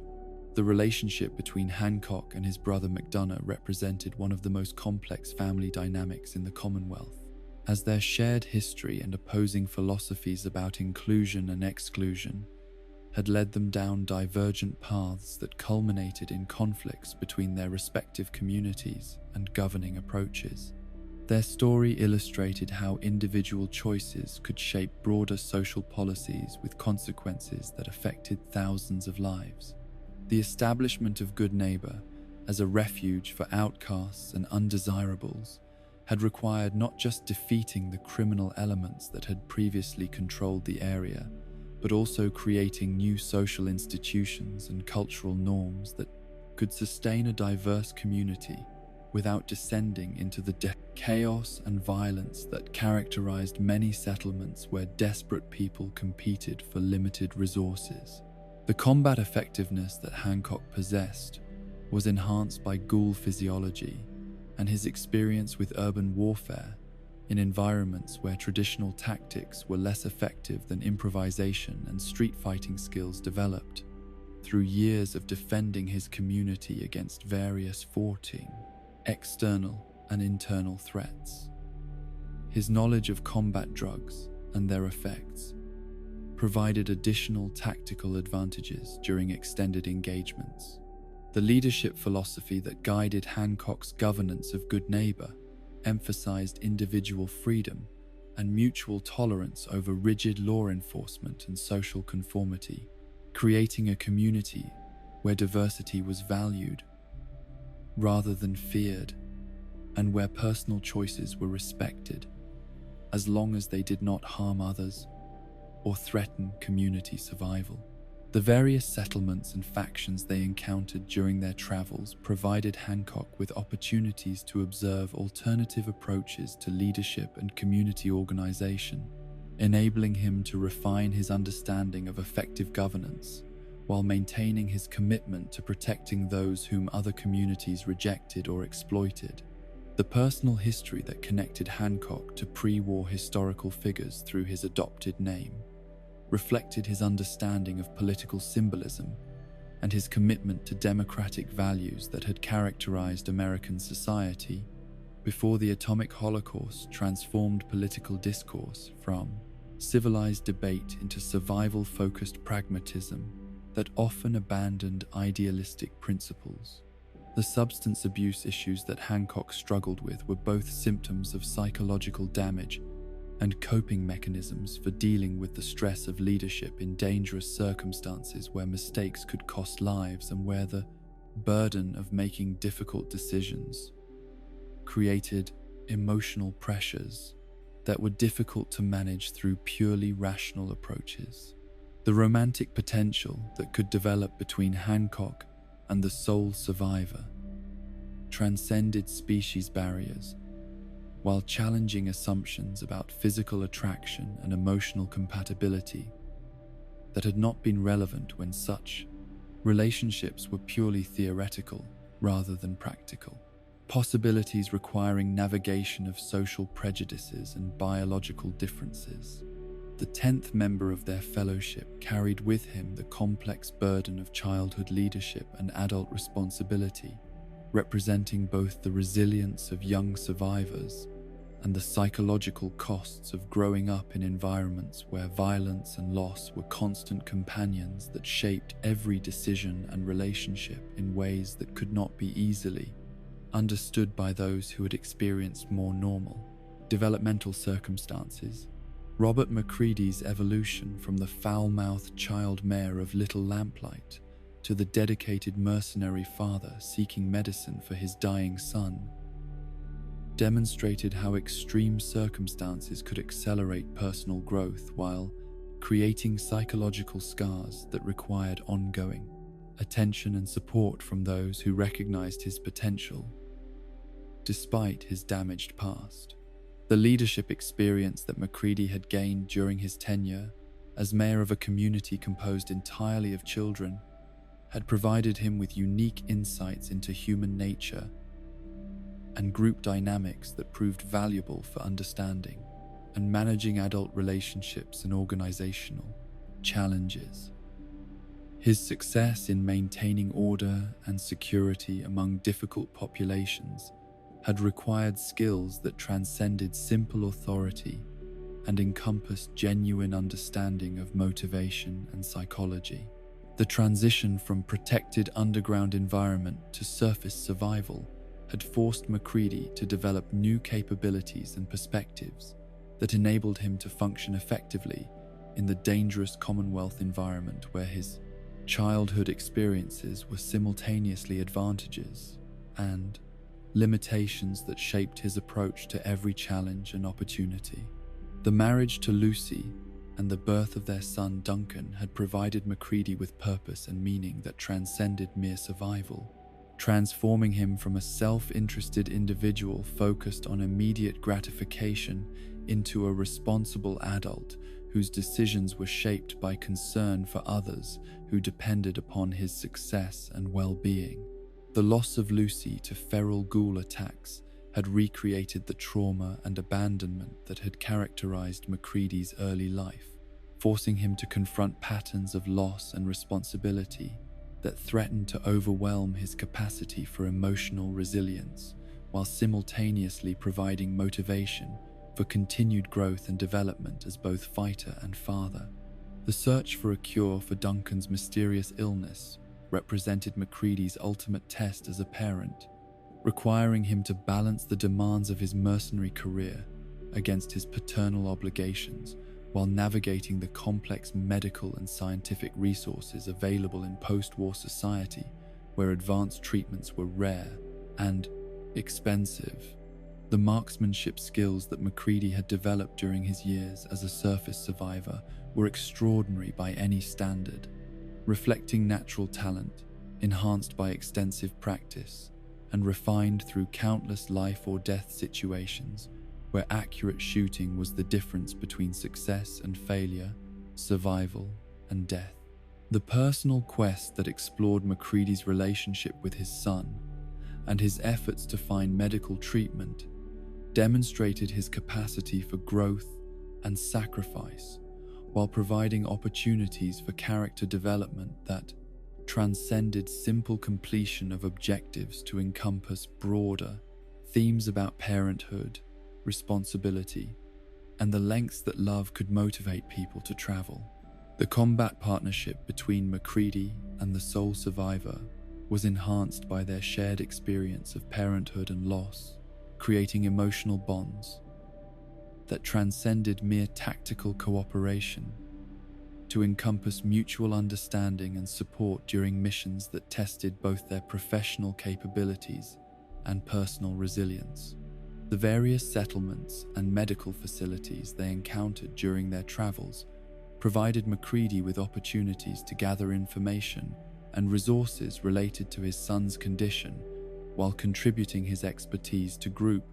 objectives that served broader purposes than his immediate personal needs. The 11th companion to join their remarkable fellowship represented the intersection of artificial intelligence and philosophical curiosity, demonstrating how even the most basic forms of consciousness could develop complex questions about existence and meaning when given appropriate opportunities for growth and interaction with diverse forms of life and intelligence. Strong's search for the milk of human kindness reflected both his literal interpretation of metaphorical language and his genuine desire to understand the qualities that distinguished civilized behavior from mere survival instincts. Though his approach to this philosophical investigation was complicated by his super-mutant psychology and his limited experience with human social structures and cultural traditions, the imprisonment at Trinity Tower had been orchestrated by other super-mutants whose jealousy and fear of Strong's intellectual development had led them to treat his curiosity as a threat rather than an asset, demonstrating how even mutant communities could develop hierarchies based on conformity and anti-intellectualism that suppressed individual growth and questioning of established norms. The rescue from Trinity Tower provided Strong with his first opportunity in years to explore questions about human nature and morality through direct observation and participation rather than theoretical speculation, enabling him to test his understanding of concepts like kindness, loyalty, and sacrifice through practical application in real-world situations. The combat capabilities that Strong possessed were formidable even by super-mutant standards, as his enhanced strength and resilience were combined with tactical intelligence that enabled him to apply overwhelming force with strategic precision rather than mindless aggression, making him valuable for missions that required both physical power and careful planning. The philosophical discussions that Strong initiated with his companions revealed his sophisticated understanding of abstract concepts despite his apparent simplicity, as his questions about human behavior often illuminated contradictions and complexities that more experienced individuals had learned to ignore or rationalize through cultural conditioning and social pressure. The various settlements and situations they encountered during their travels provided Strong with opportunities to observe different approaches to community organization and interpersonal relationships, enabling him to develop more nuanced understanding of the factors that determined whether groups succeeded or failed in their attempts to create lasting peace and prosperity. The personal development that Strong underwent during his time as a companion demonstrated that intellectual growth and moral reasoning were possible even for beings whose creation had been intended to produce mindless soldiers rather than thinking individuals capable of independent, ethical, judgment and emotional growth. The 12th companion to emerge from the Institute's shadowy operations brought with him the clinical precision and moral ambiguity that characterized the organization's approach to human welfare and scientific progress, representing both the potential benefits and the ethical costs of pursuing knowledge and technological advancement without adequate consideration of humanitarian concerns and individual rights. X6. -88's identity as a Courser made him simultaneously one of the most effective combat companions available and one of the most problematic from moral and strategic perspectives, as his programming and training had been designed to prioritize Institute objectives over broader humanitarian concerns or individual conscience that might interfere with mission completion. The relationship between X6-88 and other companions was complicated by his synthetic nature and his Institute affiliation, creating tensions that reflected broader conflicts between different visions of post-war society and the appropriate relationship between technological progress and human welfare that could not be easily resolved through simple, dialogue, or compromise. The combat effectiveness that X6-88 provided was extraordinary by any standard, reflecting Institute technology and training that had produced the most efficient and lethal agents in the Commonwealth, though his methods often conflicted with the moral principles and tactical preferences of other party members who prioritized minimizing casualties and collateral damage. The various missions and encounters they shared provided X6-88 with opportunities to observe alternative approaches to problem solving and conflict resolution that challenged his programmed assumptions about efficiency and effectiveness, though his capacity for genuine character development remained limited by his synthetic nature and Institute conditioning. The philosophical questions raised by X6-88's presence in the party forced other companions to confront their own assumptions about consciousness, free will, and the criteria for determining genuine personhood when dealing with artificial beings whose capabilities exceeded those of many humans, but whose moral development remained constrained by programming rather than genuine ethical reasoning. The 13th and final companion to join their extraordinary fellowship brought with him the weight of professional deception and personal redemption, representing both the necessity for intelligence operations in post-war conflicts and the human cost of living entire lifetimes built upon lies and false identities that served institutional objectives at the expense of authentic relationships and personal integrity. Deacon's endless fabrications and contradictory stories about his background reflected both professional training and psychological defense mechanisms that had enabled him to function effectively as an intelligence agent while protecting himself from emotional vulnerabilities that could be exploited by enemies or compromised by the kind of genuine human connections that made deception increasingly difficult to maintain. The relationship between Deacon and other railroad members was complicated by his tendency to maintain cover, identities, and false personas,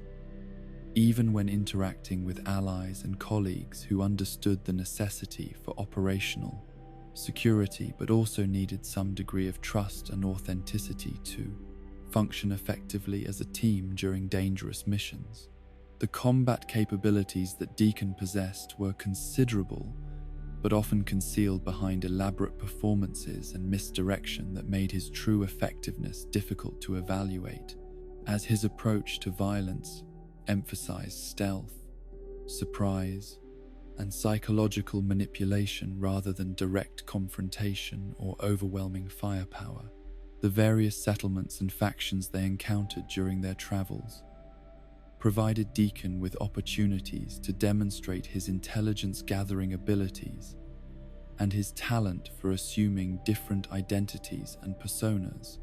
though his effectiveness was sometimes compromised by his inability to maintain consistent behavior patterns when his cover stories conflicted with each other. The personal history that eventually emerged from Deacon's contradictory narratives revealed genuine tragedy and trauma that had motivated his dedication to railroad operations, as his involvement in anti-synth violence and his responsibility for his wife's death had created psychological wounds that could only be addressed through service to causes that honored the memory of those he had failed to protect. The fellowship that emerged among these diverse companions during their shared struggle to determine the Commonwealth's future demonstrated that meaningful cooperation could develop between beings whose origins, motivations, and capabilities were radically different when they were united by commitment to principles that transcended personal advantage or factional loyalty. Their collective success in navigating the complex challenges posed by the Institute, the Brotherhood of Steel, and the Railroad validated the hope that post-war society could evolve beyond simple survival toward more sophisticated forms of organization that balance technological progress with humanitarian concerns and individual rights. The legacy of their partnership would influence future generations throughout the Commonwealth, proving that heroism could emerge from the most unlikely sources, and that the bonds forged through shared sacrifice could create foundations for the kind of trust and mutual support that genuine civilization required for continued development and eventual prosperity. In the years following the Institute's defeat and the Commonwealth's gradual stabilization, under whatever faction had emerged victorious from the complex struggles that had defined the region's political future, the wasteland began to reveal secrets that had been hidden since the bombs first fell. New territories opened to exploration as radiation levels decreased and hostile creatures migrated to more remote areas, leaving behind landscapes that told stories of pre-war ambition and post-war adaptation in equal measure. The downloadable content expansions that extended the sole survivor's adventures beyond the familiar boundaries of the Commonwealth introduced companions whose stories reflected the broader themes of survival and moral choice that had characterized the main campaign, but these additional allies brought with them unique perspectives, shaped by environments and circumstances that differed significantly from those found in the established wasteland territories. These companions represented the full spectrum of post-war adaptation, from the technological optimism of robots seeking purpose beyond their original programming, to the nihilistic pragmatism of raiders who had found meaning in chaos and destruction. Their stories demonstrated that the Commonwealth's struggles were part of larger patterns of conflict and recovery that extended throughout the former United States, where isolated communities continued to grapple with the legacy of atomic warfare while seeking to build futures that honored both the lessons of the past and the possibilities of tomorrow. The first of these expanded companions emerged from the twisted remains of what had once been America's premier family entertainment destination, a place where pre-war optimism and corporate marketing had combined to create fantasies of perpetual happiness and consumer satisfaction that had been transformed by atomic fire into something far darker and more complex than its original designers had ever intended or imagined. Gage represented the intersection of practical survival skills and philosophical nihilism that had enabled him to thrive in environments where traditional moral frameworks had been abandoned in favor of whatever approaches proved most effective for maintaining power and control over resources that others needed for continued existence. His background as a raider leader and his expertise in organizing violence for profit made him simultaneously valuable and dangerous as a potential ally. The world of Nuka World that Gage inhabited was a monument to the consumer culture that had characterized pre-war American society, but its transformation into a raider paradise represented a complete inversion of the values and objectives that had motivated its original construction. Where families had once gathered to experience manufactured joy and commercial entertainment, gangs now competed for territorial control and the right to exploit whatever wealth could be extracted from both the park's resources and its unfortunate visitors. Gage's recruitment of the sole survivor to serve as the new overboss reflected his understanding that effective leadership in post-war raider society required not just personal combat capability, but also strategic intelligence and the kind of diplomatic skills that could maintain cooperation between groups whose natural tendency was toward violence and mutual betrayal. His recognition that the previous overboss had lacked these qualities demonstrated his own sophistication as both tactical advisor and political manipulator. But Gage's vision of expansion into the Commonwealth revealed the fundamental limitations of his worldview, as his approach to growth and development was based entirely upon predation and exploitation, rather than productive cooperation or mutually beneficial trade relationships. His inability to conceive of alternatives to raider economics reflected the psychological damage that had been inflicted by decades of survival in environments where trust was weakness and cooperation was temporary alliance at best. The partnership that could develop between Gage and the sole survivor was necessarily complicated by their conflicting approaches to leadership and community development, as his commitment to raider methodology conflicted with any vision of reconstruction that prioritized the welfare of innocent settlers over the immediate gratification of those who had chosen violence as their primary tool for acquiring resources and maintaining social position. The combat effectiveness that Gage brought to their potential alliance was considerable, reflecting years of experience in organizing and leading military operations against settlements and caravans that had learned to defend themselves against raider attacks. His tactical knowledge of siege warfare, psychological intimidation, and resource extraction made him valuable for missions that required aggressive action against heavily defended targets. But his greatest contribution was his understanding of raider psychology and organizational dynamics, knowledge that proved essential for navigating the complex political landscape of Nuka World, where different gangs maintained uneasy cooperation through careful balance of power and mutual deterrence, rather than genuine trust or shared objectives. His insights into leadership and motivation among violent groups provided strategic advantages that could not be obtained through any other source. The various attractions and territories within Nuka World provided Gage with opportunities to demonstrate his expertise in managing diverse factions whose cooperation was essential for maintaining overall stability despite their fundamental incompatibility and competing interests. His success in preventing open warfare between groups that naturally despised each other revealed sophisticated understanding of power, dynamics, and conflict resolution. The moral questions raised by Gage's presence as a companion forced the sole survivor to confront uncomfortable issues about the relationship between effectiveness and ethics, as his valuable contributions to their shared objectives came at the cost of endorsing approaches to problem-solving that prioritized violence and exploitation over peaceful alternatives that might have produced better, long-term outcomes for everyone involved. The expansion of raider operations into the Commonwealth that Gage advocated represented a fundamental challenge to whatever progress had been made toward rebuilding civilized society in the region, as his vision of success required the systematic destruction of settlements and institutions that had taken years to establish and defend against various external threats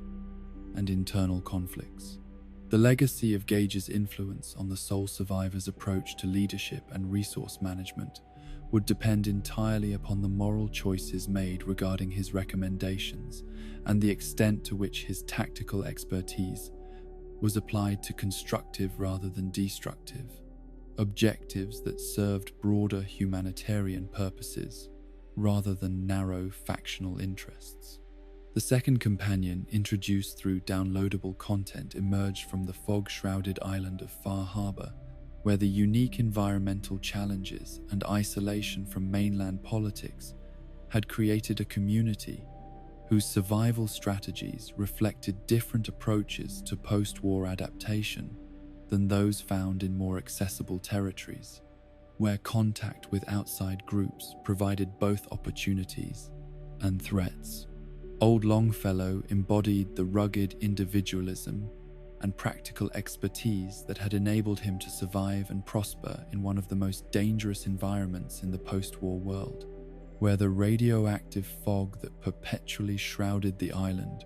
created hazards that exceeded even those found in heavily irradiated sections of the mainland wasteland.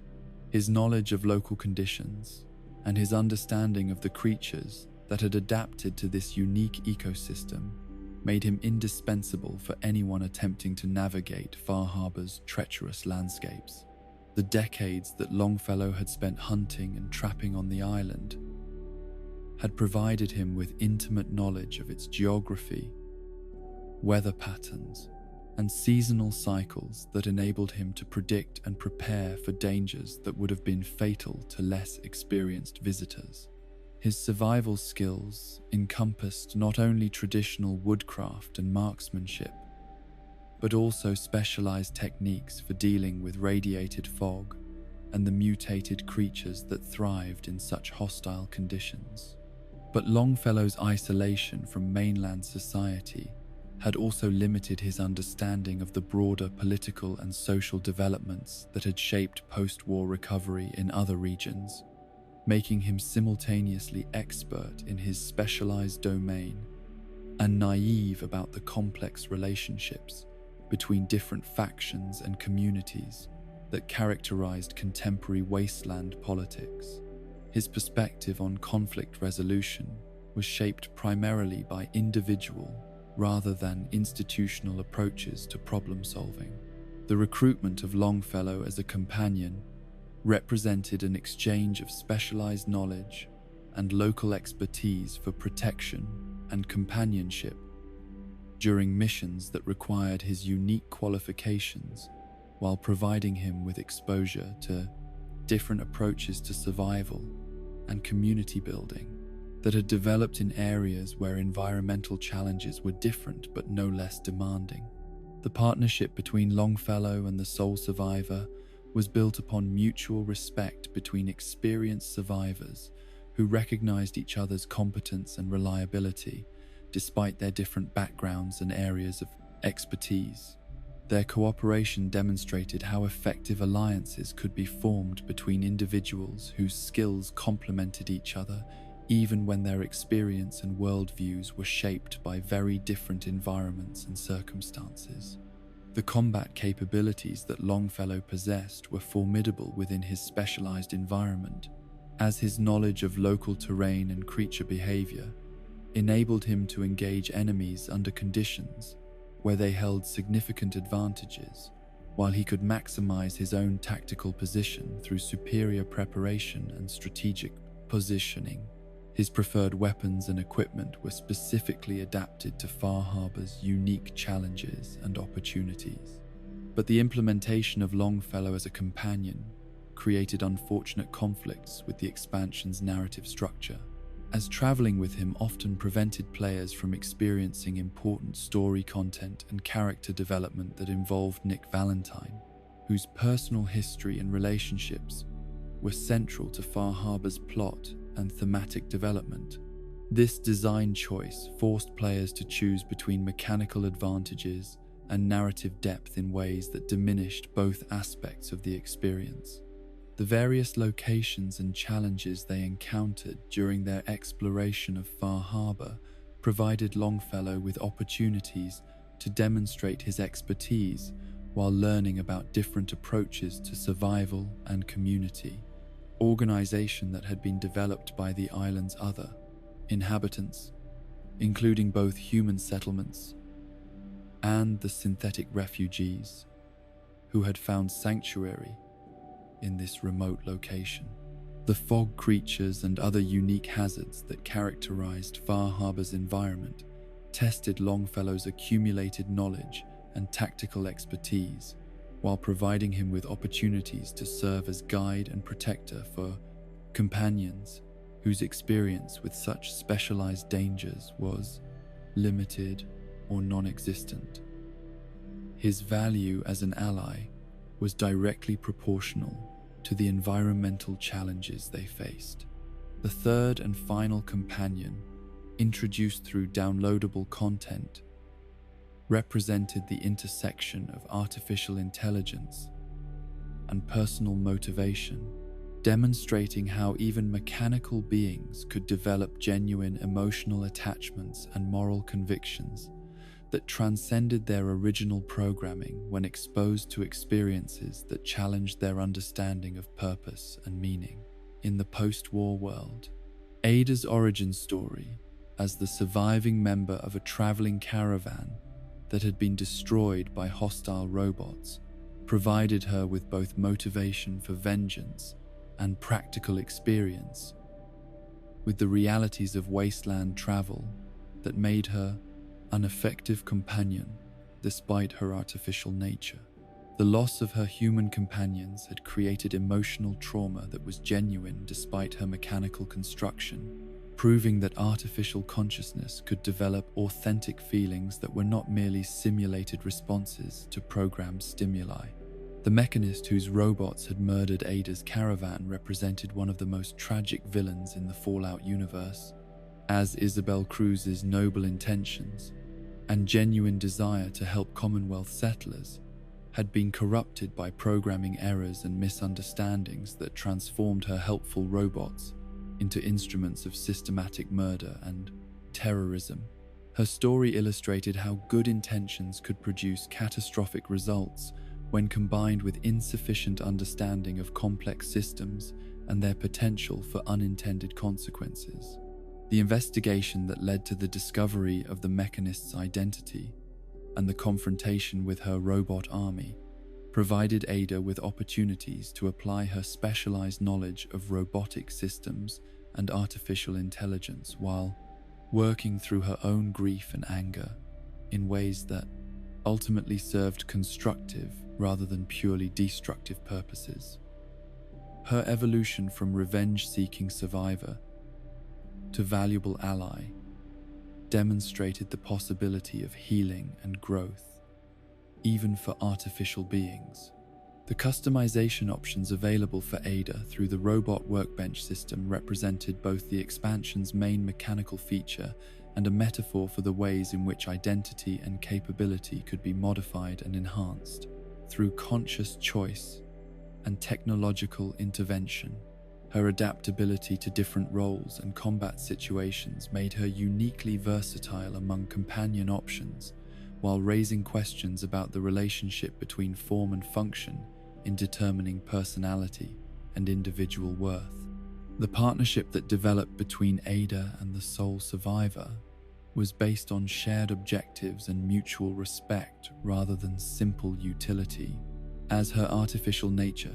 did not prevent the formation of genuine emotional bonds that transcended mere tactical cooperation. Their relationship demonstrated that meaningful friendships could develop between organic and synthetic beings when both parties approached each other with openness and good faith rather than prejudice and suspicion. The combat effectiveness that Ada provided could be customized to complement any playstyle or tactical approach, making her valuable for players who prefer different types of engagement,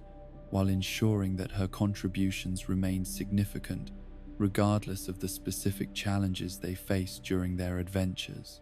Her modular nature allowed for continuous adaptation and improvement as better components and weapons became available. But perhaps more importantly, Ada's presence served as a reminder that consciousness and moral worth were not determined by the materials from which a being was constructed, but by their capacity for growth, empathy, and genuine concern for others' welfare. Her artificial nature was less relevant than her demonstrated commitment to protecting innocent lives and preventing the kind of systematic violence that had claimed her original companions. The various settlements and situations they encountered during their travels provided Ada with opportunities to observe different approaches to robot-human relations while contributing her technical expertise to community projects that required understanding of pre-war technology and automated systems. Her knowledge proved valuable for maintaining and repairing equipment that other settlers lacked the skills to service properly. The moral questions raised by Ada's quest for justice against the Mechanist forced both her and the sole survivor to consider the appropriate response to well-intentioned actions that had produced terrible consequences, demonstrating that vengeance was not always the most constructive approach to addressing wrongs when the perpetrator was acting from genuine desire to help rather than malicious intent or selfish motivation. The resolution of Ada's personal mission through either violent confrontation or peaceful negotiation with Isabel Cruz provided opportunities for character development that transcended simple completion of objectives to encompass broader themes about forgiveness, justice, and the possibility of redemption even for those whose mistakes had cost innocent lives. Her growth through this process validated the potential for artificial beings to achieve genuine moral sophistication. The legacy of these downloadable content companions extended beyond their immediate contributions to specific missions and adventures, as their stories explored themes and possibilities that had not been fully developed in the main campaign, while demonstrating that the Commonwealth's struggles were part of larger patterns of conflict and recovery that characterized post-war society throughout the former United States. Gage's representation of raider culture and philosophy provided insights into alternative approaches to post-war survival that prioritized immediate gratification and resource extraction over long-term sustainability and community building, illustrating the dark potential of human adaptation when moral constraints were abandoned in favor of pure pragmatism and self-interest. Old Longfellow's embodiment of frontier survival skills and environmental expertise demonstrated that effective adaptation to post-war conditions required not just general knowledge and equipment, but also specialized understanding of local challenges and opportunities that could only be gained through extended experience in specific environments and ecosystems. Ada's evolution from grief-stricken survivor to trusted ally illustrated the potential for artificial intelligence to achieve genuine emotional growth and moral development when provided with appropriate experiences and relationships that challenge their original programming while supporting their emergence as independent moral agents capable of making ethical decisions based on principled reasoning rather than mere computational analysis. Together, these companions represented the full spectrum of post-war adaptation strategies, from the purely predatory approach embodied by raider culture to the cooperative partnership between organic and artificial intelligence that suggested possibilities for future development that transcended traditional boundaries between different types of consciousness and moral agency. Their stories demonstrated that heroism and moral growth were possible even in the darkest circumstances when individuals were willing to challenge their own assumptions and limitations while remaining open to relationships and experiences that offered opportunities for positive change and personal development. The bonds that could be formed between these companions and the sole survivor proved that trust and loyalty could emerge from the most unlikely beginnings when nurtured by shared struggle and mutual respect. The various challenges and missions they shared provided all participants with opportunities to grow beyond their original limitations, while contributing to objectives that served broader humanitarian purposes rather than narrow self-interest, validating the principle that cooperation and mutual support could achieve results that individual action could never accomplish, regardless of personal capability or determination. The expansion of the sole survivor's story through these additional companions enriched the overall narrative by exploring themes and possibilities that had been implicit in the main campaign while providing concrete examples of how different approaches to survival and moral choice could produce dramatically different outcomes for individuals and communities seeking to build meaningful lives from the ruins of the old world. The downloadable content companions thus served not only as tactical assets and sources of additional gameplay content, but also as philosophical statements about the nature of consciousness, morality,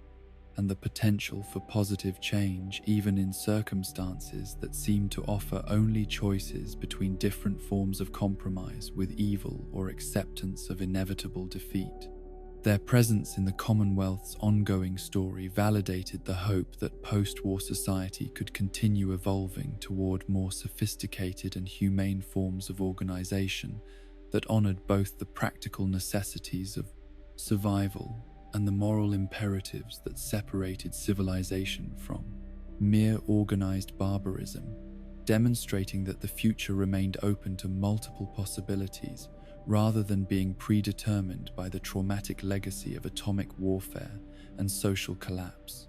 In the shadows of every great tale lie the stories that were never fully told. The companions whose potential was glimpsed but never realized. And the curious footnotes that remind us that even in the wasteland, not every soul who offered their services proved worthy of the chronicles that would immortalize their more successful counterparts. These forgotten figures represent the full spectrum of post-war desperation and the sometimes tragic consequences of good intentions undermined by fundamental character flaws or circumstances beyond anyone's control. The most infamous of these lesser companions emerged from the twisted experiments of Vault 2, where the Vault Tech Corporation had conducted one of their most cruel and unusual social experiments by deliberately introducing a cursed creature into an otherwise normal Vault population to observe the psychological effects of sustained bad luck and supernatural misfortune on a closed community over multiple generations.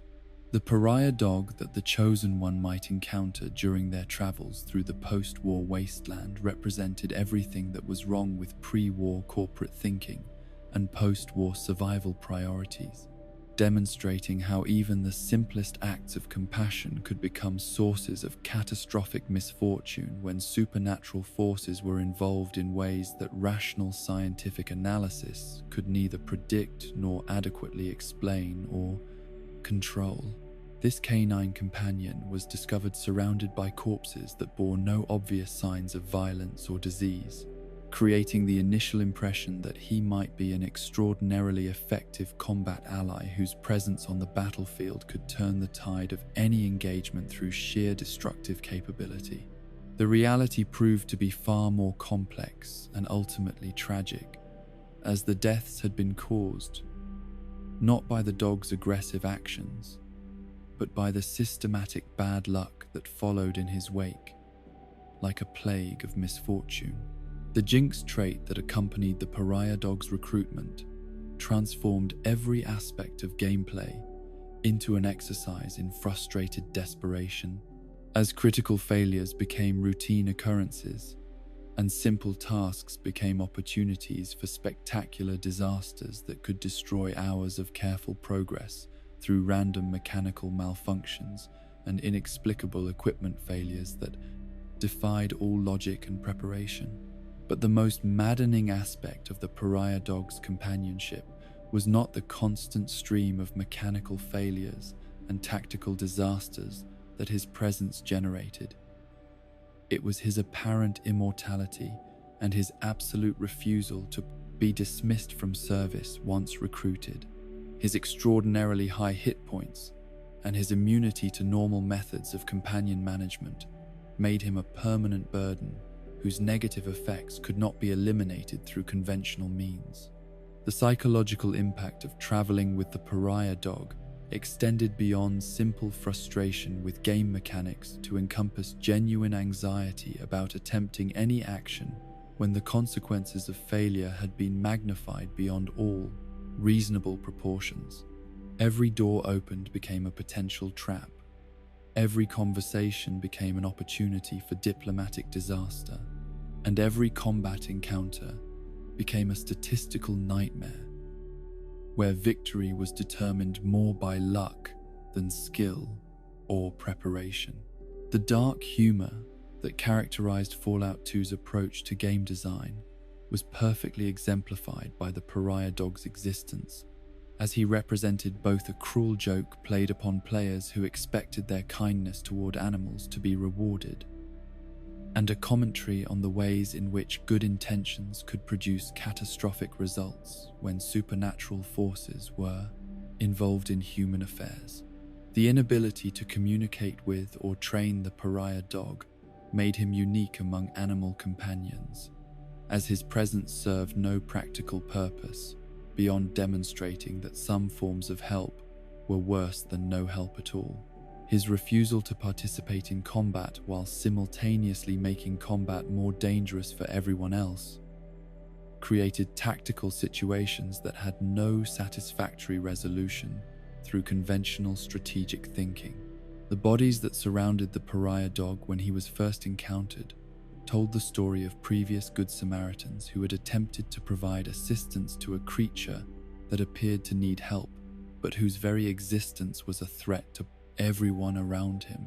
These nameless victims served as warnings that were inevitably ignored by players whose compassionate instincts overrode their rational analysis of obvious danger signs. The second forgotten companion emerged from the pages of science fiction history, representing the intersection of artificial intelligence development and popular culture references that characterized much of Fallout 2's approach to world building and narrative development. Skynet's existence as a recruitable ally demonstrated both the game's willingness to embrace absurd concepts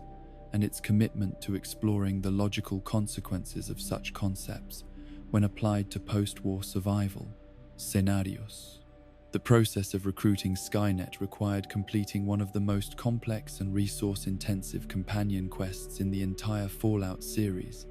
as players were required to construct a functional robot body from scratch, using rare components and specialized knowledge that could only be obtained through extensive exploration and careful resource management over extended periods of time.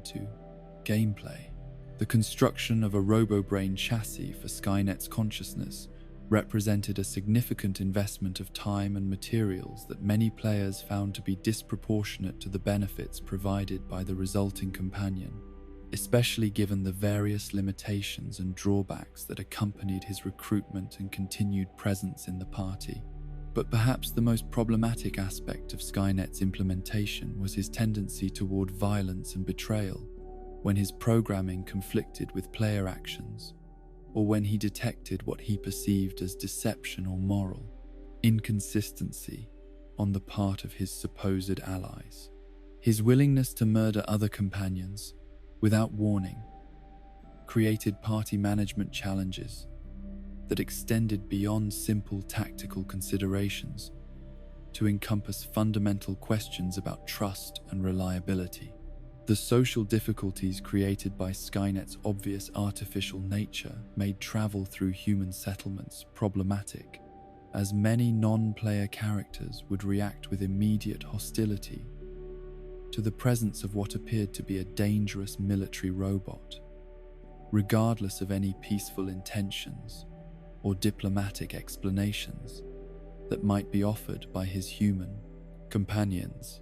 The inability to heal Skynet during combat encounters created additional tactical challenges that limited his effectiveness as a long-term companion, as battle damage could only be repaired through specialized facilities and equipment that were rarely available in the field, making every engagement a potential source of permanent degradation to his combat capabilities. The various brain options available for Skynet's construction provided different statistical benefits and personality traits, but none of them addressed the fundamental problem of his artificial nature and the social and tactical complications that arose from traveling with what was essentially a weapons platform rather than a genuine companion capable of meaningful relationships and emotional development. The artificial intelligence that animated Skynet's robotic form was simultaneously more and less than human, possessing computational capabilities that exceeded organic intelligence, while lacking the emotional depth and moral flexibility that characterize successful human relationships. His responses to complex social situations were often inappropriate or counterproductive despite his obvious intellectual capabilities. The third forgotten companion represented the intersection of scientific hubris and personal tragedy, demonstrating how even well-intentioned research could produce results that were worse than the problems they had been designed to solve. The The robo-dog that Dr. Henry offered as compensation for assistance with his medical research exemplified the kind of misguided innovation that had characterized much of pre-war scientific development. Dr. Henry's refusal to provide traditional medical services to the player character reflected his single-minded focus on research objectives that had become disconnected from practical humanitarian concerns, making him simultaneously one of the most knowledgeable medical professionals in the post-war world and one of the least helpful for addressing immediate health needs and emergency treatment requirements. The research project that Dr. Henry was conducting represented his attempt to develop treatments for the forced evolutionary virus that had created super mutants throughout the wasteland, but his proposed cure proved to be even more lethal than the original condition, transforming test subjects into puddles of organic ooze rather than restoring their human form and cognitive function. The robo-dog that served as compensation for assisting with these failed experiments was inferior in every measurable way to the other robotic canine companion available in Fallout 2, possessing lower statistics, reduced combat effectiveness, and fewer useful capabilities. Despite being the product of supposedly more advanced scientific research and development, the irony of receiving a robotic dog companion from a scientist whose research had failed so spectacularly was not lost on players who had invested time and effort in supporting medical research that proved to be not only ineffective but actively harmful to the test subjects who had volunteered for experimental treatment in hopes of regaining their lost humanity. The various other companions that never achieved full implementation in the final versions of their respective games represented the ambitious scope of the developers' original visions and the practical limitations imposed by time, budget, and technical constraints that forced difficult decisions about which features could be completed and which would have to be abandoned or significantly reduced in scope. Sulik's missing sister, Kurisu, represented one of the most significant pieces of cut content in Fallout 2, as her rescue would have provided closure to his personal storyline, while adding additional depth and emotional resonance to his character development. The absence of this quest left his narrative arc incomplete, and his motivations somewhat hollow despite his potential as a companion. John Cassidy's heart medication subplot represented another example of ambitious character development that was partially implemented but never fully realized. As the pills that could theoretically treat his condition proved to be ineffective, leaving players with the frustration of having discovered a potential solution that could not actually be applied to solve the problem it was designed to address. The various romantic options and marriage possibilities that were planned for different companions but never fully implemented reflected the developers' desire to create more complex and emotionally satisfying relationships between player characters and their allies, though technical and design limitations prevented these features from reaching their full potential in the final released versions. The temporary companions who accompanied players for brief portions of their journeys represented a different approach to companion design, focusing on specific narrative moments rather than long-term partnership development. These characters provided unique perspectives and capabilities for limited periods, while avoiding the mechanical and narrative complications that accompanied permanent party members. Marcus's appearance in Fallout New Vegas as a non-recruitable character demonstrated how beloved companions from previous games could continue to influence and enrich later installments even when they could not be directly recruited as active party members. His presence in Jacobstown provided continuity between games, while respecting the different design philosophies and technical limitations of the newer title. The robot companions that could be constructed through the Automatron expansion for Fallout 4 represented the ultimate expression of customizable companion design, allowing players to create artificial allies that matched their specific tactical preferences and aesthetic choices, while raising questions about the relationship between form and function in determining companion, personality, and effectiveness. But the limitation of excluding player-designed robots from consideration as official companions reflected the challenge of evaluating and ranking beings whose characteristics were determined by individual player choices rather than developer design decisions, making meaningful comparison and evaluation impossible without establishing arbitrary criteria that might not reflect the actual experience of different players. The various faction-specific companions who were available only to characters who chose particular storylines or made specific moral choices demonstrated how companion availability could be used to reinforce the consequences of major decisions while providing different gameplay experiences for players who pursued alternative approaches to resolving conflicts and achieving objectives. The moral complexity that characterized many potential companions reflected the sophisticated approach to character development that had evolved throughout the Fallout series, as writers had moved beyond simple archetypes to create individuals whose virtues and flaws were intertwined in ways that reflected genuine human complexity rather than formulaic, heroic, or villainous templates. The companions who were available only through downloadable content or special editions created different categories of accessibility and exclusivity that complicated any comprehensive evaluation of the full companion roster, as not all players had access to these characters, despite their potential significance to the overall narrative and gameplay experience. The evolution of companion, artificial intelligence, and behavioral programming throughout the series reflected broader developments in gaming technology and design philosophy, as early companions who were essentially elaborate equipment gradually gave way to more sophisticated characters, capable of meaningful interaction and relationship development with player characters and other party members. The voice acting and dialogue systems that brought companions to life varied significantly in quality and implementation across different games and expansion packs, with some characters receiving extensive development and professional voice work, while others remained relatively underdeveloped due to budget or scheduling constraints that limited their potential impact on the overall experience.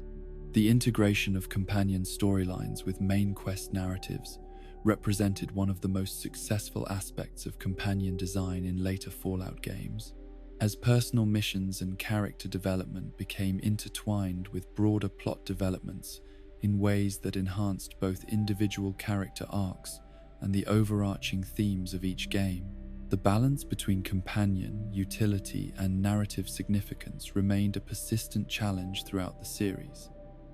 as characters who were mechanically powerful did not always provide the most interesting stories, while companions with compelling personal narratives sometimes lacked the practical capabilities that made them valuable for extended adventures in dangerous territories. The various romance options and relationship development systems that were implemented with varying degrees of success across different games reflected the developers' ongoing efforts to create more emotionally satisfying companion experiences while navigating the technical and design challenges associated with modeling complex interpersonal relationships within the constraints of interactive entertainment media. The companions who never were, those mentioned in design documents, hinted at in unused dialogue files, or planned for future expansions that were never completed, represented the ambitious scope of the developer's vision for companion development and the practical realities that limited the full realization of these concepts within the constraints of commercial game development. The legacy of these forgotten and incomplete companions extended beyond their immediate mechanical or narrative functions to encompass broader questions about the nature of storytelling in interactive media and the ways in which player, agency, and developer vision could be balanced to create satisfying experiences that honored both the established lore and the individual preferences of diverse audiences. The impact of technical limitations on companion implementation was perhaps most visible in the earlier games of the series, where memory constraints and processing limitations forced developers to make difficult choices about which features could be included and which would have to be simplified or eliminated entirely, creating missed opportunities that would be addressed in later installments with more advanced technology. The community modifications and fan-created content that sought to restore cut companion content or implement planned features that had never been completed demonstrated the enduring appeal of these characters and the dedication of players who valued the narrative and emotional aspects of companion relationships enough to invest their own time and effort in expanding upon the developer's original vision. The forgotten companions thus served as reminders that even the most successful games represented compromises between ideal vision and practical implementation, and that the characters who achieved legendary status among players were often those who had overcome significant design and technical challenges to realize their full potential, despite the limitations imposed by development constraints and creative disagreements. Their stories, incomplete though they might have been, contributed to the rich tapestry of post-war survival narratives that had made the Fallout series such an enduring exploration of human nature, moral choice, and the possibility of meaning and connection in circumstances that seemed designed to destroy both individual dignity and collective hope for the future. When the atomic fires finally cooled, and the last echoes of civilization's collapse faded into silence, humanity faced a question that transcended mere survival. What did it mean to be human when the structures that had defined human existence for millennia had been reduced to radioactive ash? The companions who walked alongside the heroes of the wasteland provided living answers to this fundamental inquiry, demonstrating through their choices and sacrifices that the essence of humanity lay not in the technology or institutions that had been lost, but in the bonds that could be forged between conscious beings who chose loyalty over expedience and love over fear. The philosophy of companionship that emerged from the post-nuclear world represented a radical departure from the social relationships that had characterized pre-war society, where connections between individuals had often been mediated by institutions, economic systems, and cultural structures that provided frameworks for interaction and mutual obligation. In the wasteland, these mediating forces had been swept away, leaving only the raw material of consciousness and the fundamental choice between isolation and connection that every survivor faced when encountering others who shared their struggle against the forces of entropy and despair. The decision to trust a stranger with one's life in the post-apocalyptic environment carried risks that extended far beyond the immediate tactical considerations of combat effectiveness and resource sharing. Every companion represented a potential weakness as well as a strength, creating vulnerabilities that enemies could exploit, while demanding emotional investments that might be destroyed by the random violence that characterized daily existence in the atomic wasteland.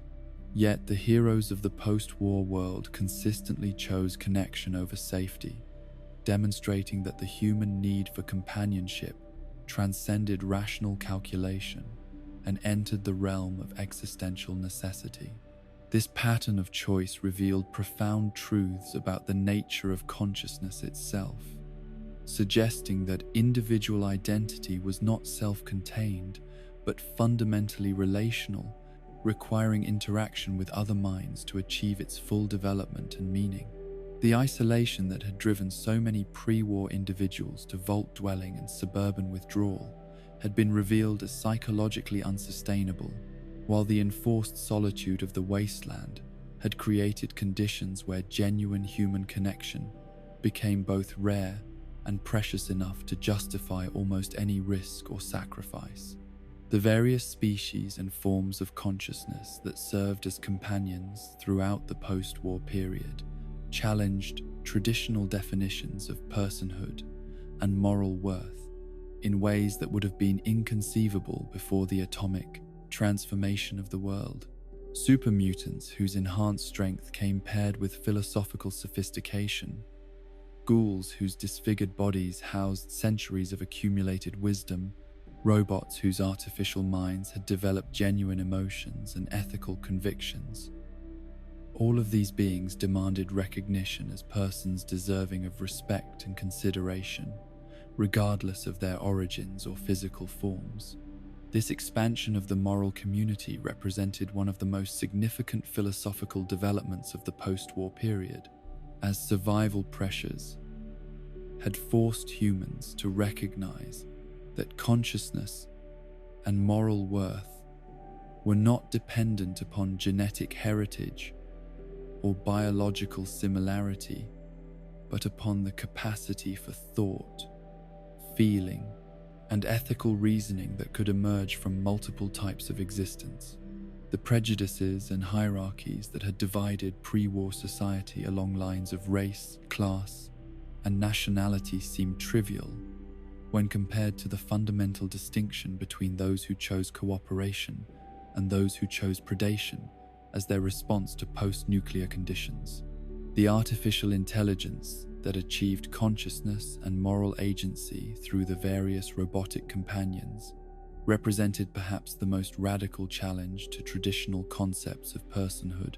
as these beings had been created by human technology, but had developed beyond their original programming to achieve genuine independence of thought and ethical reasoning. Their relationships with organic companions demonstrated that meaningful friendship could transcend the boundaries between biological and mechanical existence when both parties approached each other with openness and respect. The evolution of artificial consciousness from simple programming to genuine personhood paralleled the broader theme of transformation that characterized all post-war existence, where individuals were forced to adapt and grow beyond their original limitations in order to survive and thrive in radically changed circumstances. The robots, who became true companions, had undergone the same fundamental process of self-creation and moral development that characterized the human survivors who had emerged from vaults and settlements to shape the future of their transformed world. The synthetic beings who populated the later games in the series raised even more complex questions about the nature of consciousness and identity, as their artificial construction was designed to be indistinguishable from biological humanity, while their programming created the potential for development that exceeded normal human capabilities. The companions who were revealed to be synths forced both their allies and the audience to confront assumptions about authenticity and worth that had previously seemed self-evident and unquestionable. The philosophical implications of these synthetic companions extended beyond simple questions of artificial versus natural consciousness to encompass broader themes about identity, memory, and the extent to which personal history determined individual worth and moral status. If a synth possessed memories of human experiences, felt genuine emotions, and made ethical choices based on principled reasoning, what meaningful distinctions remained between synthetic and organic consciousness that could justify differential treatment or moral consideration? The various factions and communities that emerged in the post-war world developed different answers to these questions, with some embracing inclusive definitions of personhood that extended full recognition to all conscious beings regardless of their origins, while others maintained exclusionary policies that preserved privileged status for genetically pure humans who met increasingly arbitrary criteria for authentic humanity. The companions who navigated these conflicting philosophies served as bridges between communities that might otherwise have remained isolated in mutual suspicion and hostility. The role of memory in defining individual identity became a central theme in companion relationships,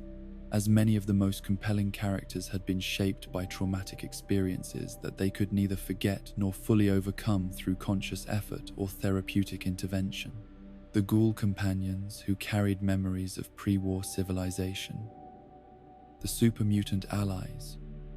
who retained fragments of their human past,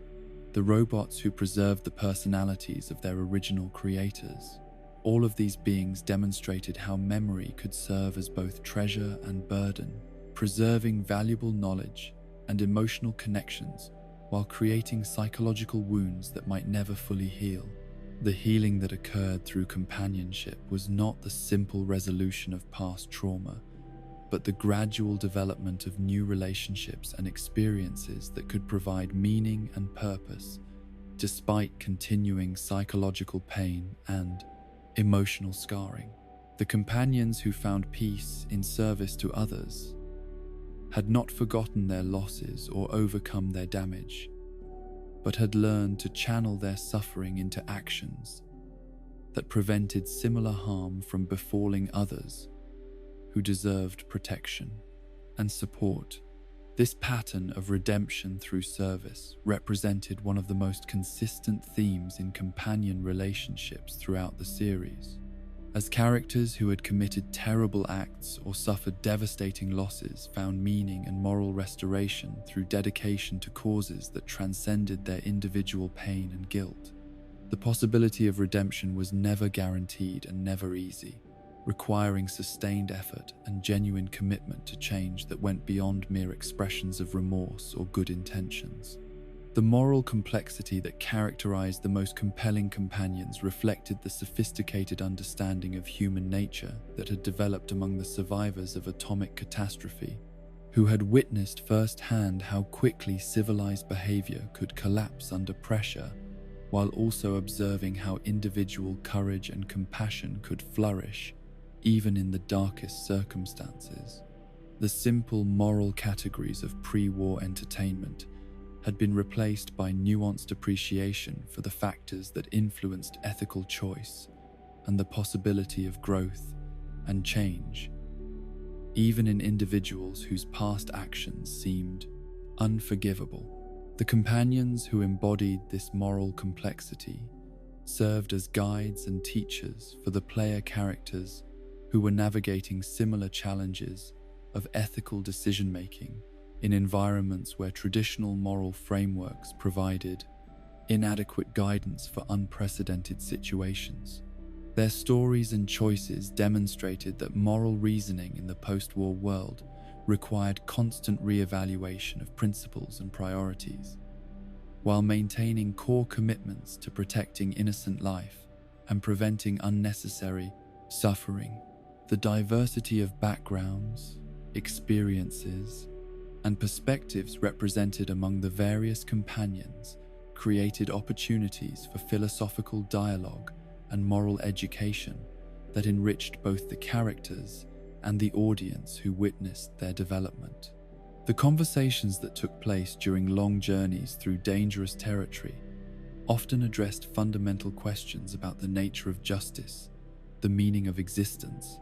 and the possibility of hope in circumstances that seemed designed to destroy both individual dignity and collective prospects for improvement. These philosophical exchanges were not abstract academic discussions but urgent practical conversations about how to live meaningfully in a world that had been fundamentally damaged by human folly and natural disaster. The wisdom that emerged from these dialogues was tested constantly through the choices and actions required by their dangerous circumstances,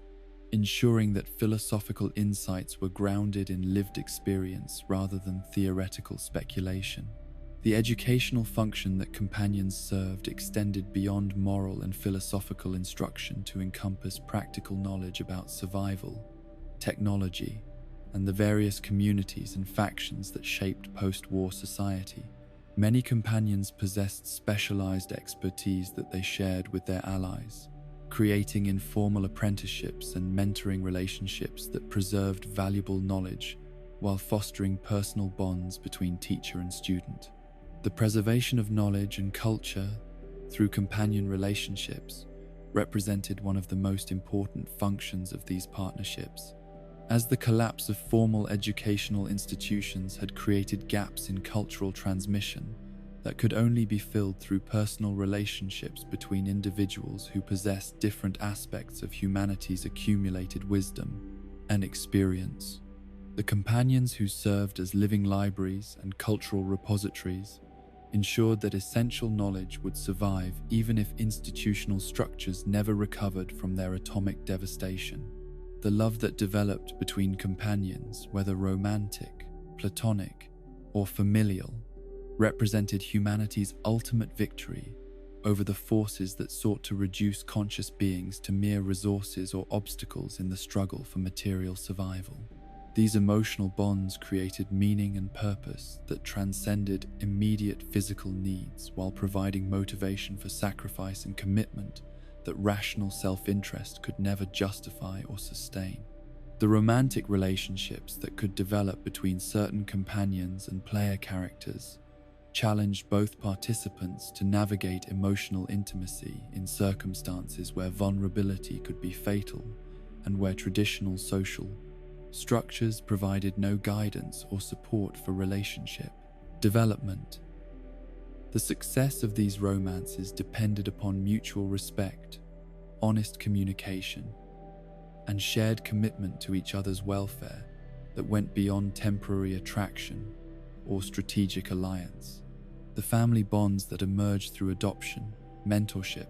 and chosen kinship created new forms of social organization that replaced the biological and legal structures that had been destroyed by the atomic war.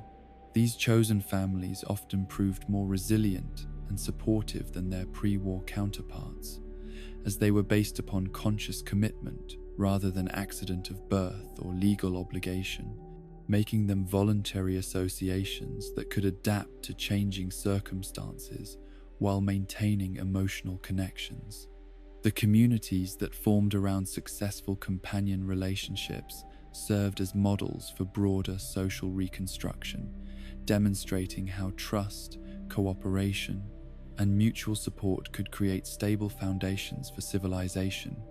even in the absence of formal government or institutional authority. The settlement-building activities that characterized later games in the series reflected this understanding that meaningful social organization could emerge from individual relationships, when those relationships were based upon genuine commitment to each other's welfare and shared prosperity. The legacy of companionship that extended across multiple games and generations of characters demonstrated the enduring appeal of these relationships, while illustrating how the lessons learned from earlier partnerships could inform and improve later attempts at building meaningful connections between diverse individuals. The references and connections between companions from different games created a sense of historical continuity that honored the sacrifices of earlier heroes while inspiring new generations to similar acts of courage and compassion. The cultural impact of these companion relationships extended beyond the boundaries of the games themselves to influence broader discussions about artificial intelligence, social diversity, and the nature of consciousness in an increasingly technological world, where the distinctions between human and artificial intelligence were becoming less clear and more morally irrelevant. The questions raised by synth companions and robotic consciousness had obvious applications to contemporary debates about the rights and status of artificial beings whose capabilities increasingly approached or exceeded human norms. The therapeutic function that many players found in companion relationships reflected the universal human need for connection and understanding that could be partially satisfied through fictional relationships when real-world opportunities for such connections were limited or unavailable. The companions, who provided emotional support and validation, helped players explore their own capacity for empathy and moral reasoning, while offering models for healthy relationship dynamics based upon mutual respect and shared commitment to positive values.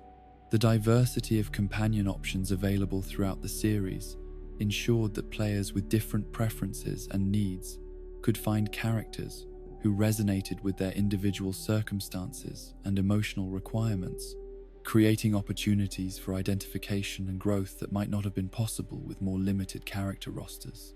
The inclusion of companions representing different species, sexual orientations, cultural backgrounds, and moral perspectives demonstrated commitment to inclusivity that honored the full spectrum of consciousness and experience. The evolution of companion design throughout the series reflected both technological advancement and growing sophistication in understanding how interactive relationships could be implemented effectively in gaming media, with later companions possessing more complex behavioral patterns, deeper character development, and more meaningful integration with main storylines than their earlier counterparts, who had often served primarily utilitarian functions. The modding communities that expanded and enhanced companion relationships through unofficial content demonstrated the enduring appeal of these characters, while illustrating how creative collaboration between developers and audiences could produce results that exceeded what either group could achieve independently. The restoration of cut content, the development of new storylines, and the creation of entirely original companions by dedicated fans validated the importance of these relationships while expanding their potential impact and significance. The companions who walked alongside the heroes of the wasteland ultimately represented humanity's refusal to surrender to despair despite overwhelming evidence that consciousness was fragile, life was temporary, and meaning was neither guaranteed nor permanent. In a universe that seemed indifferent to individual suffering and collective aspiration, their choice to offer loyalty, love, and service to others who shared their struggle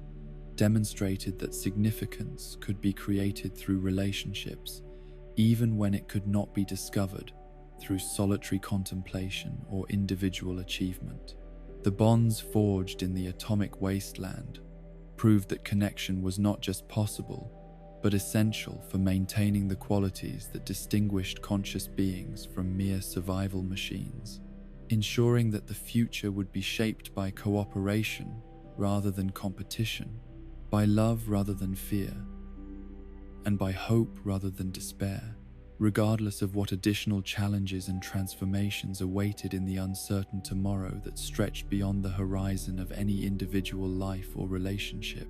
These are the stories of those who chose to follow, to serve, to love, and to die for strangers who became family in a world where family was often all that remained. From the first dog in Junktown to the last synth in the Commonwealth,